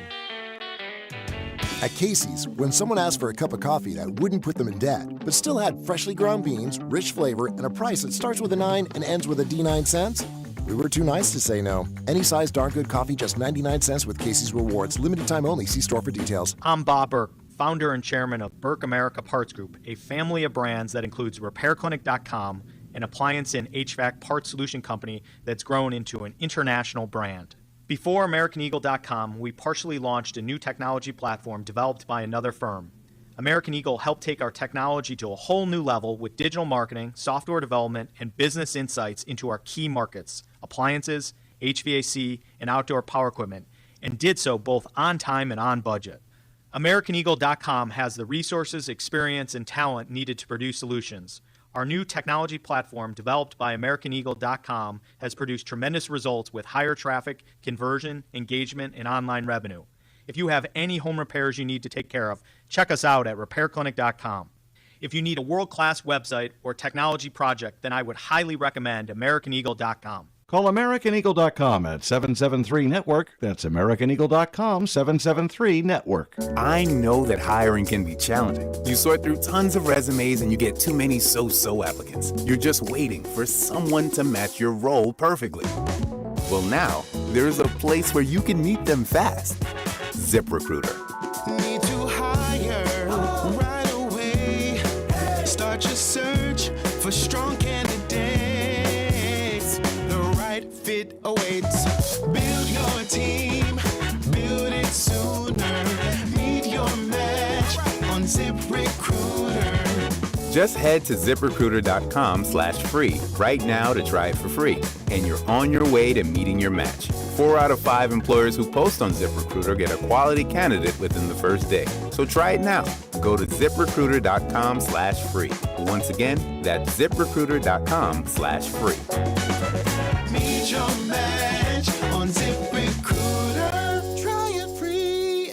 Hi, I'm Nancy Cartwright. You may know me better as the voice of Bart Simpson. On Simpsons Declassified, we're diving into the mysteries that keep the Simpsons forever young. Have you ever wondered how the Simpsons regularly predicts future events? Who better to ask than the show's creators, performers, and writers, the celebrity guests? Be sure to follow and listen to Simpsons Declassified wherever you get your podcasts. We're on a mission to get everyone high-quality health insurance and better health. We have plans with low out-of-pocket premiums. For coverage to start January 1st, you must enroll by December 15th. Go to ambetterhealth.com/enroll for your free, no-obligation quote. That's ambetterhealth.com/enroll. Ambetter Health, on a mission for better. Ambetter Health is the brand name for health insurance products underwritten by subsidiaries of Centene Corporation. Go to ambetterhealth.com to see offerings in your state.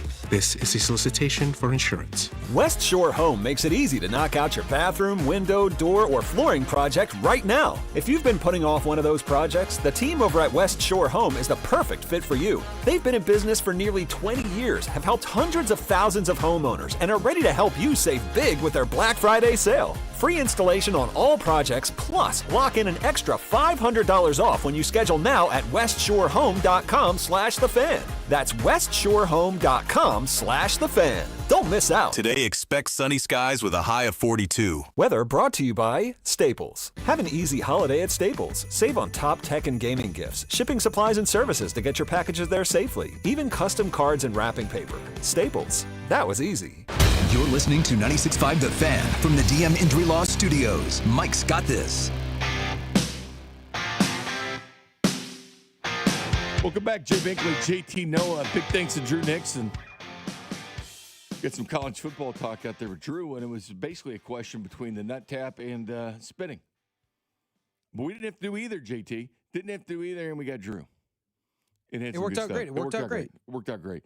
All right, short segment here because we have to finish this thing up with the weekend slate of college football. But contender, pretender, I don't know. I mean, I do power rankings each week when I do the night show and stuff like that, but they don't matter. I mean, it's just who you think's better than other teams. But do you feel – I'll tell you who I think the top 5 are. You tell me if you think they're contenders or pretender. The Rams, total contender in my mind. You say contender? Yeah, contender. Totally. Eagles, I'm still saying contender with them because I still think you have to go through them. I know they blew that lead to Dallas. Still a good football team. Great football team. Yeah. So Eagles, I'm still sitting there saying they're the best team in the NFC. You think they're the best in the NFC? I think the Rams are. Well, if they have to go to L.A., maybe things are different. Right, I know, but I don't know the Eagles beat them early on in the year in Philly, but I think the Rams are the better team right now. Fair enough. Patriots, you buy into what they're doing? Obviously I am. I said they're the team I'm feared of the most in the AFC. So Patriots, if they get that 1 seed, they're very dangerous. The Broncos, you buying them or not? Nope. See, actually I am. You're buying the Broncos? I actually am. I just can't trust Bo. And I know Bo made great plays against us, but I don't know if he can consistently do it for 3 games. If they get the home field, look out. Well, right, but I think the Patriots could get the home field. I think that 5-game winning drives helps that psyche of that team. And they were able to knock off the big bad villain, the Kansas City Chiefs. And they will win AFC West crown. So, yeah, Seahawks, you buying in on what they're doing with Sam Darnold? Nope. Like, I don't believe in Darnold down the stretch. So I love JSN. I think the defense is good. I just don't trust Sam Darnold, just like I don't trust Daniel Jones at the Colts. So both of those teams I call pretenders. Packers, they've been up and down. I don't know what to think of them. I mean, they're so talented, but can they put it together? And do you believe in Jordan Love? I'm going to call them pretenders. Yeah, because I can't believe any consistency with the Packers. They've looked great at times, and they look like crap at times. So I don't know what to say. The Ravens. You buying the Ravens being the 5th team in the NFL to come back from 1-5 deficit, turn their team around, turn their season around. Which one? Oh, Ravens. See, I don't think Lamar's fully healthy. So I think they get into the playoffs. I think they're the best team in that division. I just don't know if they can make a run with it with how Lamar's not 100%. So I'm going to call them, I guess, at this point, pretenders. They have everything in front of them with their schedule. I think the Ravens, obviously, they're getting healthier. Lamar Jackson's been hit or miss, but he always plays.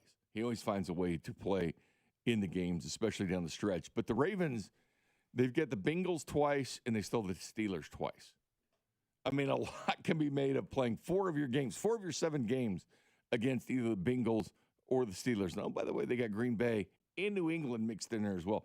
That is not an easy schedule, is it? You got the Bengals, the Steelers, Bengals again, Patriots, Packers, at Steelers. That's not an easy schedule.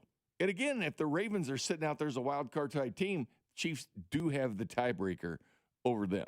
You buying the Colts after what you saw? Nope. Or do you think that's a team just gets to the playoffs and bounces They'll get to the playoffs, but I think they'll drain out. Daniel Jones can't make the big plays.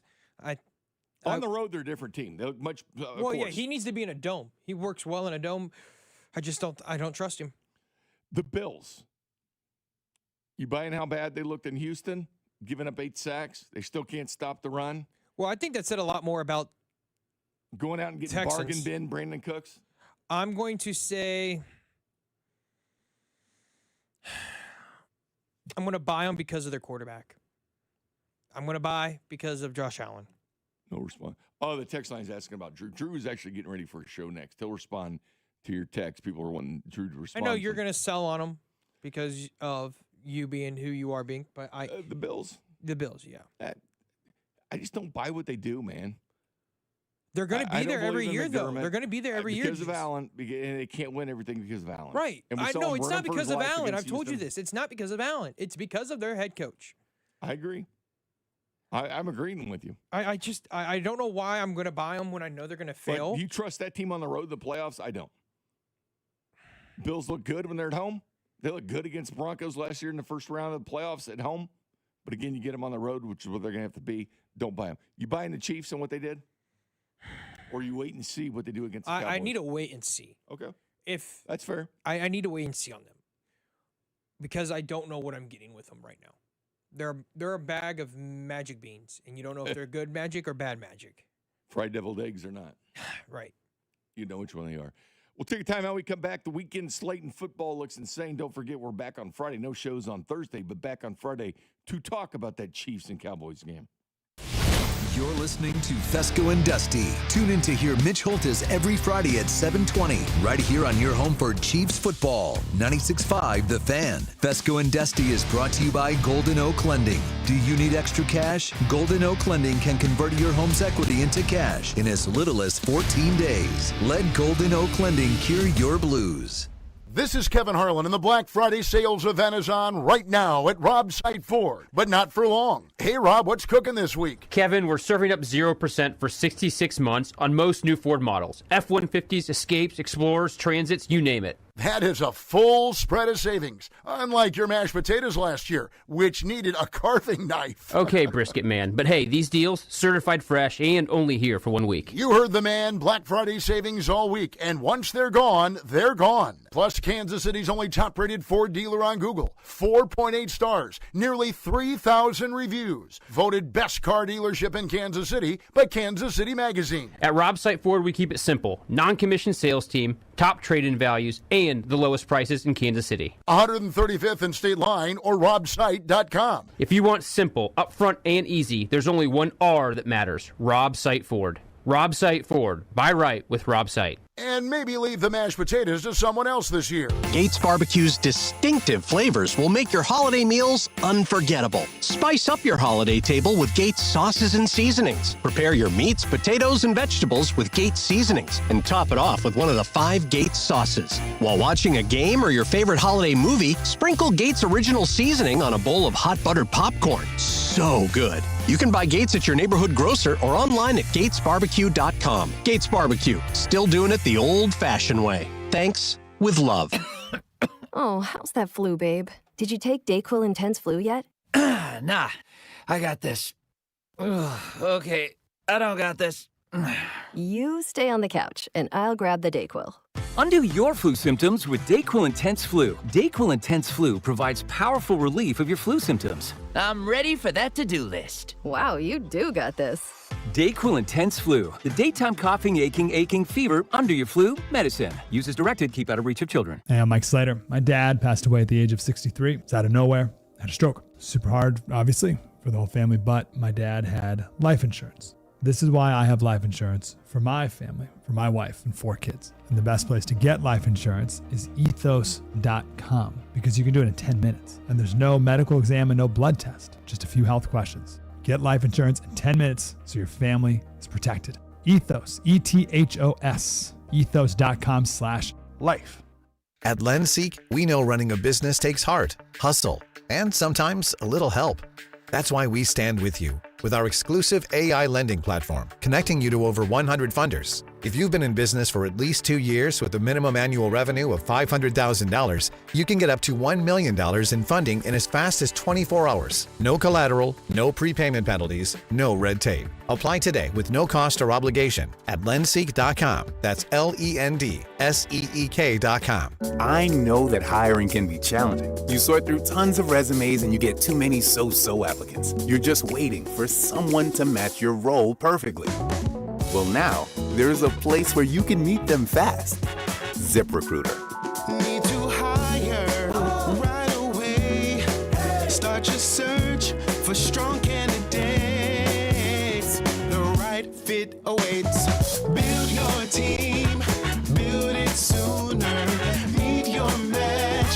ZipRecruiter. Just head to ziprecruiter.com/free right now to try it for free, and you're on your way to meeting your match. 4 out of 5 employers who post on ZipRecruiter get a quality candidate within the first day. So try it now. Go to ziprecruiter.com/free. Once again, that's ziprecruiter.com/free. Meet your match on ZipRecruiter. Try it free. This Thanksgiving, FanDuel's introducing a brand new way to build a parlay together. It's called Pass the Leg. Here's how it works. You start a group build, add your pick, then pass it to your friends so they can add theirs. When everyone's done, you each lock in the group parlay with your own funds. Because football's better when it's played and bet together. And to make it even better, everyone gets a 50% profit boost to use on their build. So grab your crew, start your build, and get it on the action this Thanksgiving with Pass the Leg. Visit FanDuel.com/Alex to get started. FanDuel, play your game, an official partner of 96.5 The Fan. 21 and present in Kansas, opt-in required. Bonus issue as non-withdrawable profit boost tokens. Restrictions apply, including any token expiration and max wager amount. See terms at sportsbook.fanduel.com. FanDuel is offering online sports wagering in Kansas under an agreement with Kansas Star Casino, LLC. Gambling problem? Getting help is your best bet. Call 1-800-522-4700 or visit chaosgamblinghelp.com. Welcome back, Jay Binkley, JT Noah producing the operation. Lance says he didn't see the Colts getting in. Keep in mind, they have a one-game lead on the Jags in the division. Do you know Jacksonville's beat Indy 10 straight times in Jacksonville? Indy still has to go to Jacksonville to play. Interesting stuff. They hold such an advantage at Jacksonville. You hear that, JT? So they've won 10 straight against the Colts in Jacksonville. I know every season's a different season. Clearly, this Colts team is different than other ones, but they do hold the advantage. College football slate, again, we have shows starting at 8, so it'll be 8 on Friday. It'll be different than 6 a.m. So they start at 8. They run through the day. We're here, Mac and Drew in the mornings, then us, and then Carrington in the afternoon. But we come around on 11, and it's right when the Egg Bowl's going on. Ole Miss, Mississippi State. Also, Kansas in Utah, and a very important game for Kansas Bowl eligibility at 11 o'clock. Of course, you have this going on with the Chiefs recap versus the Dallas Cowboys. But college football slate's ridiculous this weekend. Georgia Tech on Friday as well. Then we have Indiana, Purdue, and a big one, Texas A&M and Texas, a rivalry game. That's just on Friday. Saturday, you have that Ohio State-Michigan game. You've got the Miami versus Pitt game. It's a ranked game.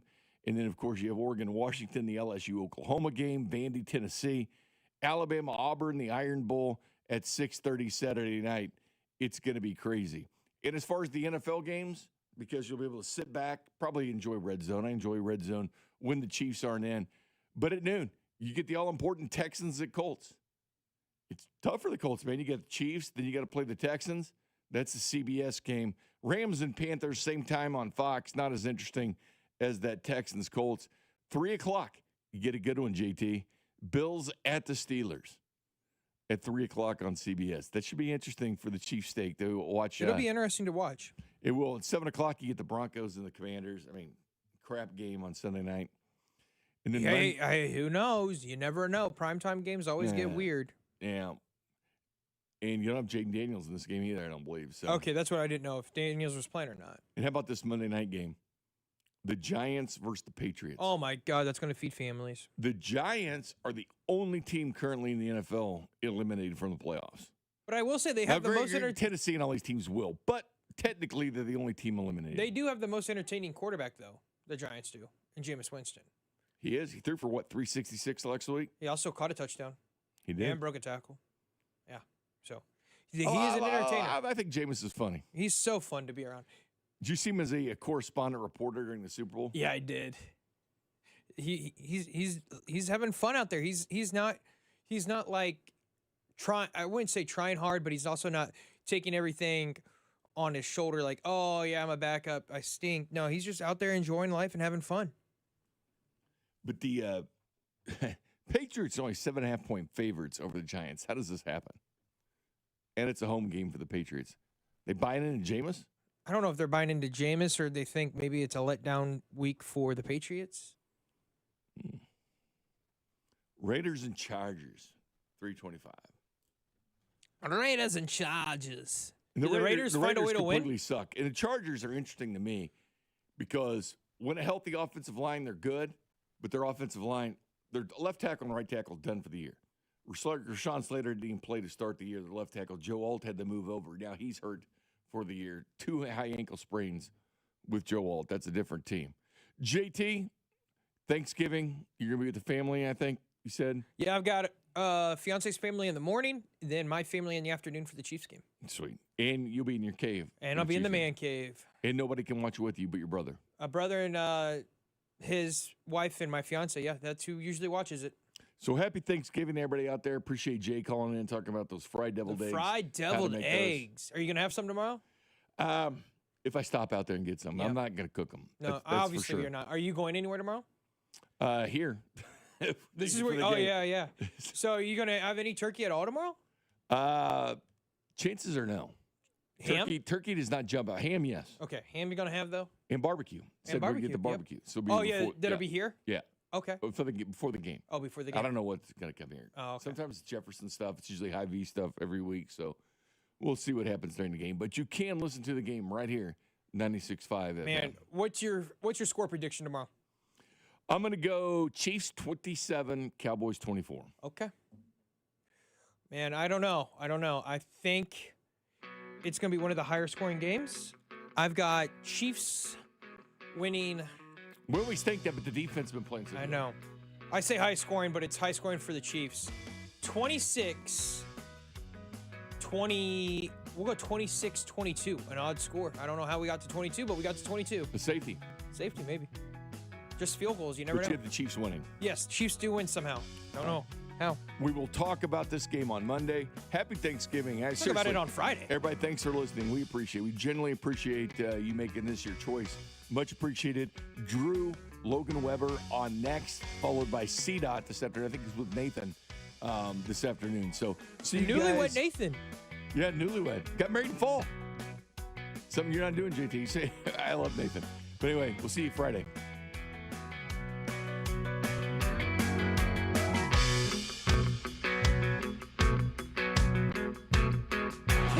Morning, Kansas City. This is Trey Smith, and you're listening to Fescoe and Dusty on your home for Chiefs football, 96.5 The Fan. Brought to you by Golden Oak Lending. Do you need extra cash? Golden Oak Lending can convert your home's equity into cash in as little as 14 days.